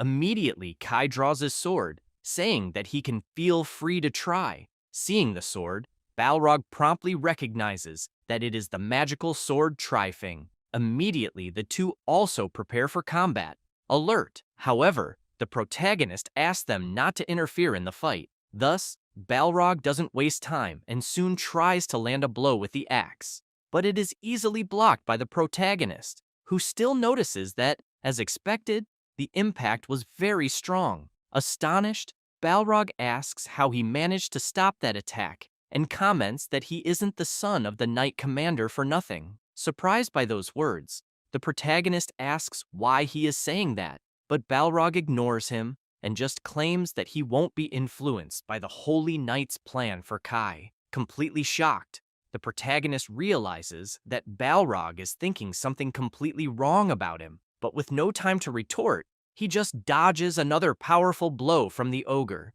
who, impressed, asks how he is managing to dodge like that. However, Kai also doesn't waste time and uses the ability to walk in shadows, and with that, he begins to move quickly. Balrog is impressed with that ability, and Kai, after noticing this, immediately uses a magic circle above the ogre's head, catching him by surprise. He then extends his hand in the center of the circle and begins to use Black Thunder magic, leaving the ogre without any reaction. Moments later, Balrog becomes completely unconscious, his body smoking from all sides. Taking advantage of the moment, Kai returns to the ground while his opponent suffers the consequences of the ability that was used. Watching the fight, Sasha and Griselda are impressed by everything that has happened, while Balrog's subordinates grow worried, calling out to him. Kai then says that this should be enough, and the big guy, after regaining consciousness, can barely speak. Suddenly, the protagonist notices something strange, and moments later, the big guy's body begins to be pierced from the inside out, emitting lightning in all directions. As a result, the other ogres there are decimated by the powerful lightning, which pierces them easily. However, the protagonist reacts quickly, using the wall of darkness to protect himself and also shield the girls. Impressed, he asks what the hell that is. Meanwhile, Balrog's subordinates continue being massacred by the lightning, and they wonder where it came from. Seeing this, the big guy worries about his allies.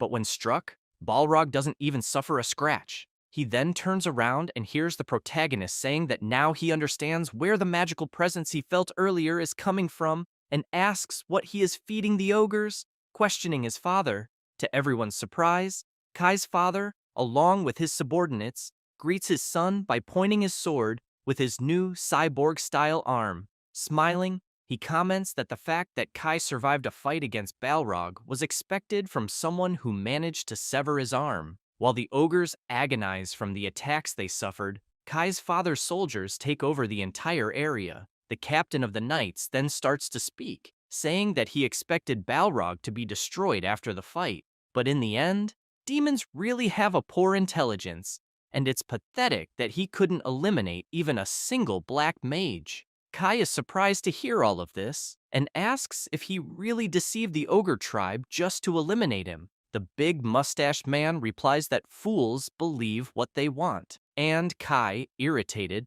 asks if he is also planning to massacre the ogres. He looks at Balrog, completely out of control, and says, "For sure." The protagonist says that he understands, and simultaneously, Balrog and the protagonist start shouting, saying they will never forgive that damned old man. Quickly, Kai charges at him with his sword, while his father calls him a fool and asks if the young man really thinks he's there unprepared. He then opens a container and drinks a kind of green potion. Observing the scene, the protagonist is intrigued, asking what that is. And soon the old man, feeling the potion taking effect, says that it's a secret elixir that guarantees power equivalent to that of a hero. And, while his body starts to transform, becoming more muscular than Ronnie Coleman, he concludes by saying that it was Johann who gave him that. The protagonist can't believe it and is completely paralyzed in shock. Facing his father, who has transformed into a muscular monster, Kai wonders if he really has the power of a hero. Still shocked, he reflects that he thought it was impossible for a potion to do that. Suddenly, Griselda says to the protagonist that the ogre tribe can't fight after the last attacks they suffered. Then, she says that Sasha and she will take care of the Holy Knights. Suddenly, Balrog leaps to attack Kai's father, and while still in the air, grits his teeth in hatred for the old man. Kai watches the scene, as does the old man, who prepares for the fight. And with the strike, Balrog destroys everything in front of him, throwing rocks in all directions. The ogre messenger then tells the other ogres to run from there, as in their current state, they will just be a burden to Balrog. The Holy Knights also begin to act, using the holy barrier to protect themselves from the flying debris. One of the men says that, for now, they should protect themselves with the barriers and then exterminate the weakened ogres. But observing everything, he wonders why Kai allied himself with the demon tribe. Meanwhile, in the fight, Kai defends himself using a magical shield, while Griselda approaches the soldiers protected by the barrier, and one of the men, upon seeing her, almost soils himself, as the princess used the blood lance to break the barrier and, moreover, also managed to annihilate the men who were protecting themselves. Manipulating her powers, she comments that the cave will collapse soon, so it's better for Sasha to evacuate the ogre tribe quickly. Meanwhile, Sasha uses martial arts to also avoid being hit by the debris, but informs that she understands her friend's request. At the same time, Kai's father charges at Balrog. Overcome by the mutation, he comments that the rocks there will turn to sand, and this is the power of a hero he always dreamed of having. However, Balrog manages to defend the attack skillfully and tells the old man to stop talking nonsense. Nevertheless, feeling the pressure from the big mustached man, he wonders what kind of colossal power that is. The old man, attempting to penetrate the ogre's defense, asks him what the problem is and if his face is contracting. Taking advantage of the moment, he manages to land a sword strike, piercing and severely wounding Balrog, who immediately starts feeling excruciating pain. However, as the old man drives the sword into the big guy's chest, the protagonist appears, flying using the blood bond ability. He uses the bond with Balrog, who quickly realizes Kai is helping him. However, the protagonist's father manages to dodge the magic, moving slightly to the side. Irritated, he asks if Kai really thought he would be hit by that, calling him a tired black mage, and says that he will exterminate him too. Even wounded, Balrog thinks of something to counterattack, and before the cyborg can strike, he starts running at an absurd speed. Still, the old man attacks with a sword, commenting that Kai is a fool for challenging his own father, being from such a useless class. He continues attacking, moving the sword quickly and saying that this was absurd. Kai, while dodging the attacks, comments that it really is absurd. Moving at insane speed, he hears the old man say that his technique and power are first class, and it's a pity that Kai and Ares couldn't become a hero. Ignoring all of this, the protagonist manages to get close to his father while dodging, and this surprises the big mustached man. He then says that he will see the hero now. The old man, in shock, realizes he's in trouble. However, with no time to react, he is affected by the shadow wall and with the blood bond, leaving him with no escape route. Kai then gestures with his fingers, making shadow arms appear, and without hesitation, he completely restrains his father using powerful magic. Immediately, the old man starts screaming and coughing up blood, suffering from pain. Watching it all, Balrog remains silent, with a serious expression. Then the protagonist tells his father that apparently he was also deceived, so he will clarify that this isn't a secret elixir, but rather a battle booster, where the user dies in a few minutes. The old man becomes even more terrified hearing these words, and tears begin to flow. And Kai, staying calm, continues saying that the old man was just a disposable pawn for Johann, and he truly regrets that this happened. Desperate, the old man feels the agony of knowing that the end is seconds away and can do nothing, until he finally collapses to the ground, his body collapsing from the inside out. Moments later, his body explodes, spraying ketchup everywhere. Kai, upset, just stands there, annoyed that he couldn't prevent this. Suddenly, Griselda approaches him, asking if he's okay, and he, smiling, says that she doesn't need to worry about him. Looking at the ogres around, he reflects that at the beginning, Johann used Ares to try to eliminate him, and now he set up this failed trap. Noticing his deceased father's mechanical arm on the ground, he thinks to himself that all of this is his fault. Observing that war-torn scene, Griselda becomes scared and asks Kai why his father exploded out of nowhere, and he responds by explaining that Johann made a level booster that can make a person stronger, but the side effect is that death occurs in a few minutes. Balrog then approaches the protagonist, carrying two other severely wounded ogres, and asks him if his father was the captain of the Holy Knights. Kai confirms that yes, but says that since he came here to eliminate him, he doesn't care about that. Balrog then takes a deep breath and tells Kai that they should cancel the meeting for now, as everyone there is injured, but tells Kai to wait a moment. Immediately, he begins to use healing magic on the wounded ogres, and says that with this, they should be fine. It doesn't take long, and the ogres who were injured start to rise, confused as to why they are no longer hurt all of a sudden. Also being healed, Balrog is impressed and admires Kai's gesture. The ogres immediately begin to thank the protagonist, taking his hand and greeting him. Then, Balrog calls out to the protagonist, who turns and says that he tried to kill Kai, yet he helped him, and moreover, he must have mercy on the ogre tribe and wants to know why. The protagonist stares at him and, in a serious tone, says that saving his tribe was a promise he made to Griselda. Balrog listens attentively and smiles, saying that now he understands why the princess cares so much about Kai. He also says that he will leave the princess with him for now, so Kai should protect her well. The protagonist nods, replying that he will, and Griselda asks Balrog if he will not accompany them, as it would be important for them to be together from now on. However, the big guy says that he cannot go, as his lord is alone. Hearing this, Kai is intrigued and asks Balrog if they will be able to meet again after he attacks and conquers the sacred capital. The ogre is surprised by the question, and before he can answer, Kai concludes by telling him not to worry, as he, Kai Austin, as the Demon King, will take care of the demon tribe, and that is a promise.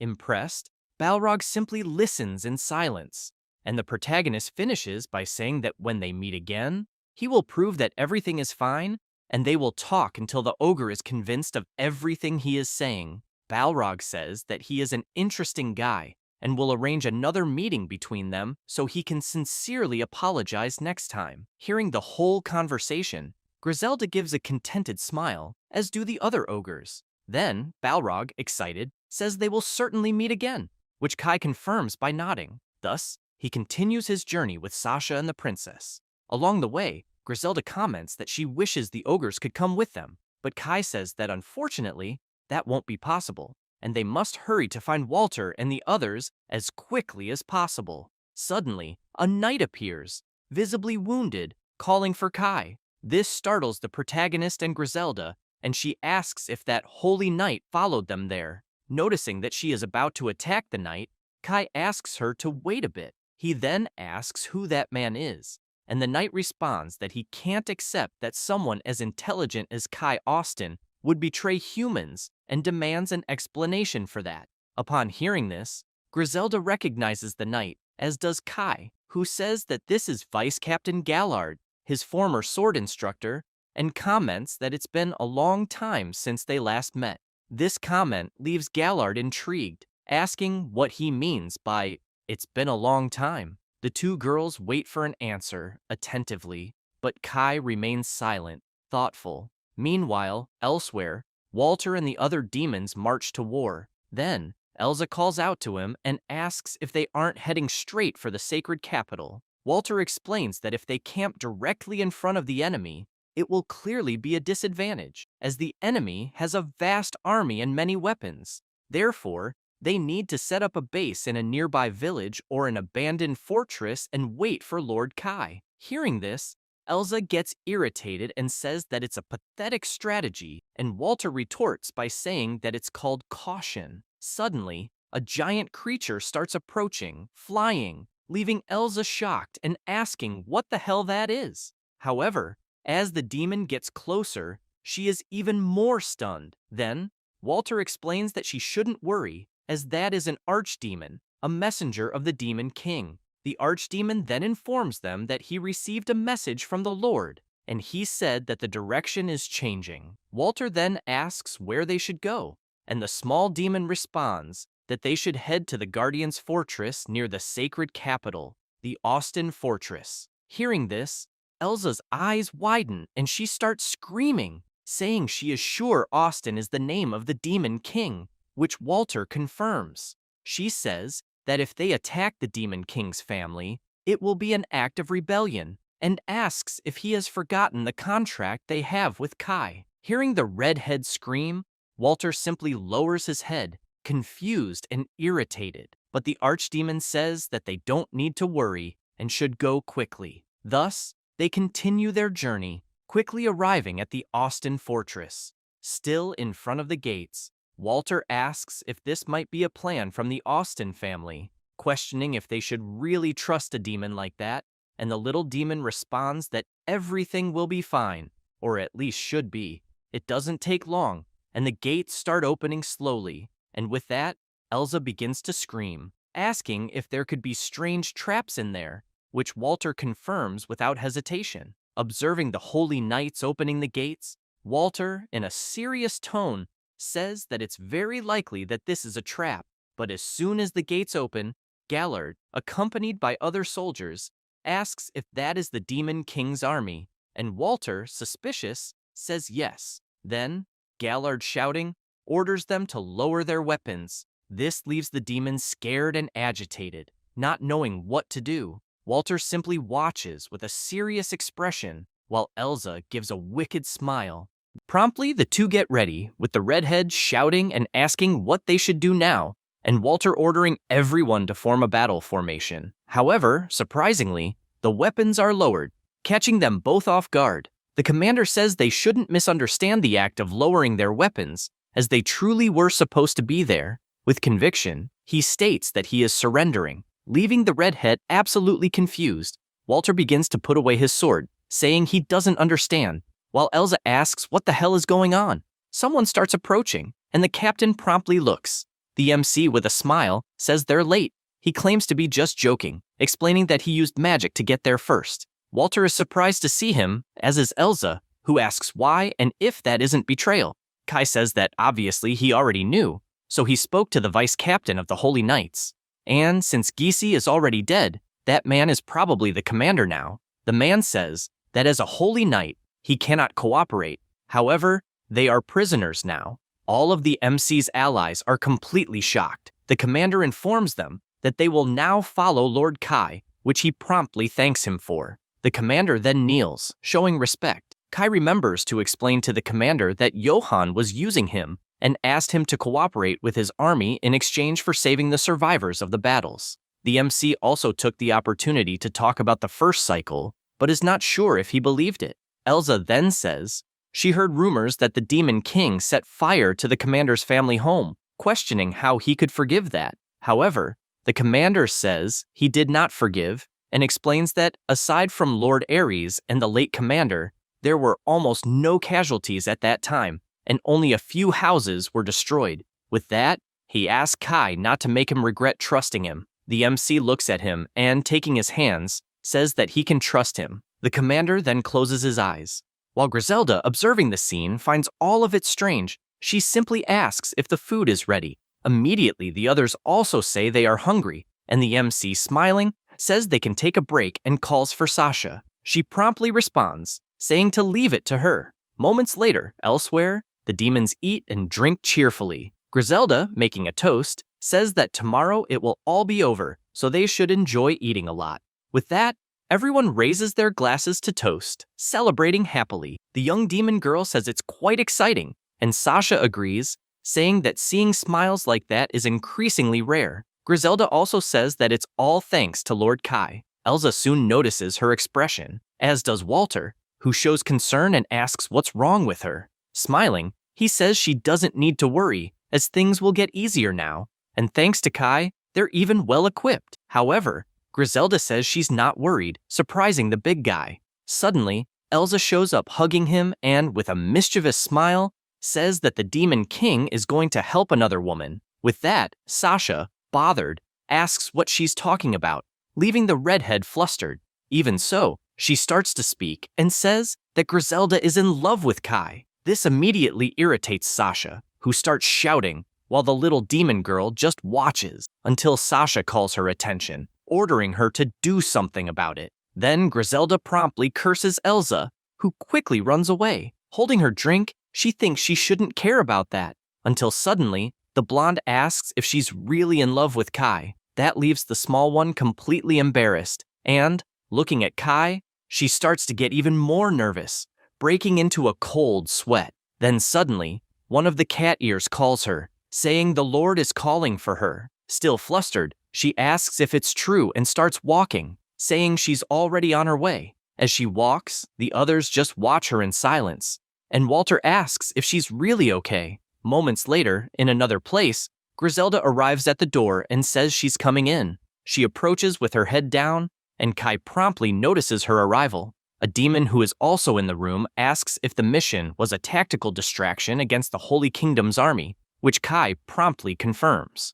Surprised, Zelda asks who that is over there, and the MC introduces him as Gale. Gale takes the opportunity to introduce himself as the leader of the Red Scorpion mercenaries. Griselda says she understands and asks if he is a... However, the big guy doesn't let her finish the sentence and simply confirms that he is. Kai then says they'll now talk about the plan. He reflects that those guys are a group of humans and demons, and he heard they accept any job as long as they're well paid. However, Gale says they don't need to talk about the plan, leaving Kai surprised. He states that he'll use the connections he has with the Paldea Empire and that he already understood almost everything Kai is aiming for. He says that if the Paldea Empire, an enemy nation, has troops on the borders of the Holy Kingdom, the capital will have no choice but to send the army there. Then they, the mercenaries, will pretend to be Paldea troops, and with that, they'll be able to draw the attention away from the Holy Kingdom's capital.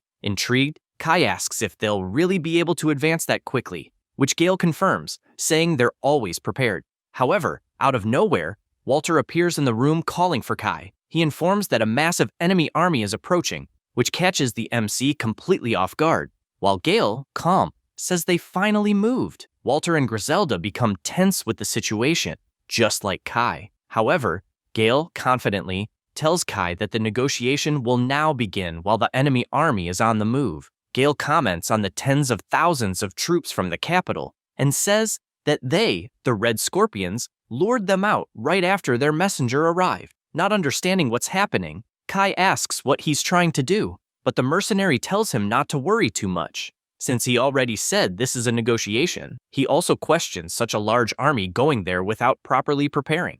Gale asks if they'd really go toward the Paldea Empire's border for a war that doesn't even exist. With that, he explains that they are the ones who can change the course of the battle, asking what Kai prefers. After hearing all that, Kai, irritated, asks if that's a threat, to which Gale responds by saying that those who hire his services are always in a weaker position, and he'll use that to gain a slight advantage. Reflecting on the situation, the MC thinks Gale is really clever, since he managed to execute the bait plan successfully and took them down, so he has good skills. However, he wonders what Gale will ask for now. The big guy then raises his fingers and asks what Kai thinks about paying 30 million in gold. That makes Griselda furious, saying that not even selling that mansion would get them that amount. And Gale, smiling, asks what's more important, life or money. Also irritated, Walter says that if such a large army surrounds that place, they'll be wiped out in an instant. However, Griselda insists, saying they can't afford 30 million. Paying attention to the conversation, Kai smiles, while Gale tells him to act carefully, as he probably won't have much time to think. Then, suddenly, Kai raises his index finger, leaving Gale surprised.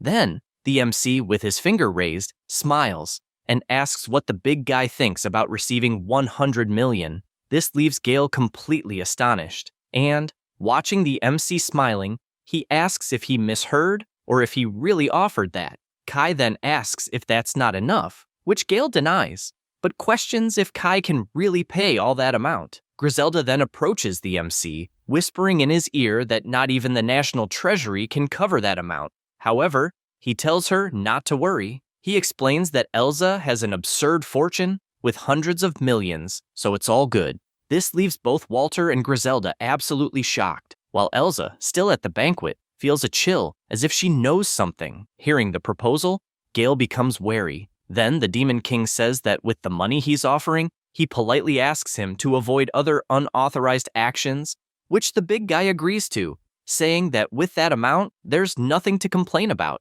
However, he says he has one more question and asks about that war, because he heard it's because of a woman and wants to know if that's true. Both Griselda and Walter feel awkward hearing that. However, Kai doesn't hesitate and immediately confirms, leaving the young demon somewhat uncomfortable. Gale is surprised to hear that and suddenly starts laughing. He hugs the MC, saying that's amazing, and extending his hand, says he trusts him more than those people from the Holy Kingdom. who are a bunch of greedy bastards.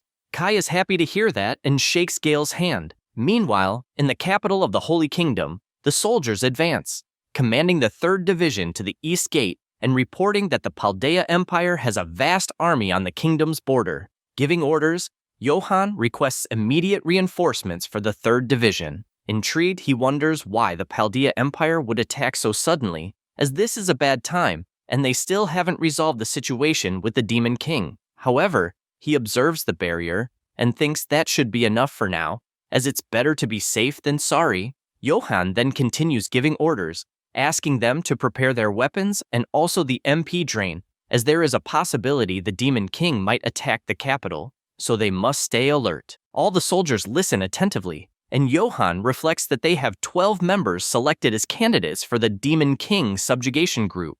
In addition, they also have the secret weapon, the level booster. Adjusting his glasses, the prophet thinks that there really are no problems for now. However, suddenly, one of the soldiers starts shouting, catching Johann's attention, who immediately sees his men throwing Ares to the ground, tied up. Irritated, Ares starts swearing, and the prophet asks who the hell that guy is. The soldier then explains that the man claims to be the hero named Ares, who was captured the day before, and would like to know how to deal with him. Johann says that self-proclaiming oneself a hero is quite bold, but soon realizes that his name is Ares, and remembers that he must be from the Austin family. He then observes Ares and, sweating nervously, asks him to show the heraldry he possesses. Johann recalls the prophecy that a hero should emerge from the Austin family. However, the young man, irritated, says Johann is acting like he's God and asks who he thinks he is. Johann just watches him, irritated, and promptly a guard appears, roughly holding Ares. The man knocks the young man to the ground, ordering him to stay quiet there. But at that moment, Johann realizes something. He is shocked because he can see that the young man truly possesses the heraldry of light. This leaves him perplexed, reflecting that he was so focused on the Saint of Time that he let it go unnoticed. And if Kai Austin is not of the hero class, his brother definitely is the hero. Johann remembers that with his special saint ability, prophecy, he can receive information from the future every 72 hours. And, even though it's a bit vague, he recalls reading that the capital will be invaded by an army and that the written events will certainly happen. Regarding Ares, when compared with the prophecy he read, he is undoubtedly the hero. Meanwhile, the arrogant young man on the ground yells, telling Johann to stop the nonsense and claiming to be the best in the world, so Johann should untie him and bow before him. The soldiers become irritated hearing that, and one of them again orders Ares to be quiet while the prophet says he will begin the interrogation. He asks for Ares to be taken to the military. This makes Ares furious, saying that he already saw the heraldry and affirming that Johann will regret this. However, the prophet ignores him and tells them to hurry. Suddenly, another group begins to arrive, and a young man tells the prophet that he brought the candidates for the heroes group. The one with the mustache, stepping forward, says that if the capital is attacked, he will fight as well. One of the men with him simply watches everything discreetly, and the young man states that all 12 candidates are elite warriors, well tested. Everyone there looks annoyed, and the soldier continues saying that they have combat power comparable to Elsa, and that they are of extreme value against the Demon King. Adjusting his glasses, Johann says those men can be called the Heroes Subjugation Group, and that he is counting on them. The knight then kneels and questions whether, during that emergency, the sacred artifact of the Great Barrier might be poorly protected. Johann immediately agrees with Matteo and says he entrusts him with that task, asking him to reinforce the artifact's guards, which he promptly confirms.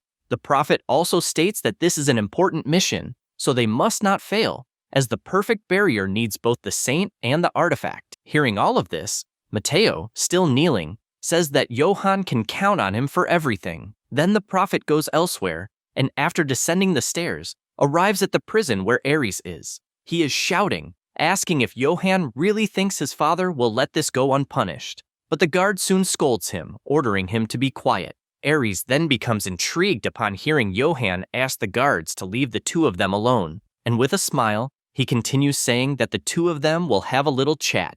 This makes Ares nervous, telling Johann to say what the hell he wants. Johann calmly asks if it's true that he is one of the sons of the Austin family, which he confirms, stressing that behind him stands the strongest of the commanders of the Holy Knights. However, the prophet simply informs him that his father, Gisi, is already 6 feet under, leaving Ares absolutely shocked. Trembling, he says that's a lie, but Johann confirms, explaining that the Holy Knights verified and reported it. He also says he is very sorry for it, but informs him that, in fact, Gisi was killed by his own son.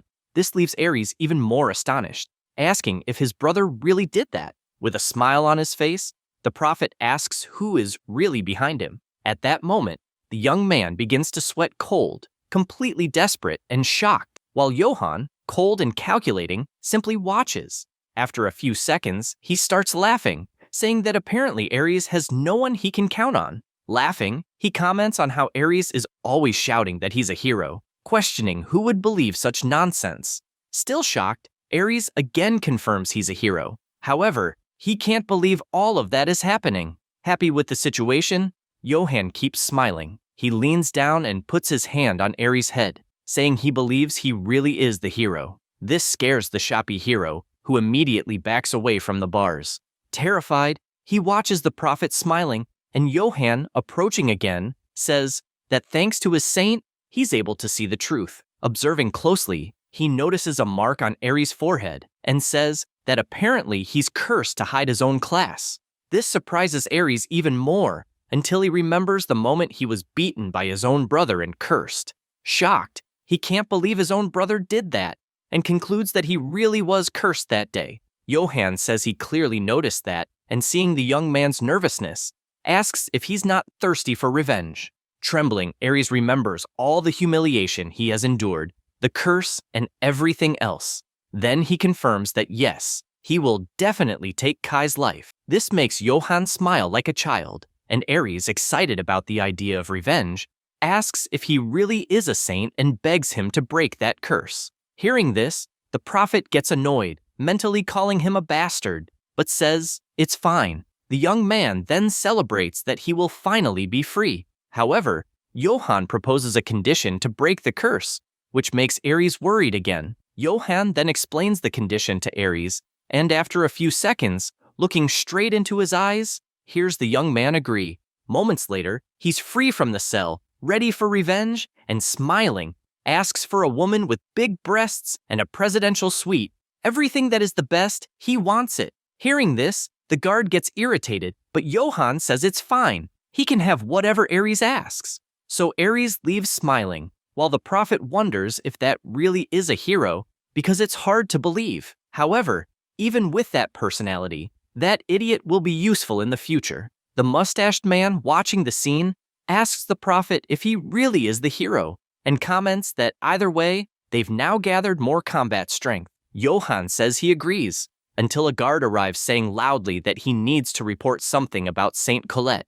Immediately, he asks the knight to speak more quietly. However, Ares, even a bit far from there, turns and asks if Colette is really there too. Sometime later, the guards at the outposts comment that orders were given to reinforce all positions and for everyone to stay alert, and one of them, laughing, asks who would be the fool to attack the holy capital's defenses. Meanwhile, atop the trees, Kai observes everything, determined to carry out his plan. He then jumps from the tree and moves forward. Moments later, while all troops are moving, Sasha informs Griselda that she received an urgent message that the capital's forces are mobilizing to intercept the Empire's forces. However, Griselda says it's fine and that they shouldn't struggle to deal with that. With a smile, she says it's all thanks to Elsa, which catches the redhead's attention, who asks what she's talking about. Griselda, remembering that the MC paid Gale with the redhead's treasures, tries to cover up, saying she didn't mean anything, leaving Elsa even more confused. Walter then stops his horse and calls everyone's attention, warning that behind that forest it will be dangerous, as there are 5 well-fortified outposts protecting the Holy Capital. However, he emphasizes that the Demon King has already prepared the entire strategy, and for now, they must remain positioned. One of the demons, confused, asks what he means, and another, equally confused, asks where the Demon King is at the moment. Meanwhile, further ahead, Kai advances using his absolute powers to completely dominate the Holy Knights, who can do nothing. One of the guards on top of the tower starts shouting that there is an intruder there. In disbelief, he notices that Kai is using magic without even casting, and looking around, he is astonished by all the magical energy, asking if that is the Demon King. He observes the MC even more attentively and notices that he is interacting with magical system screens, which leaves him even more shocked. With that, he says the Demon King hasn't noticed them yet and orders the archers to shoot immediately. Promptly, all the archers fire their arrows, which go straight toward the MC. However, to everyone's surprise, all the arrows break upon colliding with Kai's magic, who continues interacting with the system calmly. Watching the scene, the guard is in shock, wondering if he really shattered the arrows without even looking back, while Kai, seeing the arrows breaking and using auto-casting, realizes it is working. He thinks he managed to save his troops from casualties and that he can take that outpost alone, and by doing so, he can gain a massive amount of EP.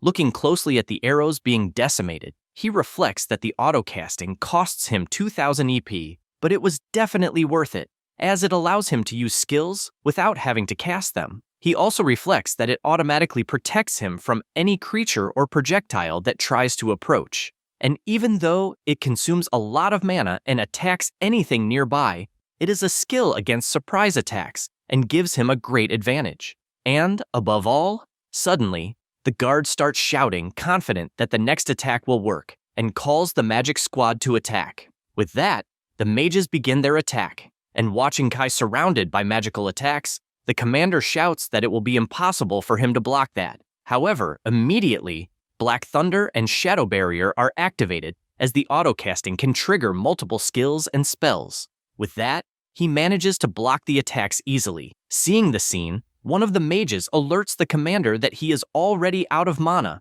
which makes him irritated, questioning how it ran out so quickly. Realizing that, Kai uses MP Drain, and that leaves the knight even more incredulous, wondering how he can use so many high-level spells in a row, seeming to have infinite mana. Meanwhile, on the ground, Kai advances relentlessly, using his spells, and with that, the commander realizes that he is draining mana from the enemies and using automatic spells to annihilate them, which makes the Demon King an unstoppable advance machine. This makes the commander even more desperate and unable to react. He, like everyone there, is easily defeated by the MC. Determined, Kai continues advancing and disables the auto-casting, as apparently there are no more enemies at that outpost, until suddenly the system congratulates him, catching him by surprise. The system informs that he annihilated the Holy Knights of the first outpost, and therefore earned 500 EP. This makes Kai satisfied, thinking that everything is going well, and that he will invest those points in slash enhancement. Flying above him, a demon comments that Kai is a true warrior of immeasurable worth, and the one who said that is actually the archdemon, who surprises the MC by approaching, making him comment that he could have reported everything through telepathy. However, the little demon says he's actually there as his bodyguard, though apparently it wasn't necessary, and that makes the MC ask what he wants. The archdemon gets a bit upset, but says he received important information and, after a few moments, informs that, to everyone's shock, Johann got engaged to Colette. This leaves Kai absolutely stunned and, losing control, he begins to release a terrifying aura. The little demon then calls Kai's attention, and he soon starts to calm down. With his head down, he says he understood and asks the archdemon to inform everyone that they will take the holy capital before the moon sets. The little demon says he understood and will go immediately. Meanwhile, nearby, the archdemon soon reaches the rest of the troops, approaching Walter and Elsa, who are looking ahead, shocked. Observing the war-torn scene before them, they wonder what happened there,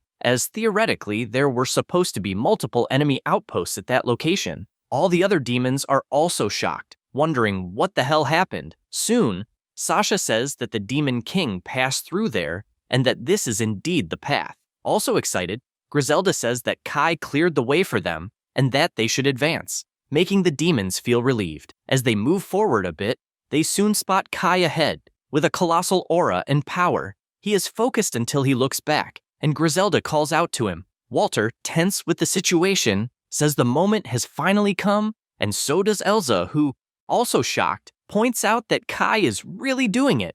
All the troops look at the MC, who in a serious tone tells them to take their positions. He states that there will be no casualties among the troops. He closes his eyes for a moment, and soon everyone begins to advance, determined to fulfill the mission. Meanwhile, inside the capital, at the West Gate, everyone is on alert, but one of the guards starts complaining, saying that the fog appeared out of nowhere, which another agrees with, stating it must be some enemy magic. Soon, they begin to see a radiant figure in the middle of all the fog, and it is none other than the MC, who advances with a dark gaze. The guards begin to get nervous, fearing what is about to happen, while Kai, focused, stares at them coldly. But suddenly, one of the knights notices and shouts, informing that he is the Demon King. This makes everyone get ready, saying that he really arrived and that they must annihilate him. They command to attack with magic and defend with shields.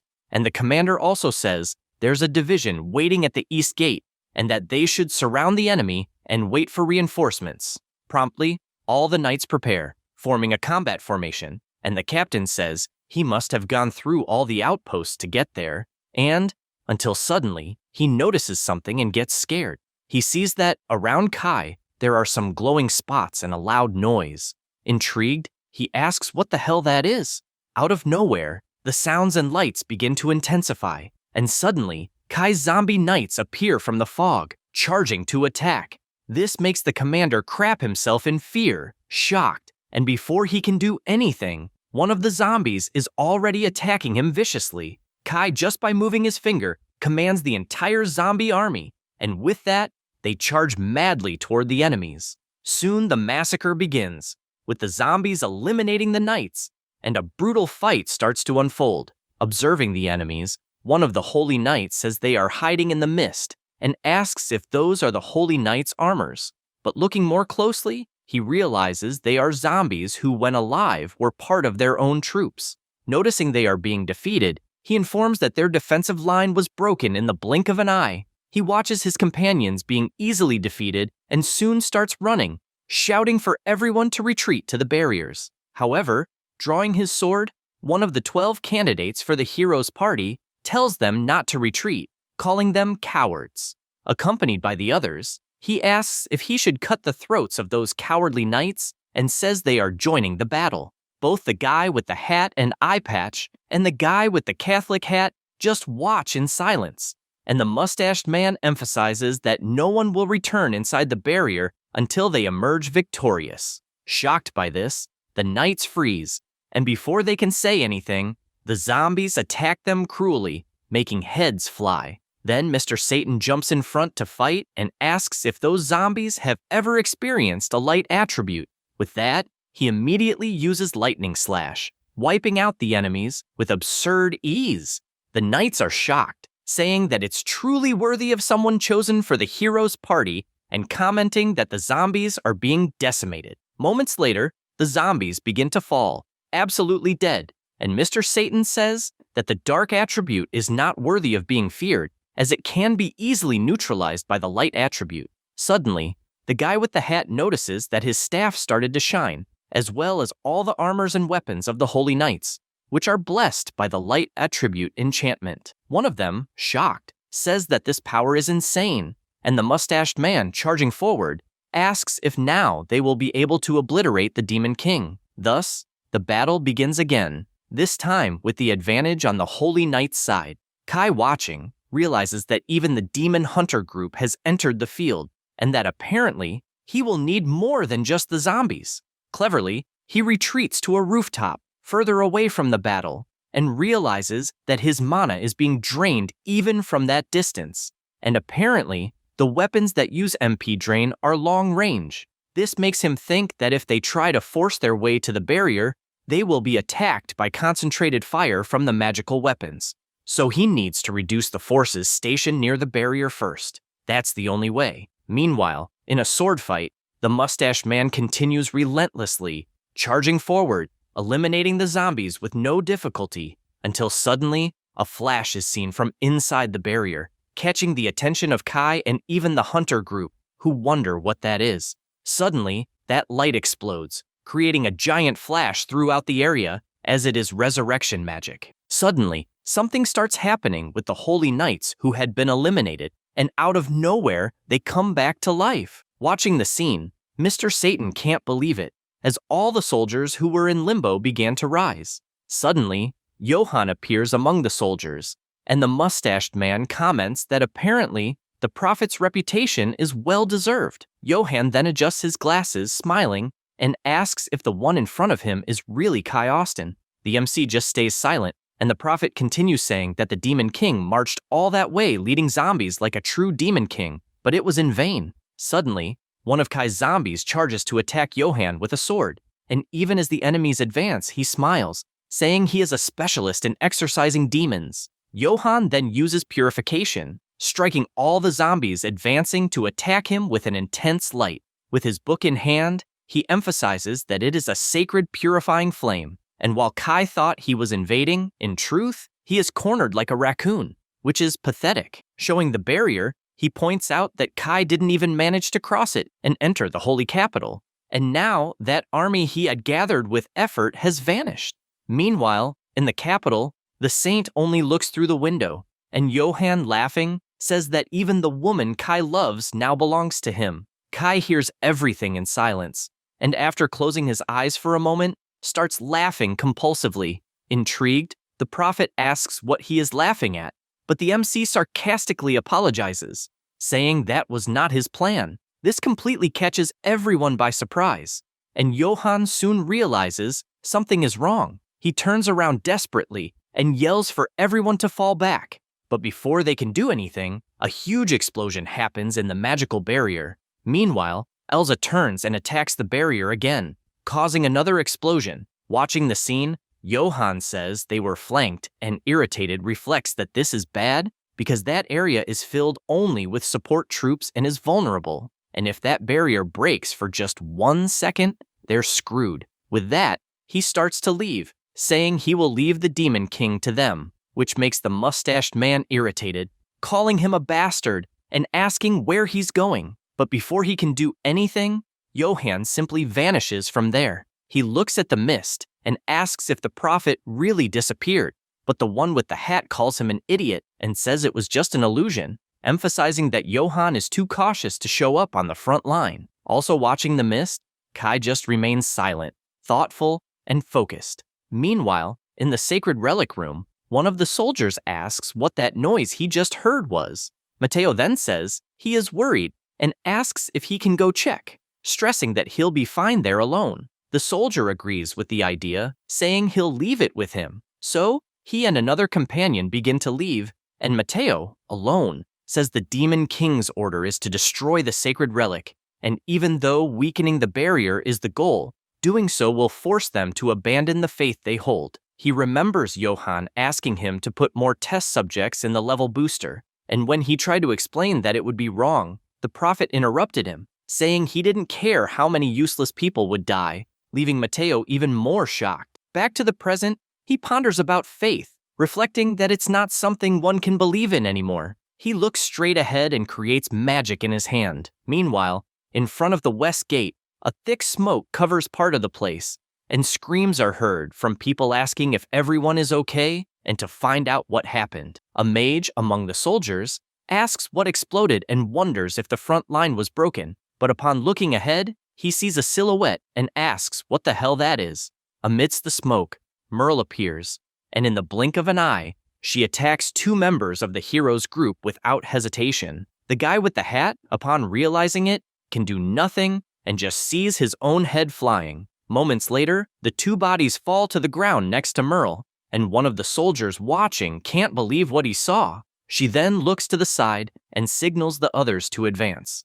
The soldier starts trembling with fear, and soon Walter and the others arrive, standing face to face with the enemy. Without hesitation, they begin charging forward, with Walter leading everyone into the attack, and one of the mages, in shock, says there are enemies everywhere. Quickly, Walter and the others launch their assault, decimating the mages, who, seeing their companions being massacred, are left stunned. Suddenly, more knights arrive, saying things have gone too far, and Walter asks who they are. Confidently, They introduce themselves as the Demon King's subjugation squad and declare they will not allow them to continue. Walter is speechless upon hearing such nonsense and yells to Elsa, warning her that the barrier is not broken, to which she replies telling him to shut up because this will be easy. Smiling, she says those fools won't interfere, and they will massacre them too. Walter prepares himself, agreeing with the idea, and the squad quickly starts advancing, shouting that they will not let them through. One of them attacks Walter and, smiling, says he alone will exterminate all those damn demons. Hearing that, Walter is confused, until the fool realizes that Walter is actually human, which makes him even angrier, calling him a traitor. Walter is even more lost and quickly uses level 50/enhancement to block the attacks. Smiling, he questions whether it wasn't the humans who betrayed first. He remembers everything that happened, the humiliation he suffered at the hands of humans, who killed his wife, and filled with rage, he strikes the knight with full force, exterminating him. Watching the scene, Elsa smiles proudly, while the other squad members realize one of them is already down and call the others to regroup. They begin charging at Walter, attacking, and one of them shouts to stop Elsa. Meanwhile, atop the walls, Johann begins walking quickly, thinking this is terrible, and can't believe the Demon King was just a decoy to distract him. Suddenly, he notices Elsa walking below him and is shocked, wondering if she and the demon tribe also joined the battle, because that woman is extremely dangerous. He becomes furious thinking about it, and suddenly, Elsa looks up at him and tells him to watch what's going to happen. She uses a rental skill called Demonic Sword Tearfing Summon, and after summoning the sword, she uses level 50/enhancement with level 10 Shadow attribute. Smiling, she says she won't hold back anymore. Watching the scene, Walter and Griselda notice she is using the demonic sword, while the prophet, shocked, asks what sword that is. With the powerful sword in hand, Elsa begins using more powers, tripling her stats, and Johann, astonished, thinks that power is incredible, and at that rate the barrier won't hold. So he charges in without hesitation, using the holy arrow and ordering Elsa to stop immediately. This catches the redhead by surprise, and she realizes she won't be able to defend herself. Johann feels confident in the attack, thinking he'll finish off that idiot, but to both of their surprise, a dark barrier protects Elsa at the last second, stopping the attack and leaving the prophet in disbelief. He then sees that Kai was the one who created the barrier and, staring into his eyes, starts shouting, asking how the hell he managed to get there and pass through the front lines, to which the MC replies, explaining that he simply defeated everyone without hesitation, and that among them, Mr. Satan also bit the dust. Pissing himself in fear, Johann says, "This is madness." However, Elsa, excited, says she understands how he feels. Immediately, Kai tells her to act, and she, without thinking twice, says she understands and charges at the prophet, who screams desperately. Meanwhile, inside the capital, Matteo destroys the sacred relic using his powers. Back outside, Elsa destroys everything around with a slash of dark flames, launching an attack against the barrier, and, watching the barrier being consumed by that power, Johann is speechless, paralyzed, and in an instant the entire barrier shatters like glass, breaking apart.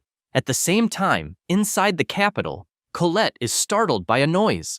She looks out the window and two subordinates comment on the crash that just occurred, but she, lost in thought, just thinks it must be Kai. Back outside, Johann sees the barrier shatter and says he can't believe it. Kai also watches, focused, while Elsa is impressed that the barrier actually broke. However, out of nowhere, she starts to feel something and drops the sword to the ground. Quickly, Walter picks her up in his arms, saying that cursed sword drained all that power with a single strike, and asks how the hell she could use something so dangerous. Kai says her mana is exhausted, and besides that, she is under the effect of a mana-draining weapon. He reflects that not even he could crack that barrier, even with Matteo weakening it by destroying the divine artifact. But with the power of the Tearfing focused and Elsa's rented ability combined, they made the impossible possible. Still shocked, the prophet can't believe what he is seeing, because the entire barrier was completely undone.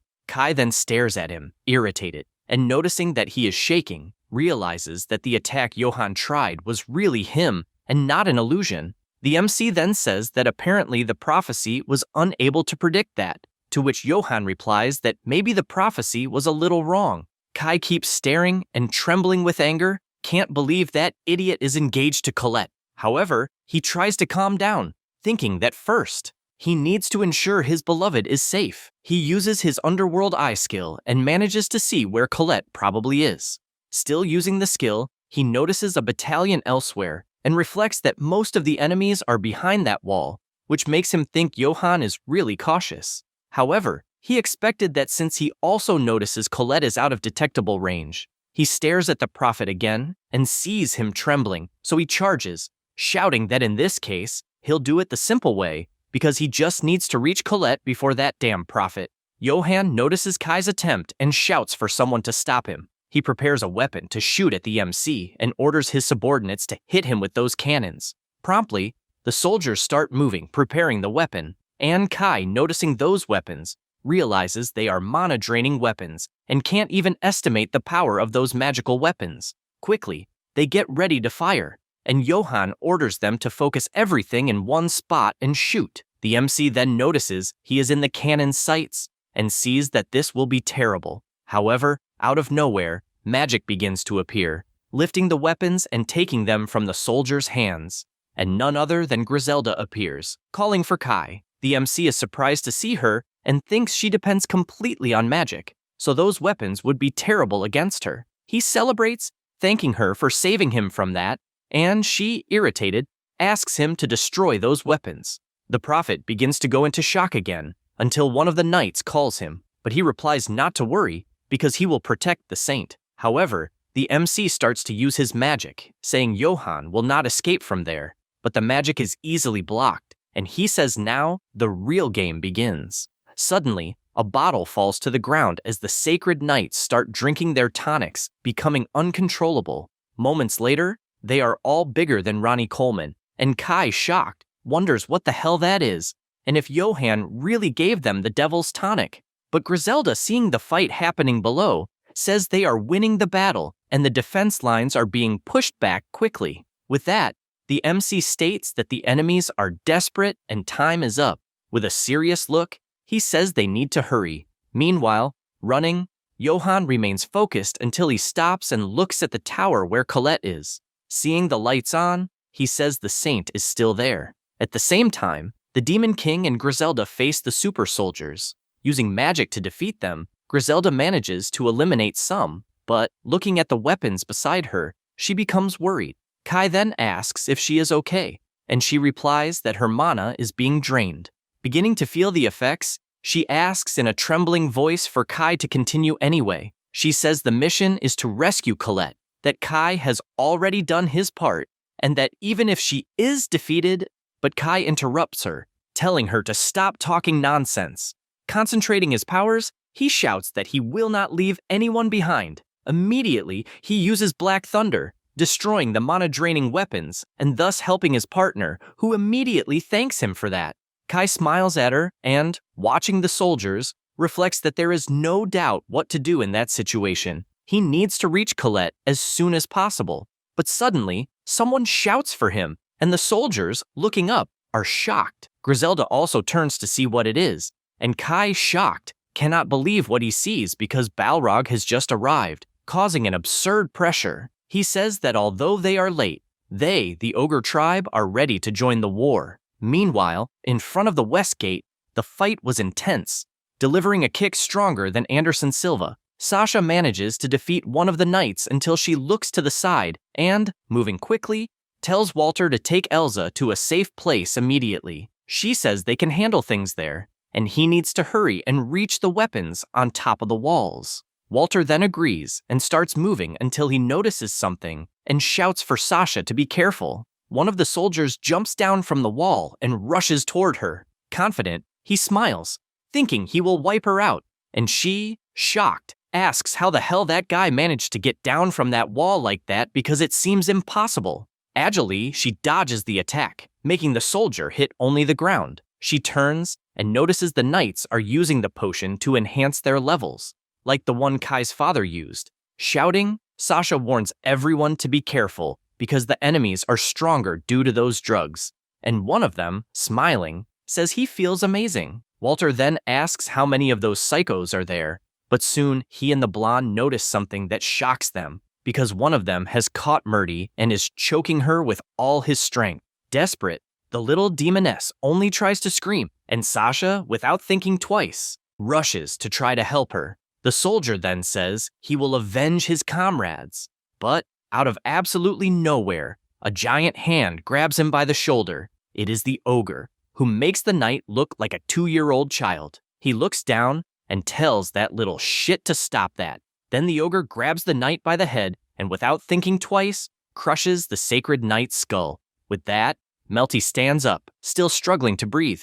The ogre then asks if she is okay, to which she only responds by thanking him for that. And the ogre, accompanied by a few others from the tribe, says it was nothing. Smiling, he says they are there to show their gratitude. At the same time, at the top of the Westgate wall, Kai is shocked to see Balrog there, and with a smile says he is surprised by that. Balrog just smiles, as does Kai, who feels relieved to receive that help. However, Griselda, astonished, asks why they are there, but before he could answer, the Sacred Knights, also in shock, cannot believe those monsters are with the Demon King's army. Showing a bit of confusion, Kai also asks why the ogres are there, and Balrog answers that it is to destroy the capital, emphasizing that they will be a great help. Furthermore, he remembers when Kai helped them in the past and says he owes one to the Demon King. Even so, the MC tells Balrog that he is still a human, but the ogre says debts must be paid. Relieved, Griselda says she is happy they are there,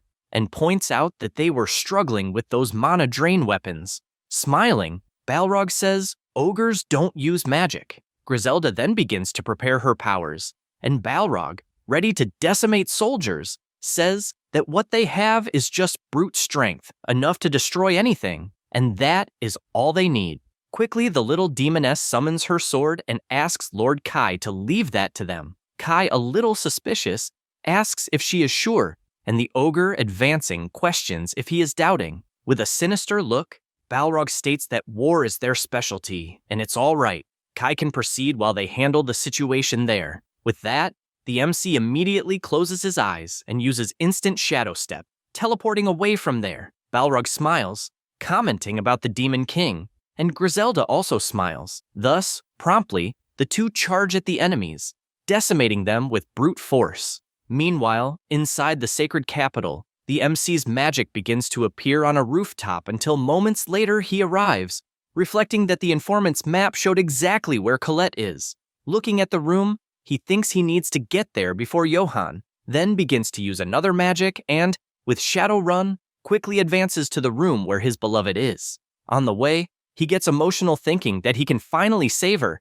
and asks God that she is safe. Not long after, he arrives at the window of the room and, excited, says he is there to save the love of his life. Colette immediately turns and, upon noticing him there, is happier than I am after opening a beer. However, Kai, looking ahead, is completely astonished because Ares is with his beloved, holding her by the arm and saying that he is finally there. He turns, calling him bastard brother, and the Demon King asks why the hell he is there. Noticing he is holding Colette, Kai begins to prepare his powers, telling him to take those filthy hands off his beloved. Moments before, when the barrier had broken and shattered, Colette immediately noticed the noise and soon realized the barrier had been breached.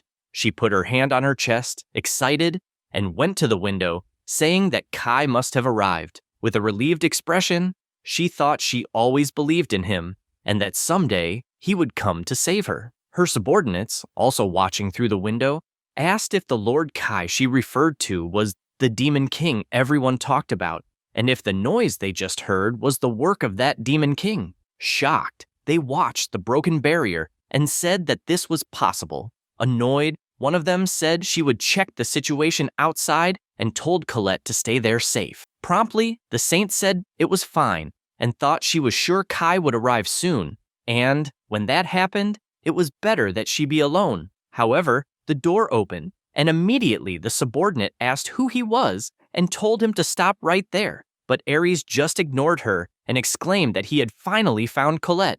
Thinking it was her beloved, she turned excitedly, thinking he had finally arrived, but soon realized it was Ares, who began walking and ordering the subordinates to leave immediately. Noticing they weren't moving, he showed the heraldry and said that was an order because he was the hero. With that, they ran away scared. The saint, intrigued, asked what Ares was doing there, and he, smiling, said he was just there to rescue what was his. Hearing this, she was shocked, asking what he meant. Ares then paused for a moment, scratching his head, and said he was obviously talking about her. This left Colette absolutely shocked, and before she could do anything, he grabbed her arms, questioning if she wasn't being held captive there, and saying he came to rescue her. However, the saint pushed him away harshly, refusing to go. This irritated Ares, and looking at Colette's expression, he just listened as she screamed, telling him not to speak that way because she was not an object. This made the fake hero even more irritated. While she, intrigued, commented that Ares really was chosen as hero, looking at the heraldry, she remembered Kai had said this would happen. She remembered him saying he would go to Ares to prevent the beginning of the Demon King's emergence. With that in mind, she asked if he had seen Kai. Ares, nervous, retorted, asking if she was talking about his bastard brother. With a dark look, he said that bastard had stolen his slave, which surprised the saint, questioning the word slave. But he continued saying that besides that, Kai had killed their father, and, even if he had reason for it, hearing all this, Colette was stunned, unable to believe what she was hearing. She remembered Johann smiling like the devil and all the destruction he caused. She tried to say something but couldn't control herself, and began shouting that regardless of everything, she believed and trusted Kai. However, Ares, smiling, said he didn't care about her opinion and wanted to possess that little body, leaving the saint stunned again, asking why. Smiling maliciously, Ares said it was because he wanted to see his bastard brother at rock bottom. Nervous about the whole situation, Colette just lowered her head, wondering why the two had always been rivals and why so much hatred. Then she asked if he and Kai couldn't go their separate ways. Surprised by the question, the shoppy hero argued that Colette was saying that because she didn't know what Kai had done to him. Fed up, he grabbed her arms again, saying that was enough. However, she tried to resist, telling him to stop, and it was at that exact moment that the MC appeared with a cold look, asking why Ares was there. Noticing him holding his beloved by the arm, Kai began to prepare his powers, ordering him to take those dirty hands off her. Hearing those words, Colette immediately turned and with a smile called for Kai, while Ares, also surprised, said now the party was going to get interesting. However, noticing the magic that the MC was preparing, Colette screams, asking him to wait and try to talk a little. However, Kai, pissed off, says it's all right and goes, but he hears Ares saying he will kill him, and without hesitation, the Demon King uses the fire of hell, attacking his own brother, who, seeing the attack coming, is absolutely shocked, thinking he is doomed. But in a quick move, he pulls the saintess by her hair, using her as a human shield. Then Kai, seeing this, immediately dodges the attack, causing it to split and hit Ares in the 4 limbs of his body. However, even being hit, Ares keeps holding the maiden, who can do nothing. This makes the MC even angrier, asking how he dares. However, Ares, even in pain, questions if that was how he killed their father. Hearing these words, the Demon King freezes and says no, beginning to explain what happened. However, before he could say anything, Colette interrupts him, tears in her eyes. Ares then takes advantage of the moment and pulls the saintess's hair again, making her complain of pain and beg him to stop, as does Kai, who this time tries to talk, asking him to stop. However, the hero ignores them and, smiling malevolently, begins to use the sacred teleport, saying he will see that bastard another time. Realizing something is happening, the saintess looks down and notices a magic circle on the ground. Immediately, the MC runs to try to save her, shouting for her, but before he can reach them, the two disappear with the teleport. Instantly, in another place, a magic circle appears, and soon Ares and Colette emerge there. She, confused, asks what just happened. Looking around, she wonders where she is, and if that was a magic teleport. The saintess then turns, shouting for Ares to take her back quickly, but suddenly Ares starts to fall until he hits the ground completely unconscious. This leaves the saintess intrigued, asking if he is okay, and noticing he doesn't respond, she immediately starts using her powers to heal him. until suddenly, someone begins to approach. She soon notices the sound, which is none other than Johann, who with a smile on his face, says he never imagined the saintess would come to him willingly. This makes Colette worried, staring at him intently, while the prophet, still smiling, says it's exactly as he thought. The gods are really on his side. Johann also says that this is his victory over the Demon King. That's all, folks. If you enjoy the video, subscribe and hit the bell. Thanks.